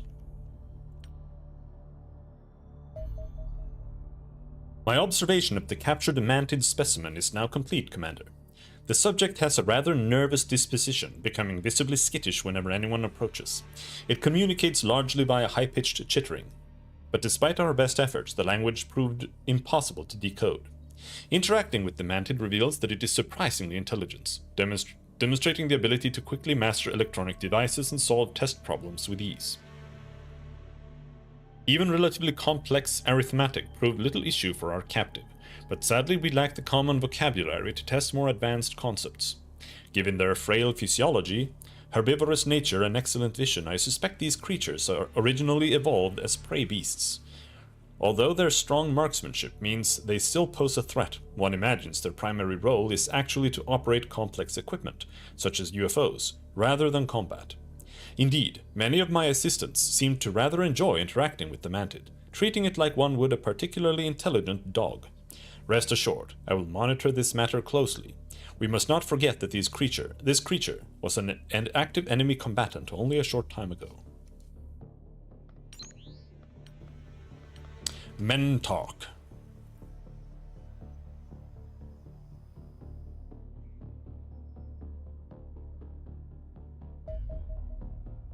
Cleaner convoy ambush. The mysterious cleaners are moving supplies into this region. Ambushing their forces will foil their nefarious plans and may allow us to improve our own supply situation. This one, when I did this last time, it was surprisingly deadly.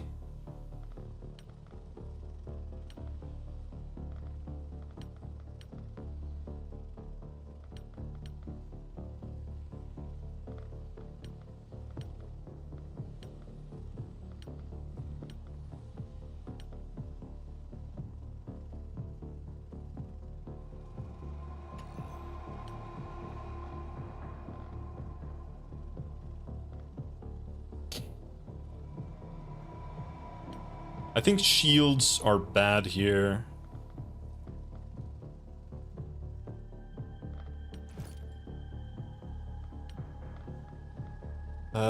Shotguns could be decent. But I think for the most part, rifles might be best here. The sniper is decent.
escorting everyone in heavy armor, including the sniper.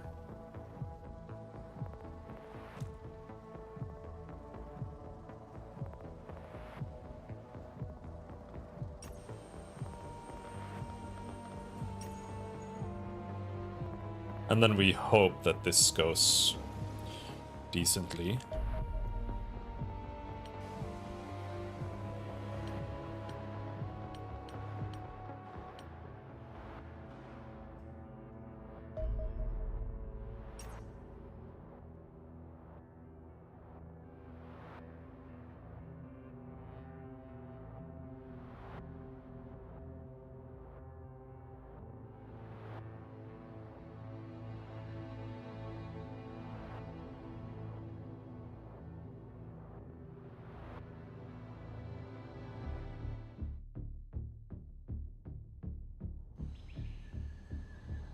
All right, let's see.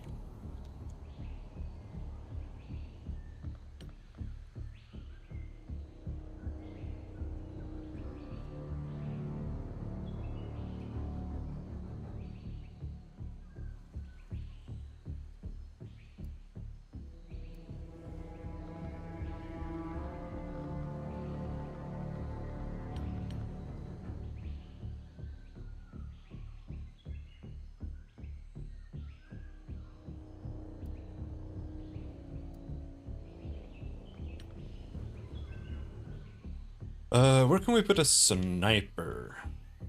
There's no roof here, unfortunately.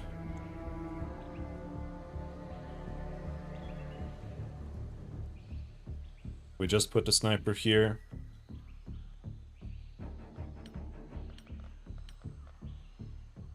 Shotty.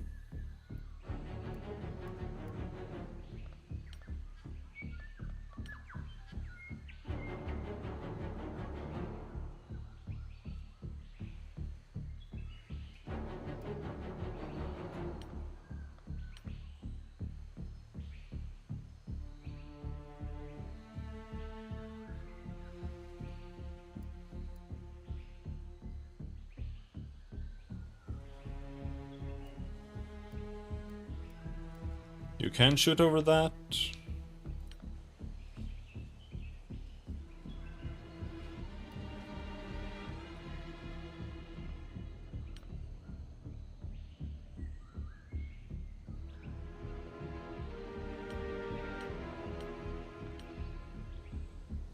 I feel like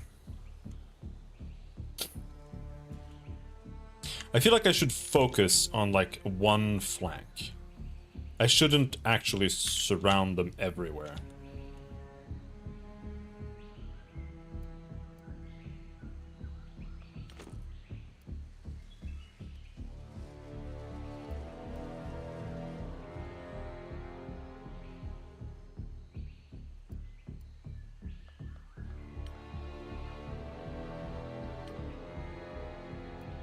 We put both snipers here.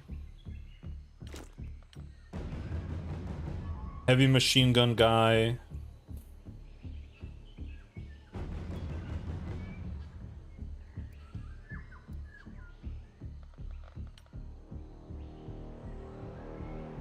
And then we put another shotgun guy here.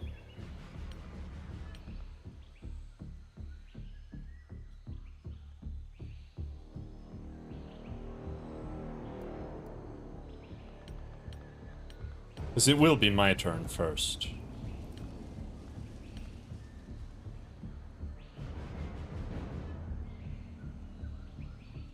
I believe.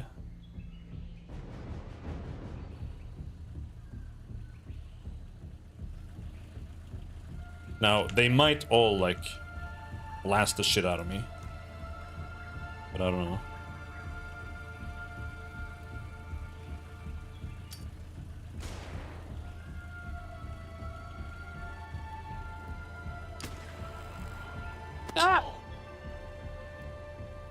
Yeah.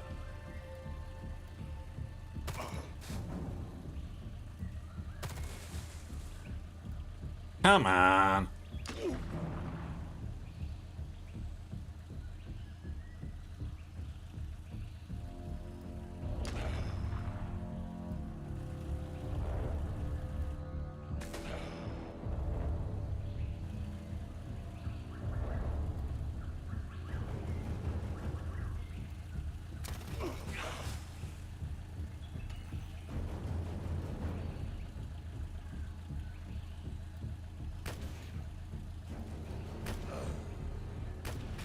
Oh!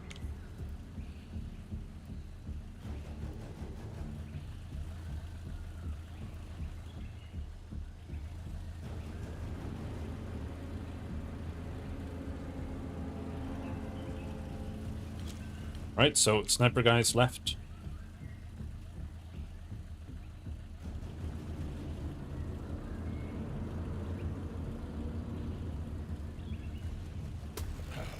Fuck you. Fuck you. Alright.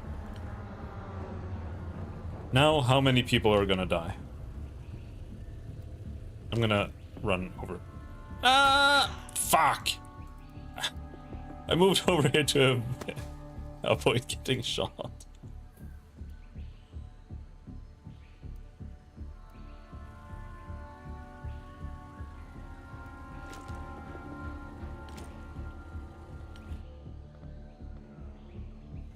Then we threaten them with this guy, maybe? He also has heavy armor. Now, everybody has heavy armor. So hopefully I don't get instantaneously killed.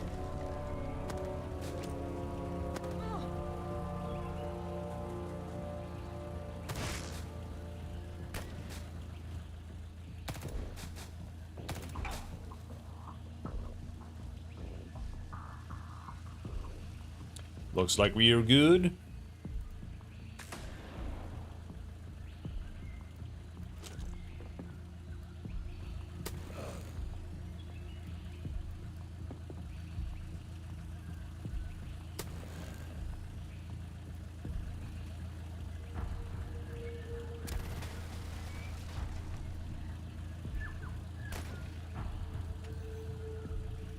Oh, really?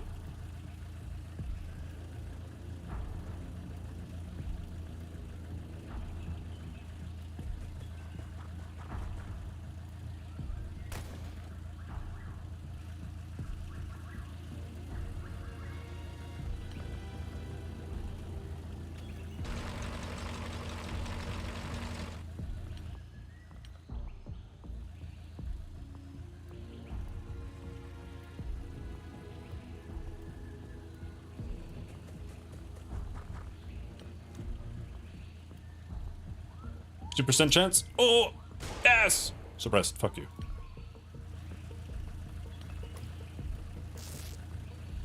He heal himself?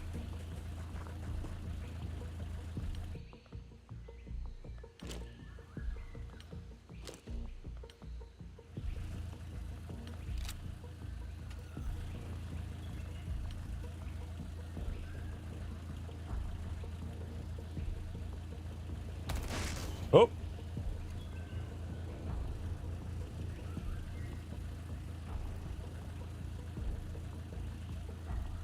Let's see if we can get the kill with an actual soldier.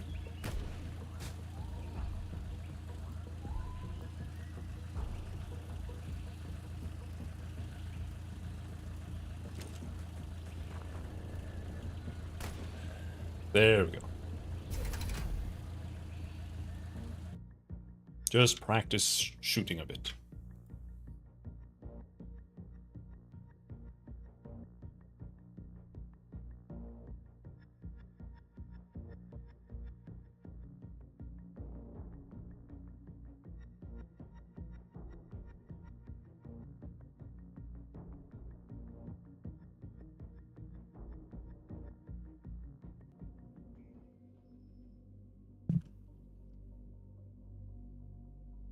Lots of injured.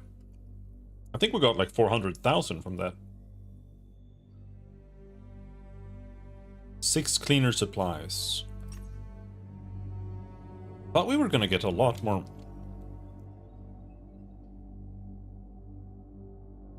I'm confused. Or do you need to sell it? Cleaner. Cleaner supplies.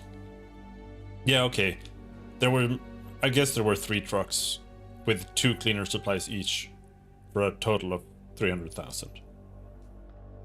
Sell junk. the captured mantid is junk now, apparently. Cleaner corpse is junk. Cleaner submachine gun counts as junk.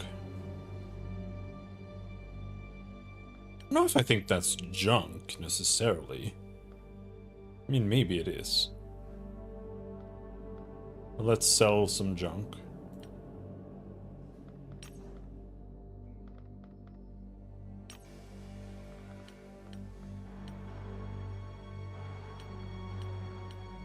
That way we can craft another Mars combat platform, because it's good to have, just in case the other one breaks. And then we just wait. A living Mentarch is a surreal sight to behold, Commander. The subject remains entirely passive within its containment unit, patiently hovering in place while it endlessly scans the surroundings with its single large eye. Nothing has changed since the creature first arrived in my laboratory. At no point has it shown signs of anger, boredom, or discomfort. Application of an electric shock will cause it to adopt a defensive posture, but after approximately 30 seconds it will simply return to its previous position.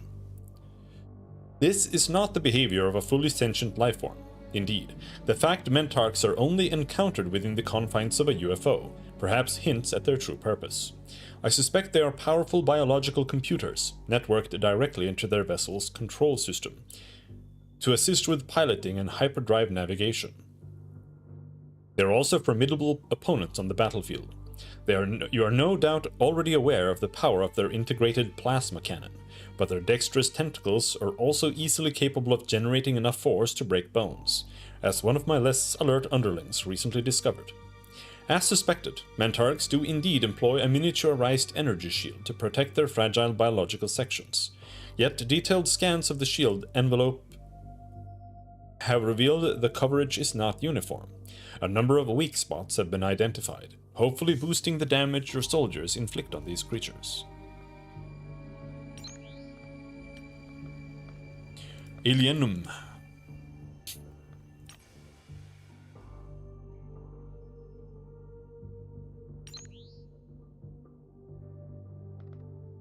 All right.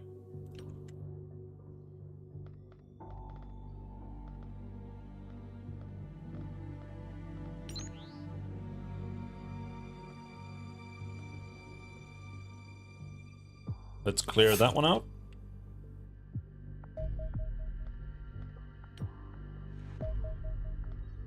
UFO detected.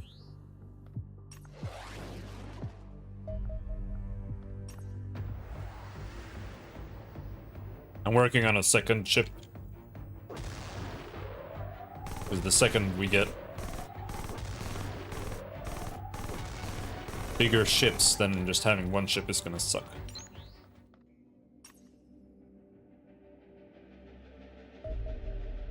A potential supporter in the Africa and Middle East region appears to have fallen under enemy control. We have therefore reclassified them as an enemy infiltrator. This one?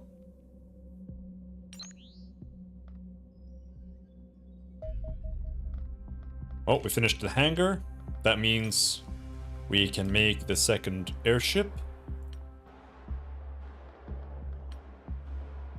We need 25 alloys to make a new cannon, which we need to do. For that, we need the alloys.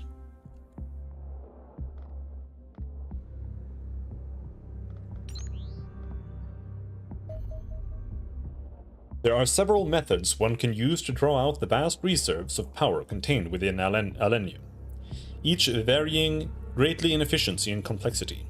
The easiest method of extracting energy is simply to place a pair of electrodes anywhere on the Alenium crystal, literally plugging it into a circuit as if it were a battery.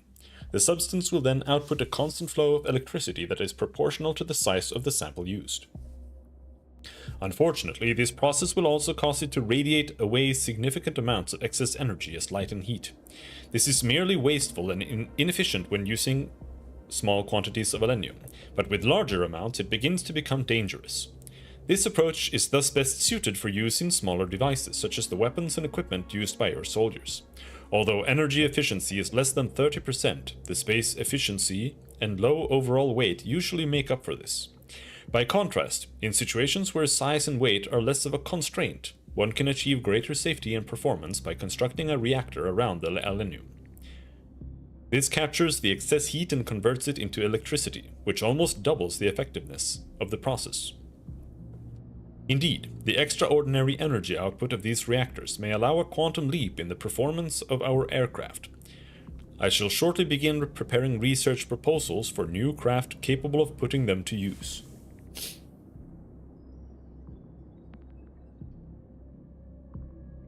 Yet most efficient of all are nitrogen-cooled alenium generators, which add a delicate arrays of photovoltaic cells to bring conversion rates of energy into electricity up above 80%. Though far too bulky for general use, one suspects they would make an excellent replacement for the diesel turbines in our existing generator rooms. I think that just instantly upgrades them once you finish the engineering. Okay, we got laser weaponry. Let's research that. And then here, base upgrades. We need more alenium.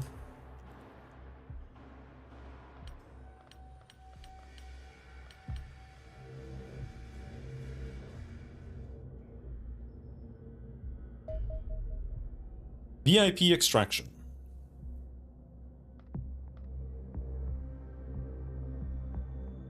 The cleaners are attempting to eliminate a journalist who has been investigating their activities. Rescuing them may provide us more information about the structure of the cleaner organization.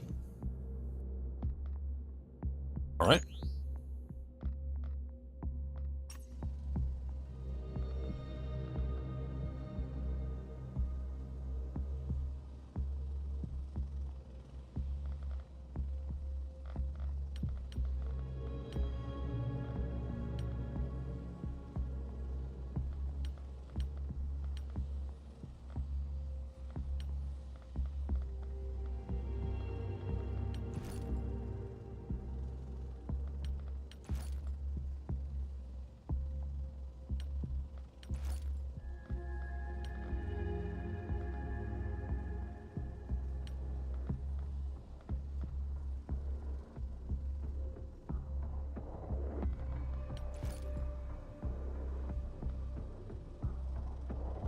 Do I want 3 assault?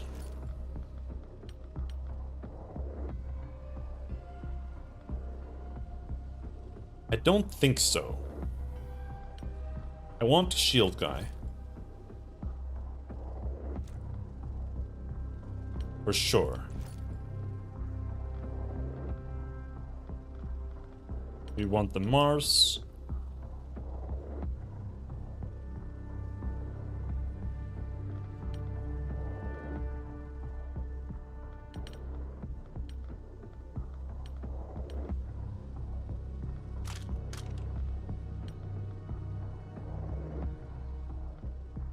My issue, I feel like the rifle is like the worst weapon in the game. It's so trash.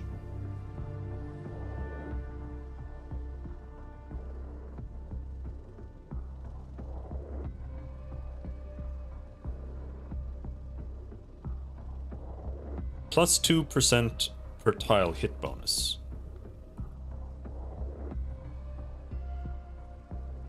Per tile, what does that mean? The short range accuracy bonus. Most weapons receive a hit chance bonus when fired at short range.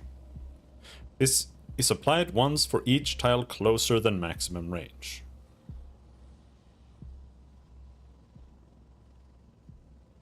What is the maximum range? 9 tiles. Okay. So for each tile within 9, we get plus 7.5% hit bonus. While here, this has no hit bonus. The rifle has a plus 2% per tile.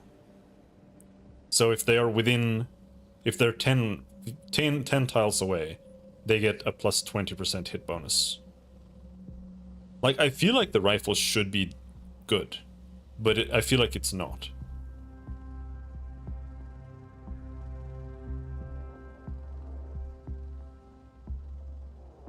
It's pretty short range. Like 10. I would say 10 tiles is ideal firing range for the normal rifle.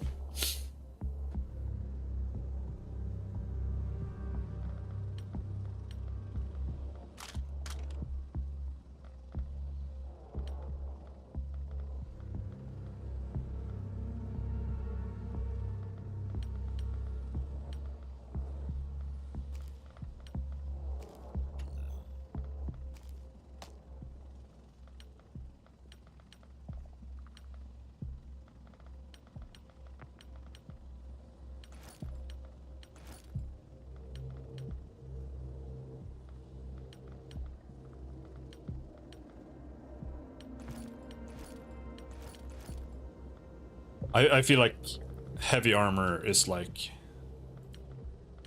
almost a necessity here.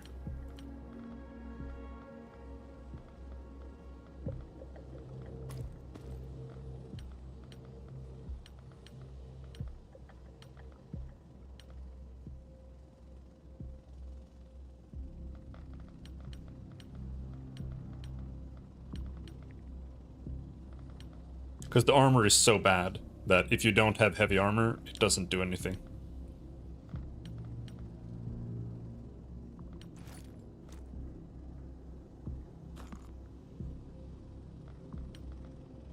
So heavy armor on everyone but the sniper.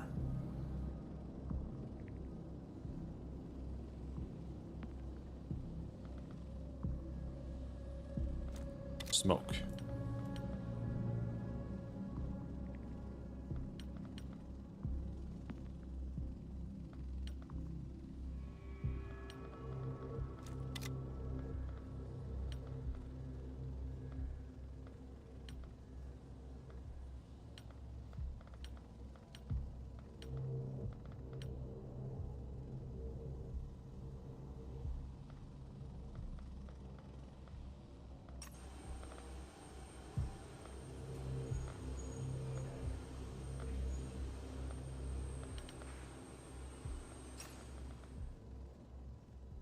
Alright, YOLO.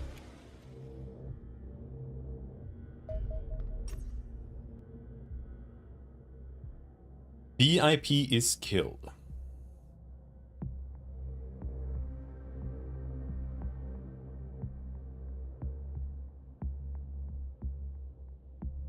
I feel like this is gonna be a dog shit mission. The VIP is just gonna get shot from like the darkness and die instantaneously in one turn. That's what's gonna happen. Commander, I've been tracking a journalist in the local area investigating cleaner activity. Unfortunately, it seems they were onto him. He's made it to the rendezvous point with your soldiers, but the cleaners are closing in. Get him back to the dropship alive. That information could help us. Holy shit. Okay. So I have a plan. I have a plan.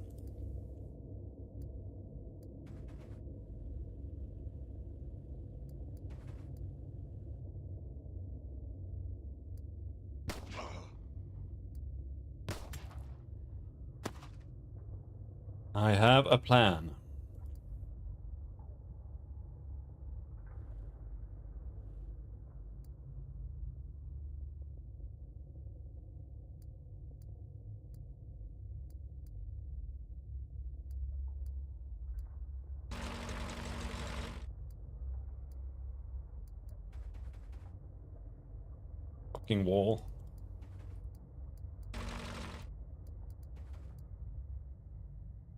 Kill him.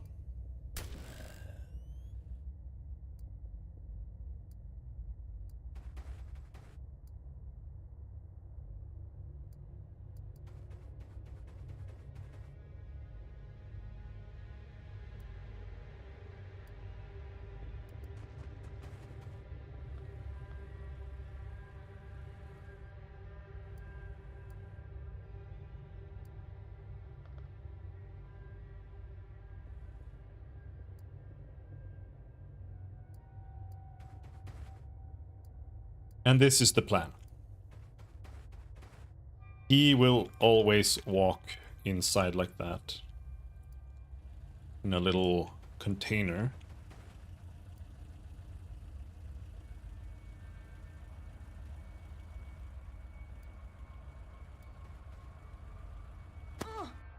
Oh my god.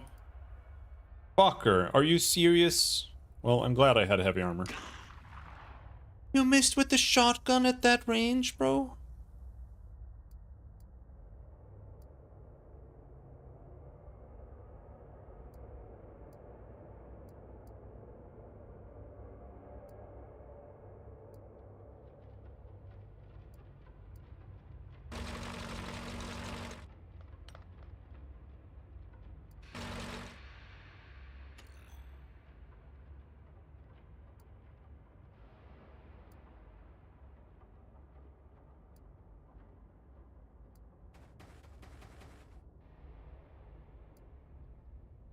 I can't.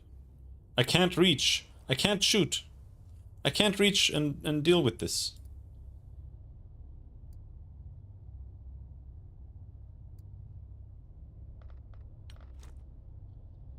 This is the best I can manage. And this is terrible.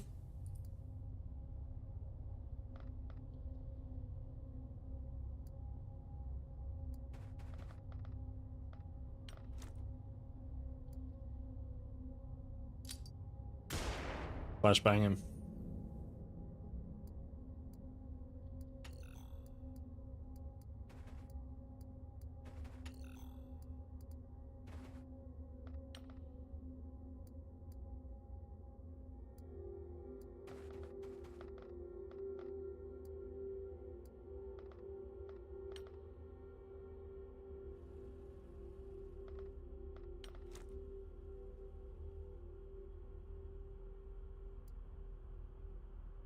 Ooh.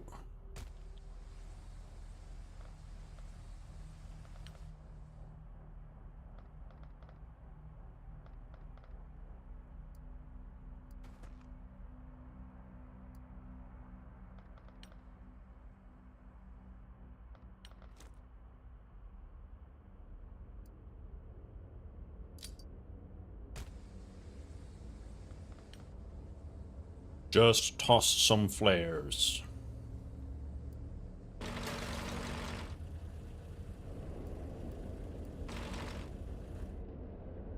There's the next one. Alright.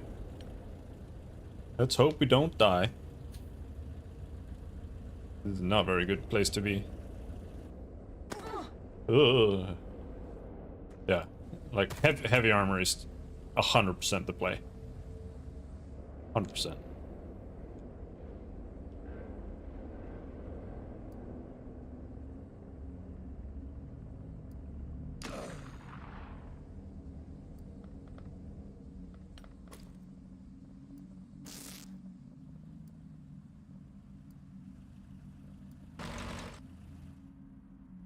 Hello?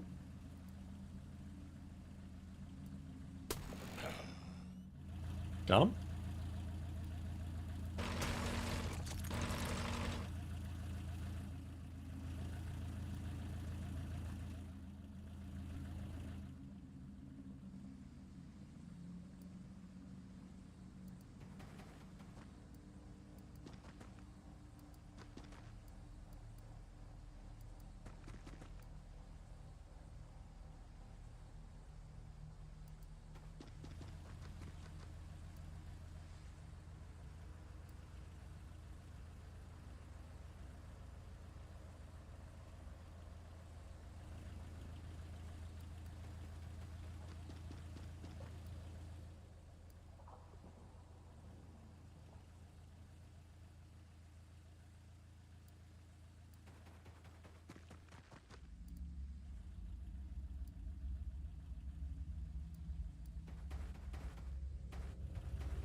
And then we move him in here. I'm the shield guy. And what do we do with you? There is a guy. He's on the second... He's on the second floor.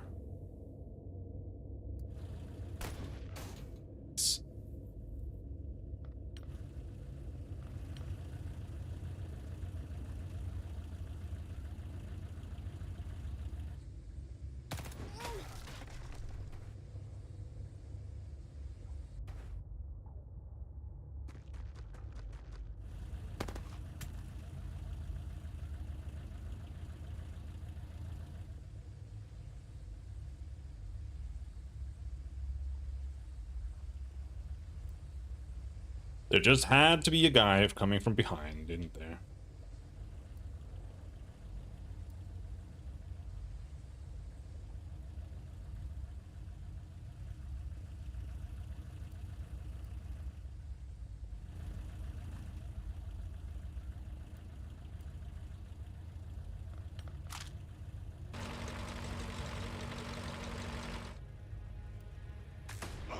Fuck you.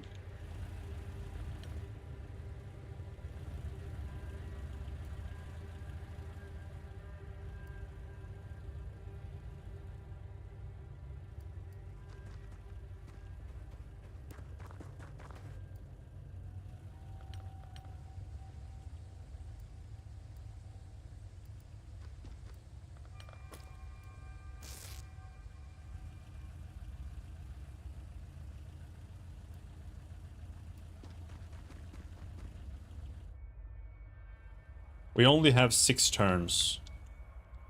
Holy shit, that's so far, though. Oh my god. 17% chance to hit.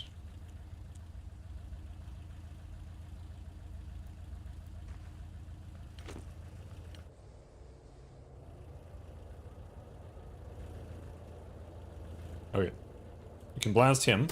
Fuck you.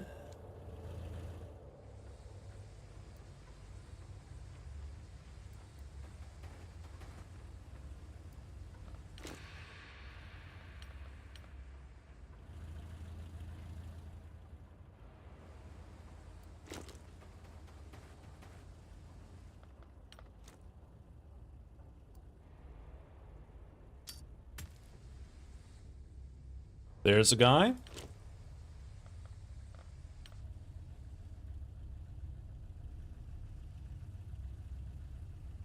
There's just so many guys.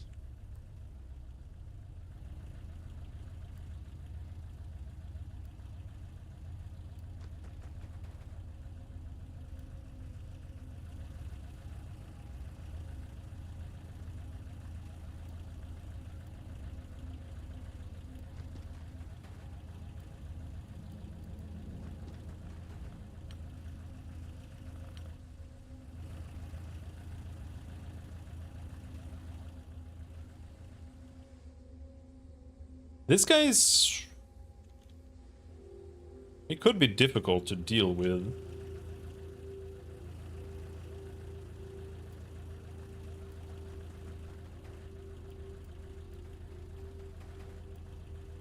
There's another asshole.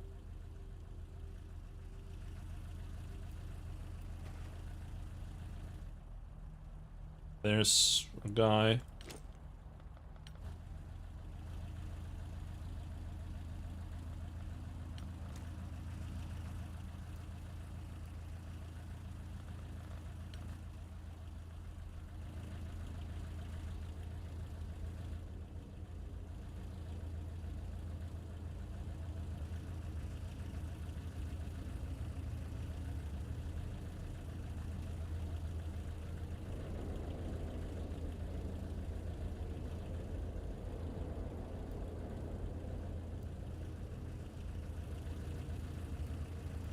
I think going like here might be one of the... Oh, he sucks. He's not very good at running. All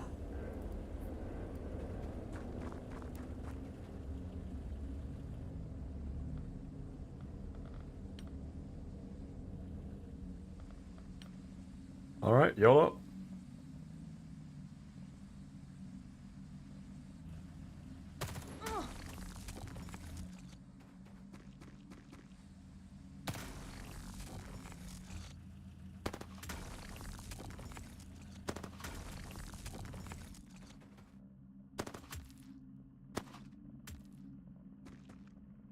There's so many.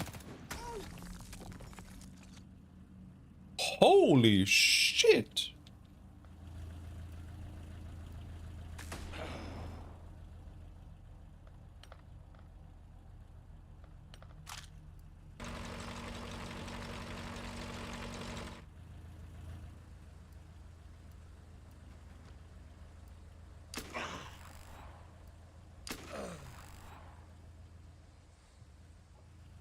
Yep, fuck that guy up.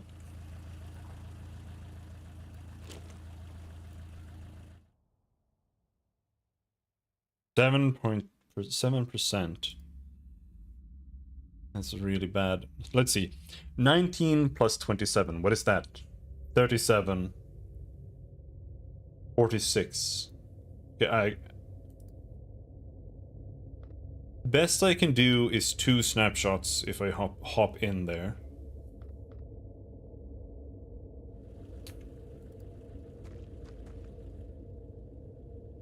But what if I just run forward and we just pray for one good salvo? Fuck you.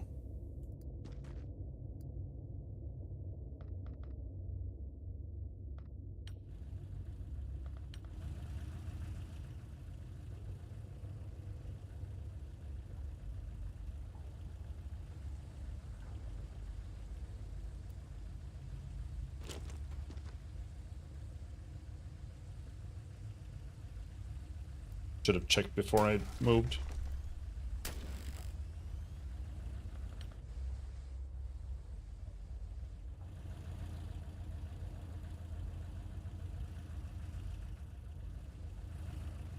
We actually have a real chance of shooting that guy.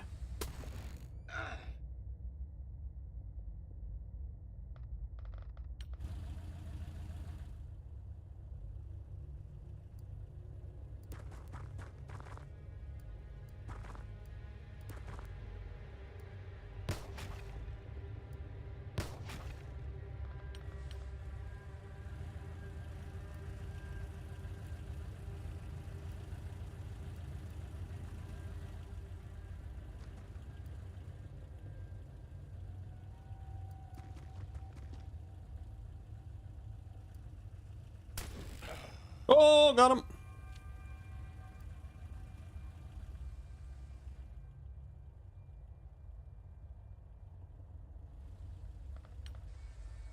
This asshole.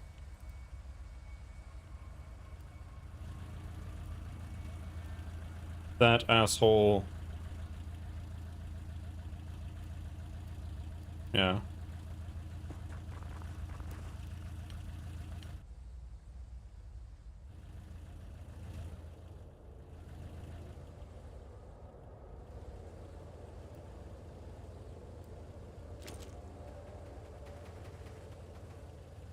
We go here, that way we threaten him next turn at the very least. Sniper needs to move in.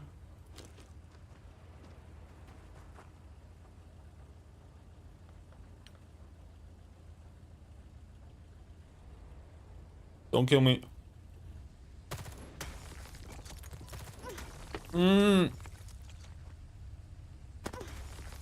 Oh.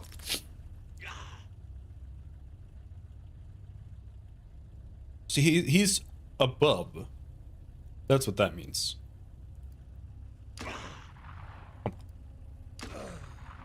Thank you.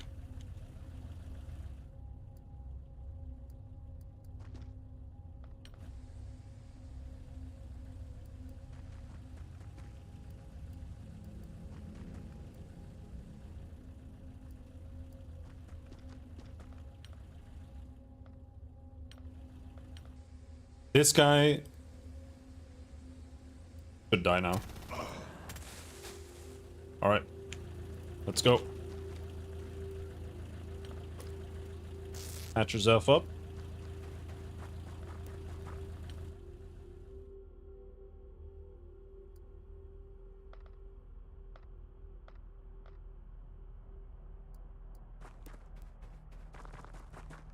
Four turns. We're still really far away.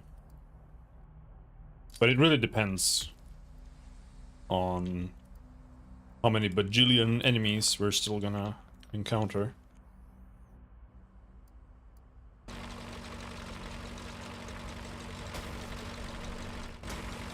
Make way! Make way!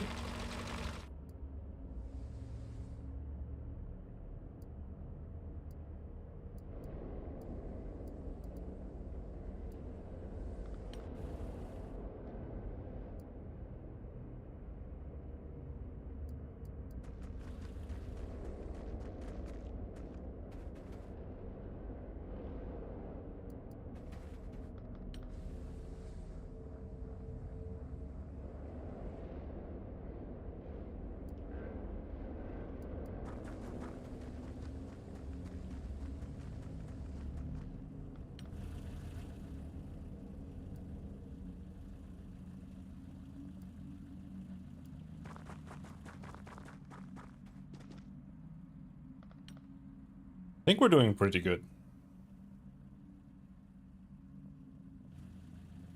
Ah! Never mind.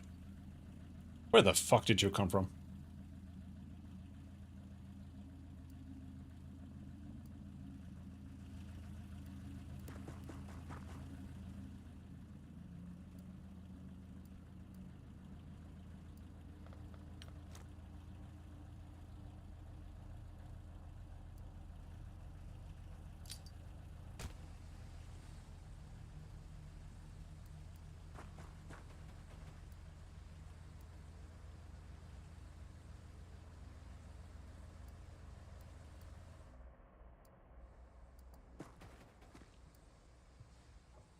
There's an asshole. He's up above.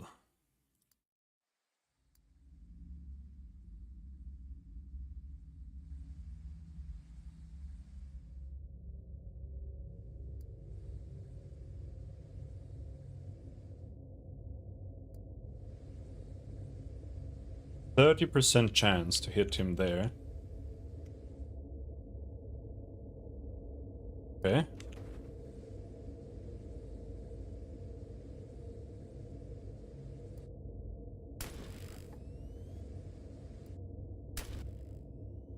Miss.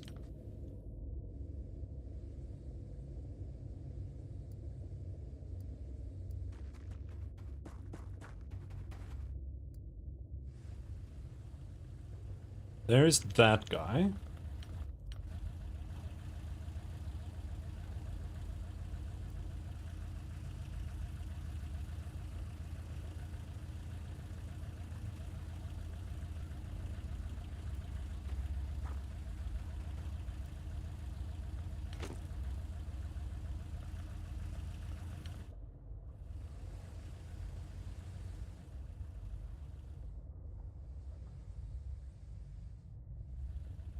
If I step out there, oh, there's a wall in the way. If I go up there, still can't hit.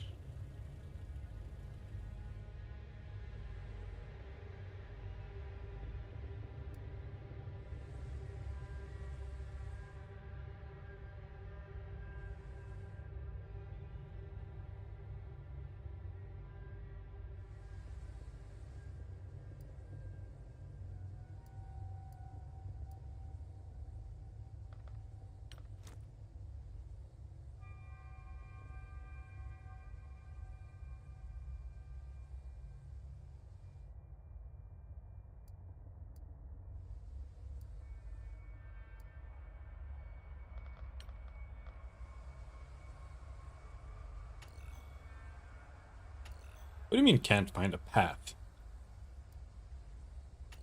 Oh, shield units can't climb ladders either. Sure.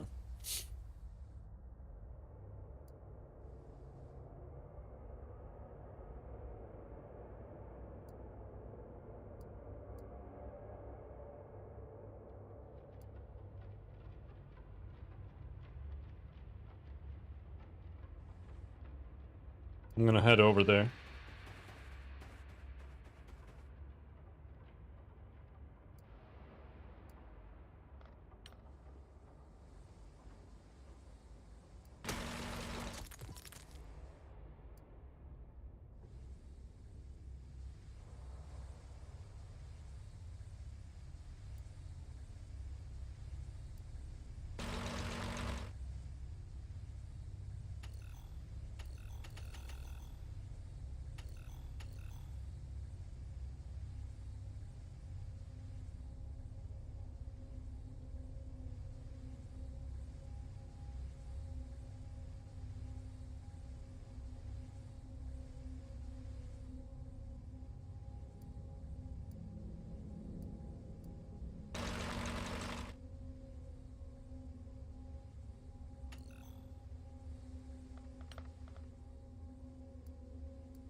Really?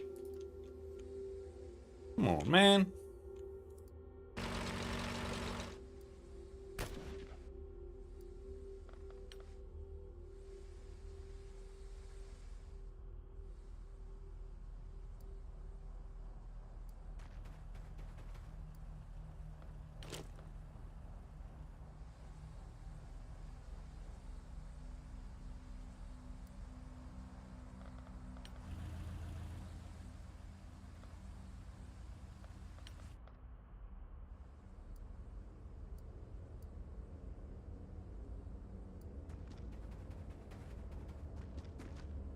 think that should be safe.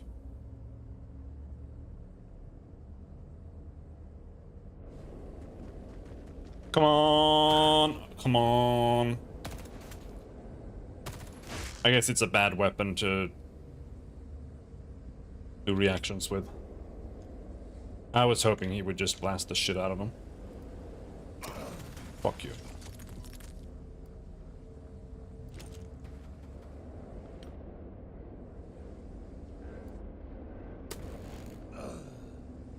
Got him.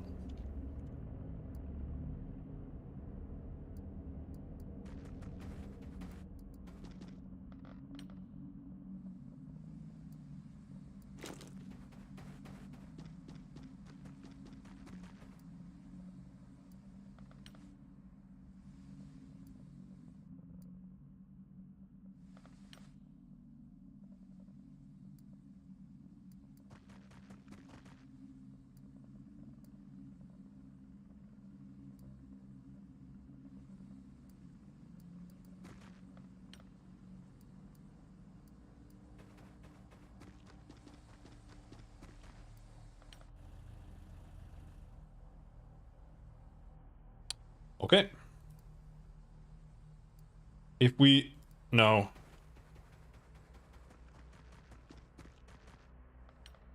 I'm not gonna make it before reinforcements arrive, I think. I can't get there with everyone.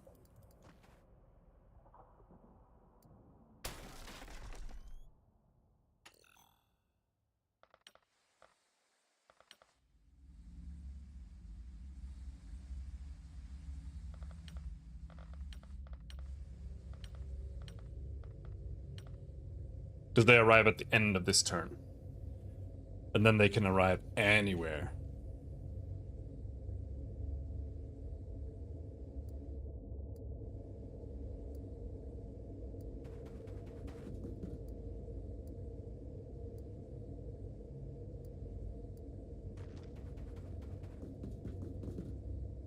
He could be killed here now.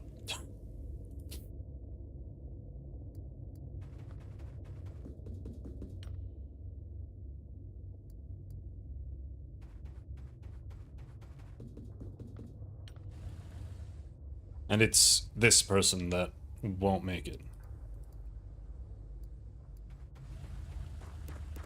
In time.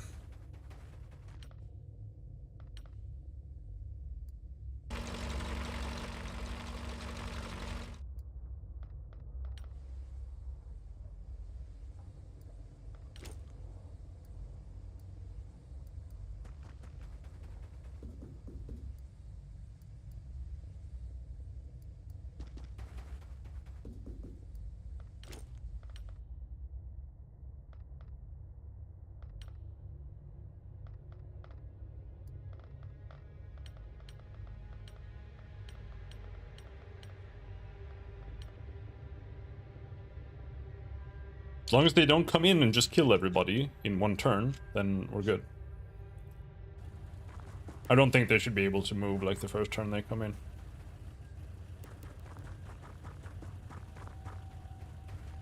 I don't know.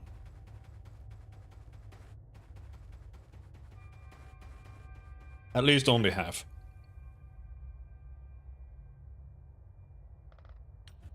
But we're good. I think she reaches, yeah.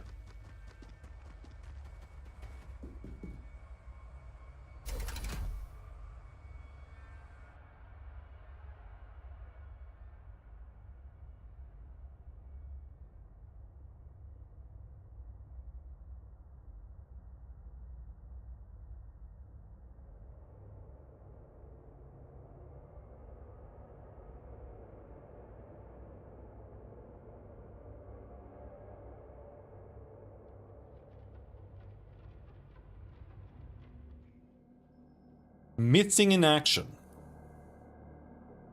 Right. Wounded 14 days.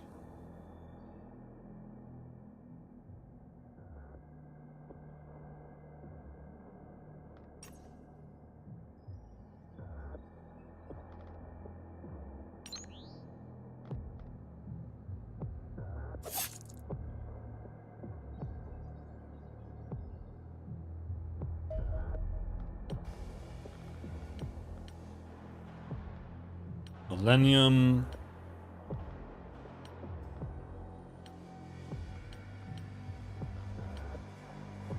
Not a whole lot of stuff to make. Is there anything we should be building? Like, I feel like training... I feel like we need a training facility, but if I build a training facility now...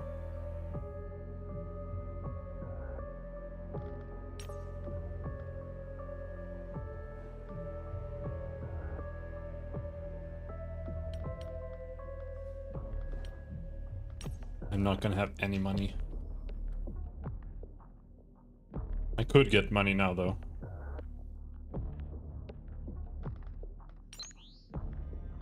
But we could also do that, and then we have 1 doomsday growth.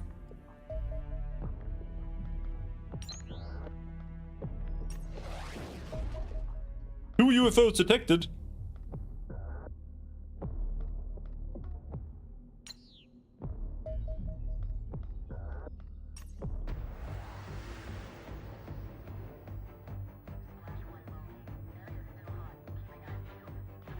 That's Angel 1.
This thing is tanky as hell.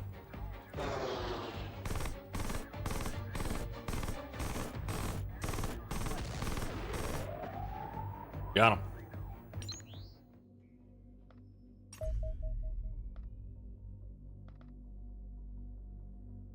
Alright, we got a crashed destroyer.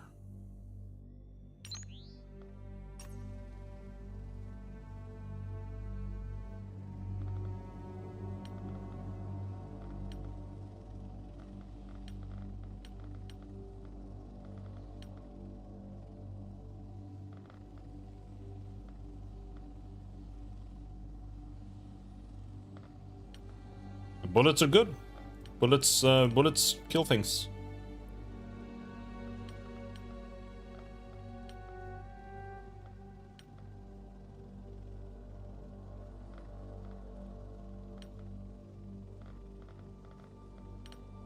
We've got sniper.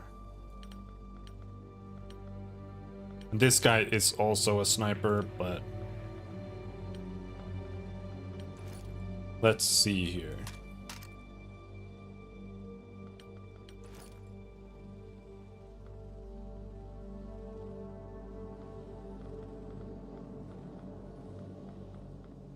I just don't know how I feel about having a pistol on a sniper. Like, it feels useless.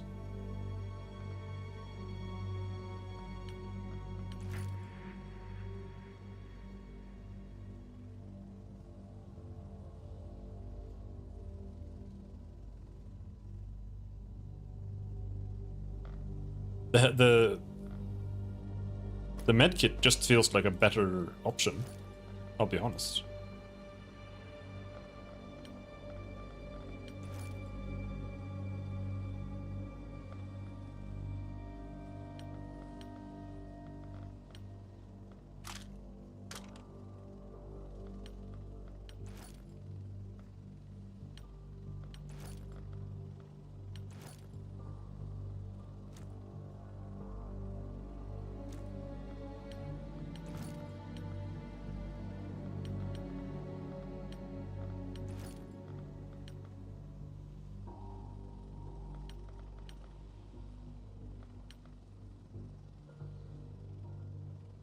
Shield guy.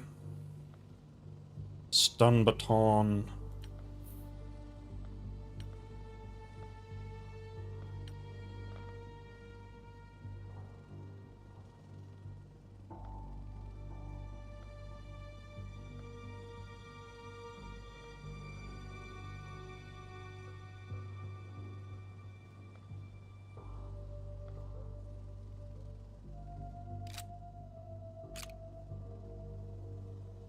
Like, the range should be good.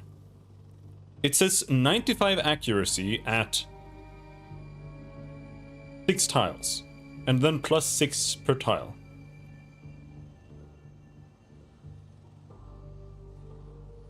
So it should be entirely possible to get 100% hit chance. I don't know if the enemy's like reflex or something affect their hit chance.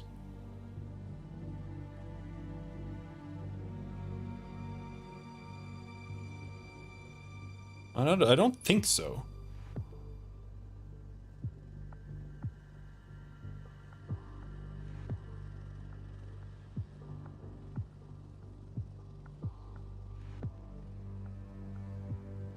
No?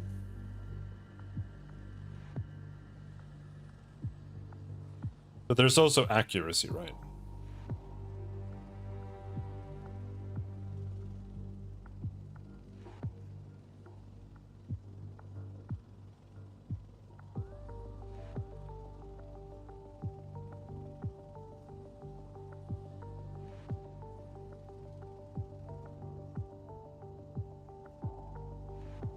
I think accuracy is a very confusing stat. Like, what is 64 accuracy? This has 95% accuracy. So, is that, like, at 95% accuracy, I have...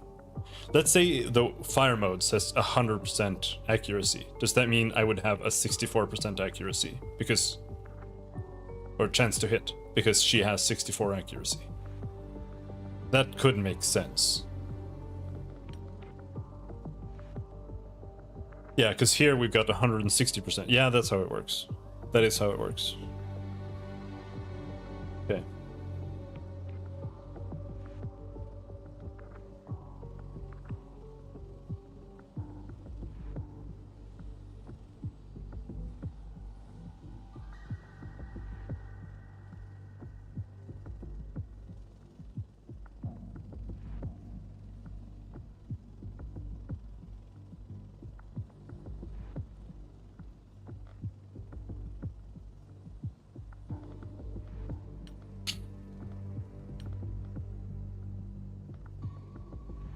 Here, though, we should bring missiles.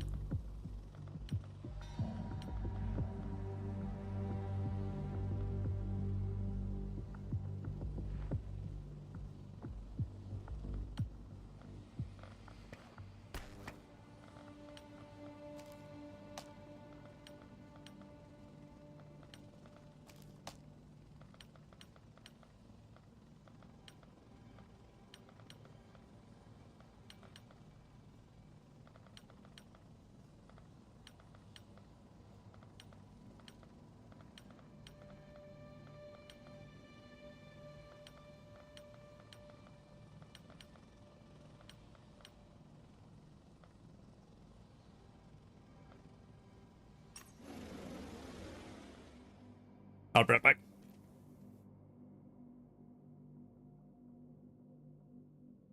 I don't like that you can't pause here. I mean, escape pauses. I'll be right back.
Alright.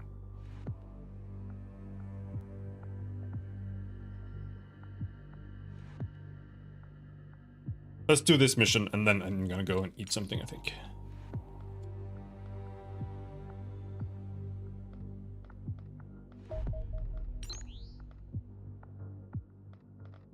What is this?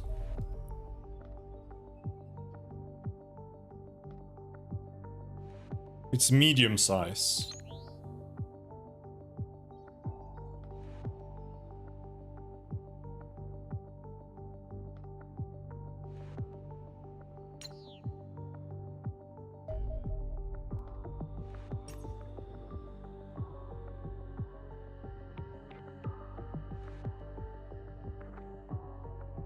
But we might have big boys here. We'll see.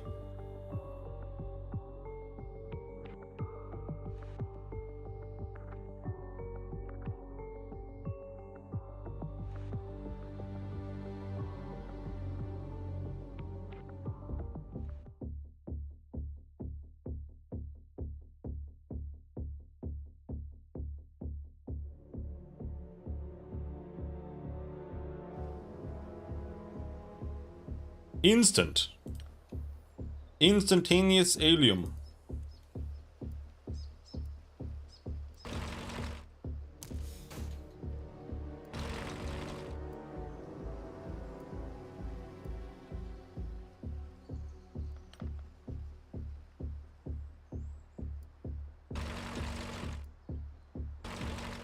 Die! Fuck!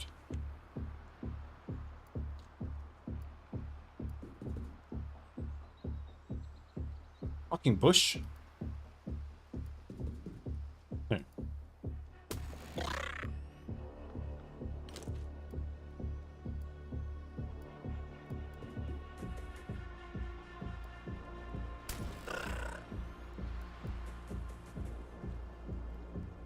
There's a person there.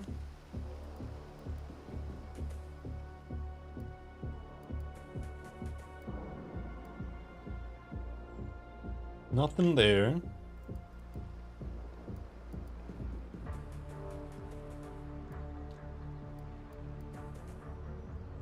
Nothing there.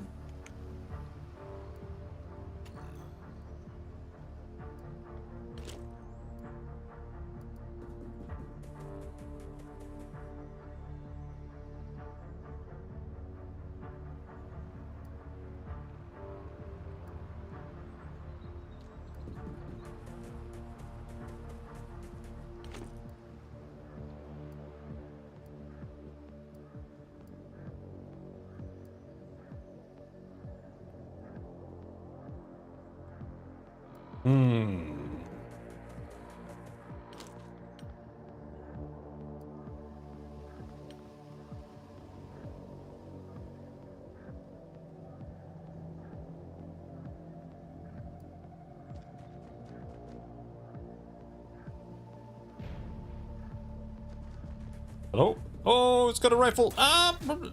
Jesus Christ. What was that?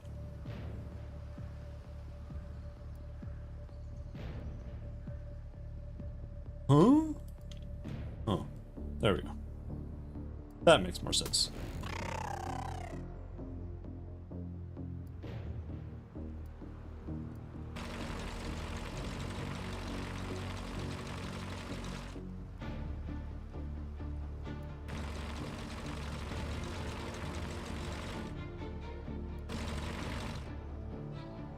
Okay.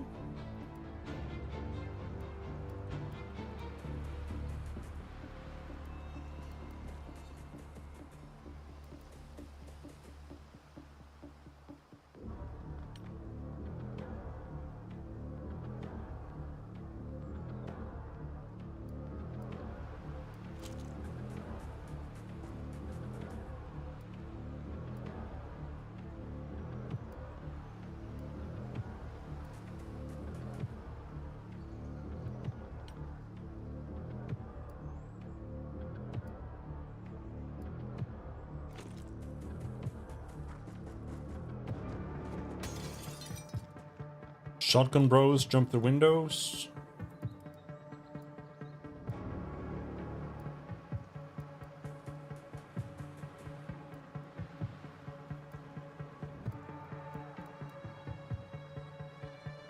What?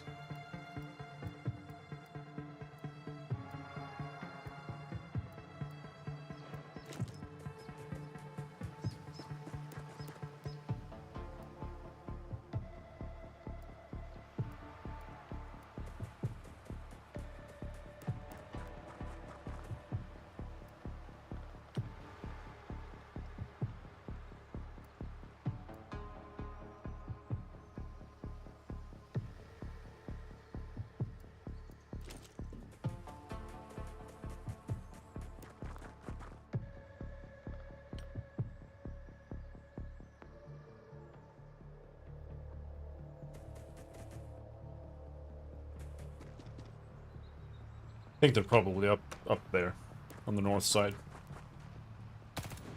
Yep. Hello there.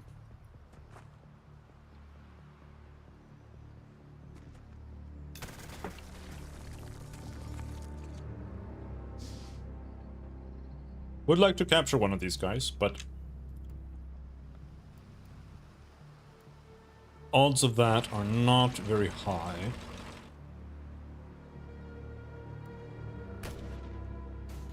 Oh, even less so now.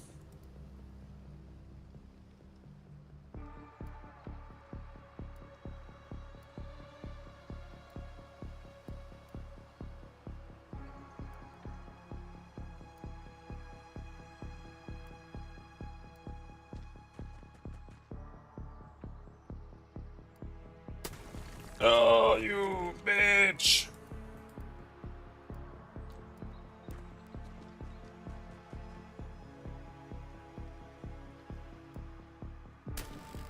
Oh! 49 damage. Jesus. Ideally, we would hit him one more time and he wouldn't die. But he died. Whatever. If he had not died there, we could have batoned him once and he would have been stunned, and that would have been good.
Alright, well, we can't see anything there. There's the ship. We need to check inside here. Just in case. No alien.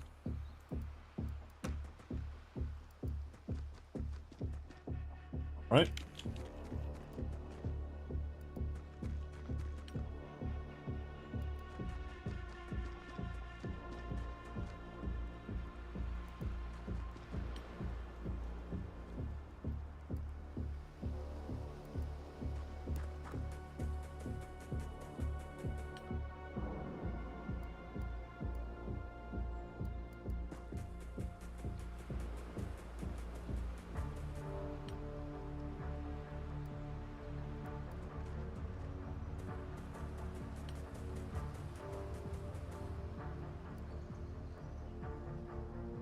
There might actually be someone over here.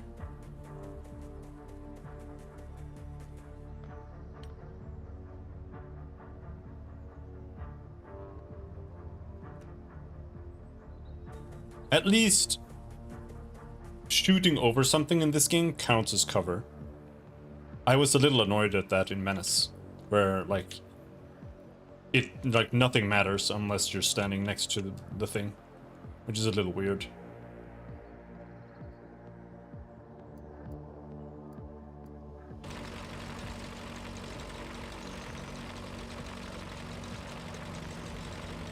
This is a little scary.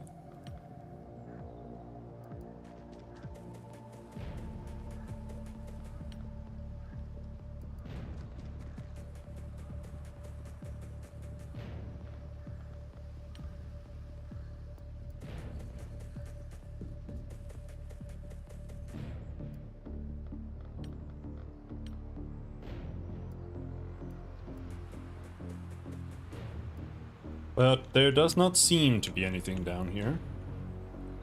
So that's good. Canadian sniper.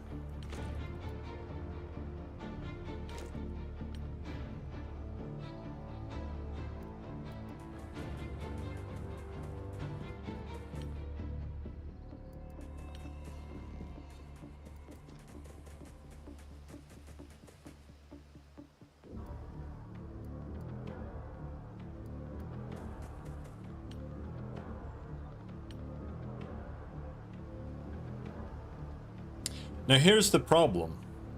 This guy is just camping the entrance, but I need to blow up the door.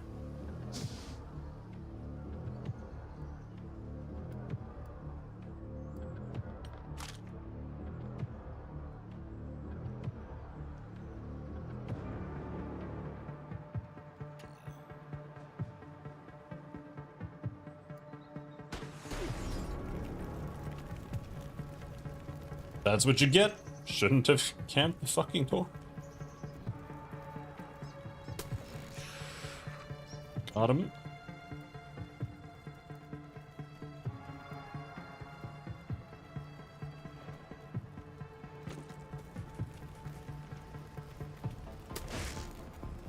Fuck! Shot my robot.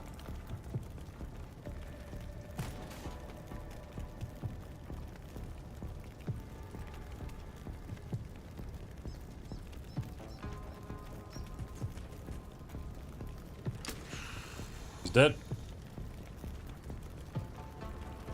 I don't know what this is, if this is gonna like explode on me.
There's gonna be a brain here, and he's gonna do 80 damage and one-shot me. This guy's gonna... Oh, now you're scared? Now you don't wanna rush him? Oh, he's got 17 HP? We could get him? We could get him? Woo! Oh no, he healed. Shit.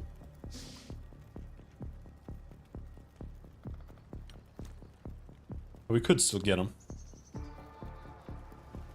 YOLO. Please, please, please, please, please. Not great.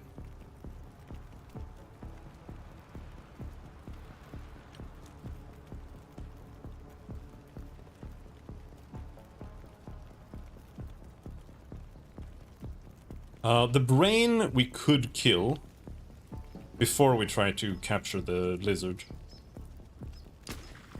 Oh, well, can't capture it like that.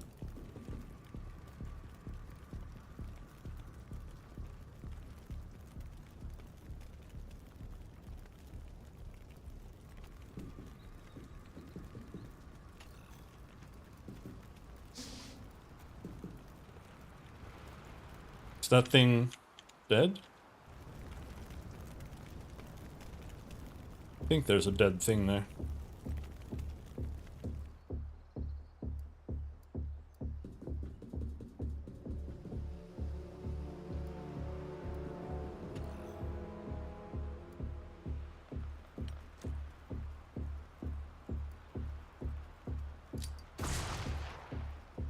We got one in.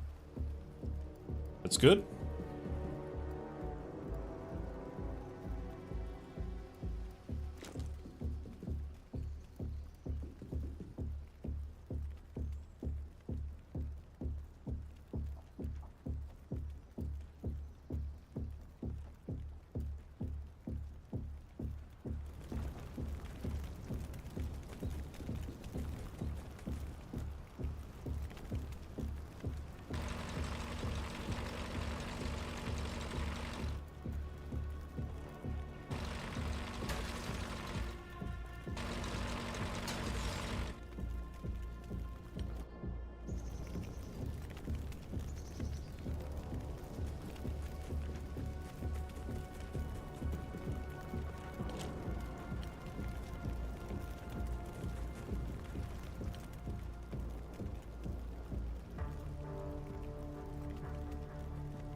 Oh no, that's not a door.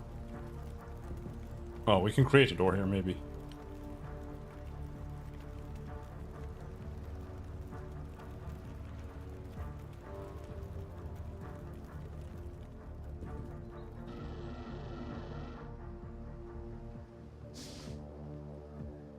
Stun 20. He's almost down.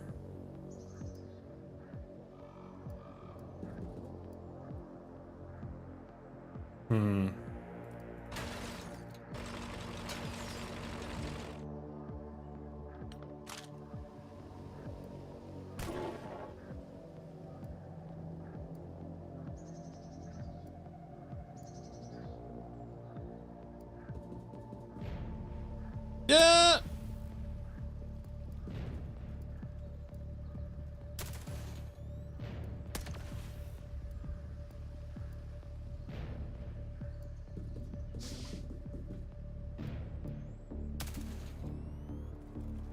Well, at least he's suppressed. That's something.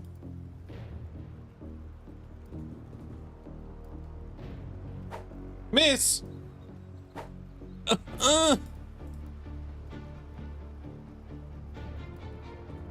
Double miss, bro. Oh, I got him. Fuck you.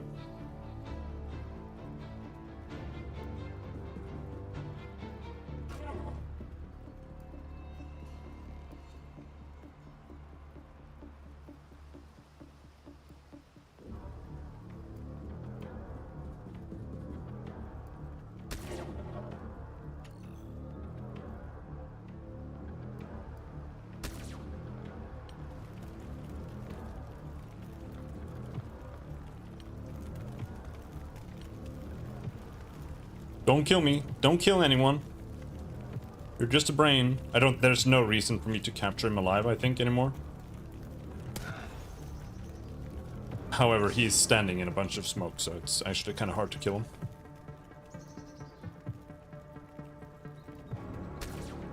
He might be valuable, though. He might sell for a lot of money.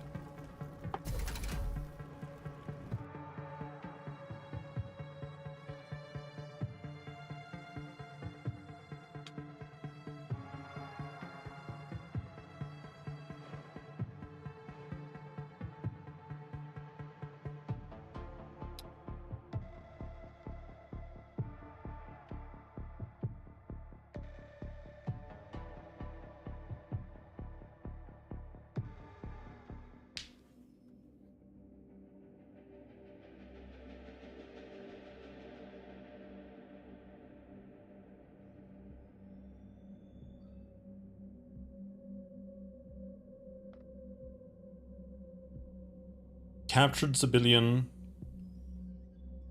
Captured Mentarch. 40 alloys.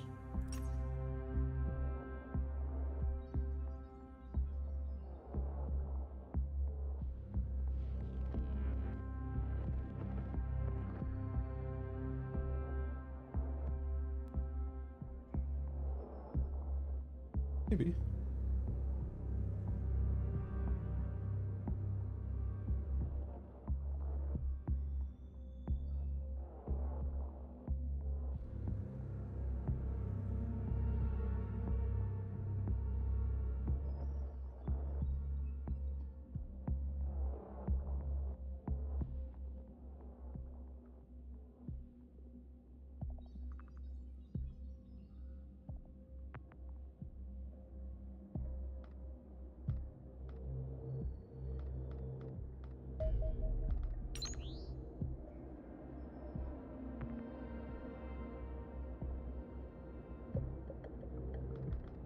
We should launch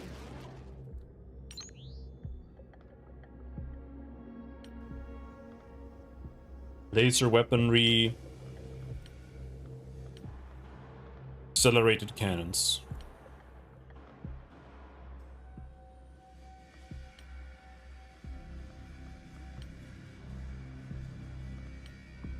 Generator upgrades.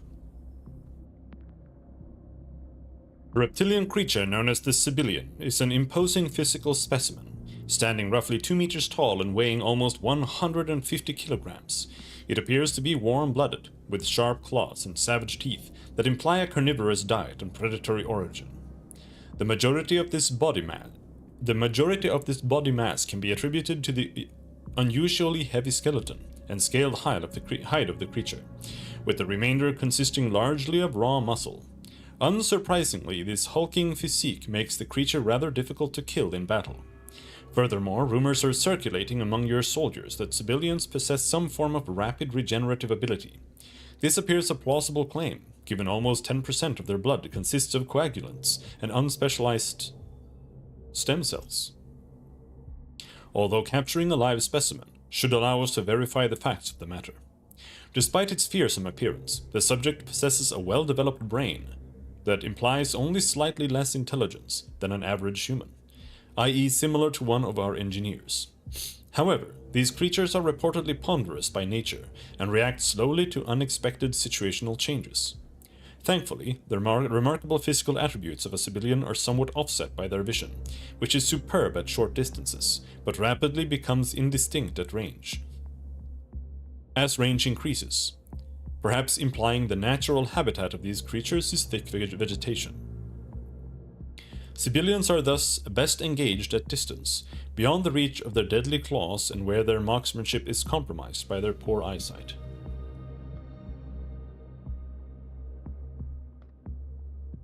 The destroyer is a larger and more powerful craft than the Scout, measuring slightly less than 40 meters in length. The heavy armor grants this craft significantly improved survivability, but, thankfully, also appears to have reduced overall speed and agility. Analysis of the destroyer suggests it has been constructed to fulfill multiple roles. The armor is thickest on the underside of the vessel, which may signify use as ground attack craft. However, the large interior space and sizable frontal airlock imply it can also ferry troops or supplies where required. Substantially increased power generation appears to be responsible for the improved performance of this craft. E.g., the engines and weapon systems are no larger than those on the Scout. Instead, the destroyer's larger reactors simply feed them more energy. The result is a vessel that poses a genuine threat to our X-25 Angel interceptors, while also being capable of carrying more crew/cargo. It thus seems safe to assume these destroyers will shortly become commonplace in our skies.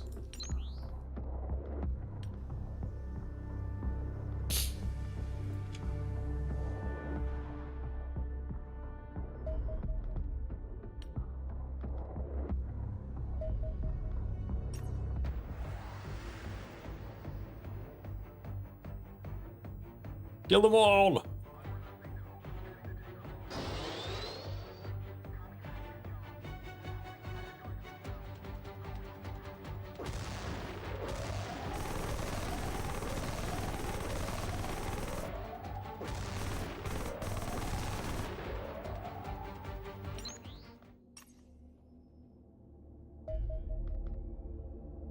UFO detected.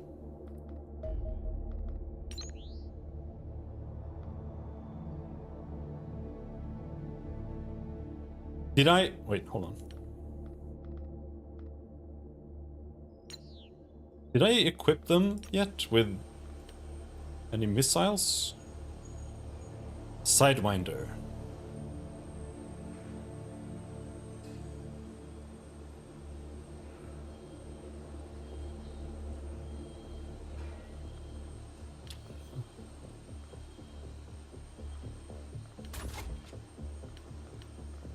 Okay, so that's the only thing we can fit.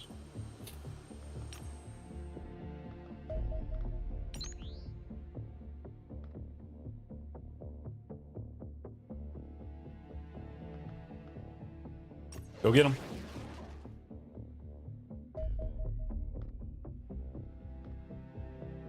Hail until over land. Yes. Yeah, blowing it in over water is maybe a mistake.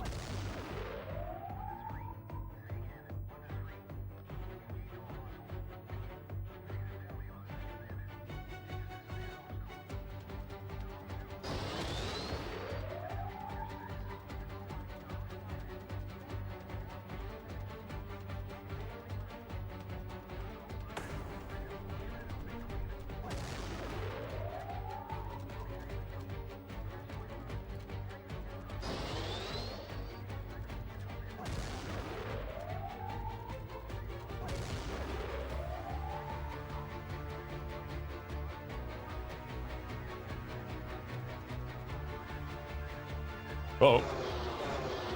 Fucked up. Destroy it! Fuck him up!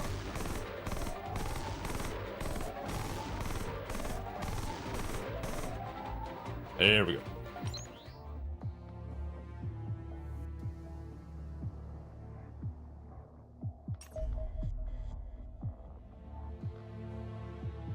Alright. It's there for what day? And with that, we'll stop for now. I'm gonna go and eat something and just chill out for a bit, but I might be back. I don't think I have it in me to get some work done today. Anyway, so I'm gonna go eat something and then we'll see. Maybe, maybe not. But yeah, until next time. Thanks for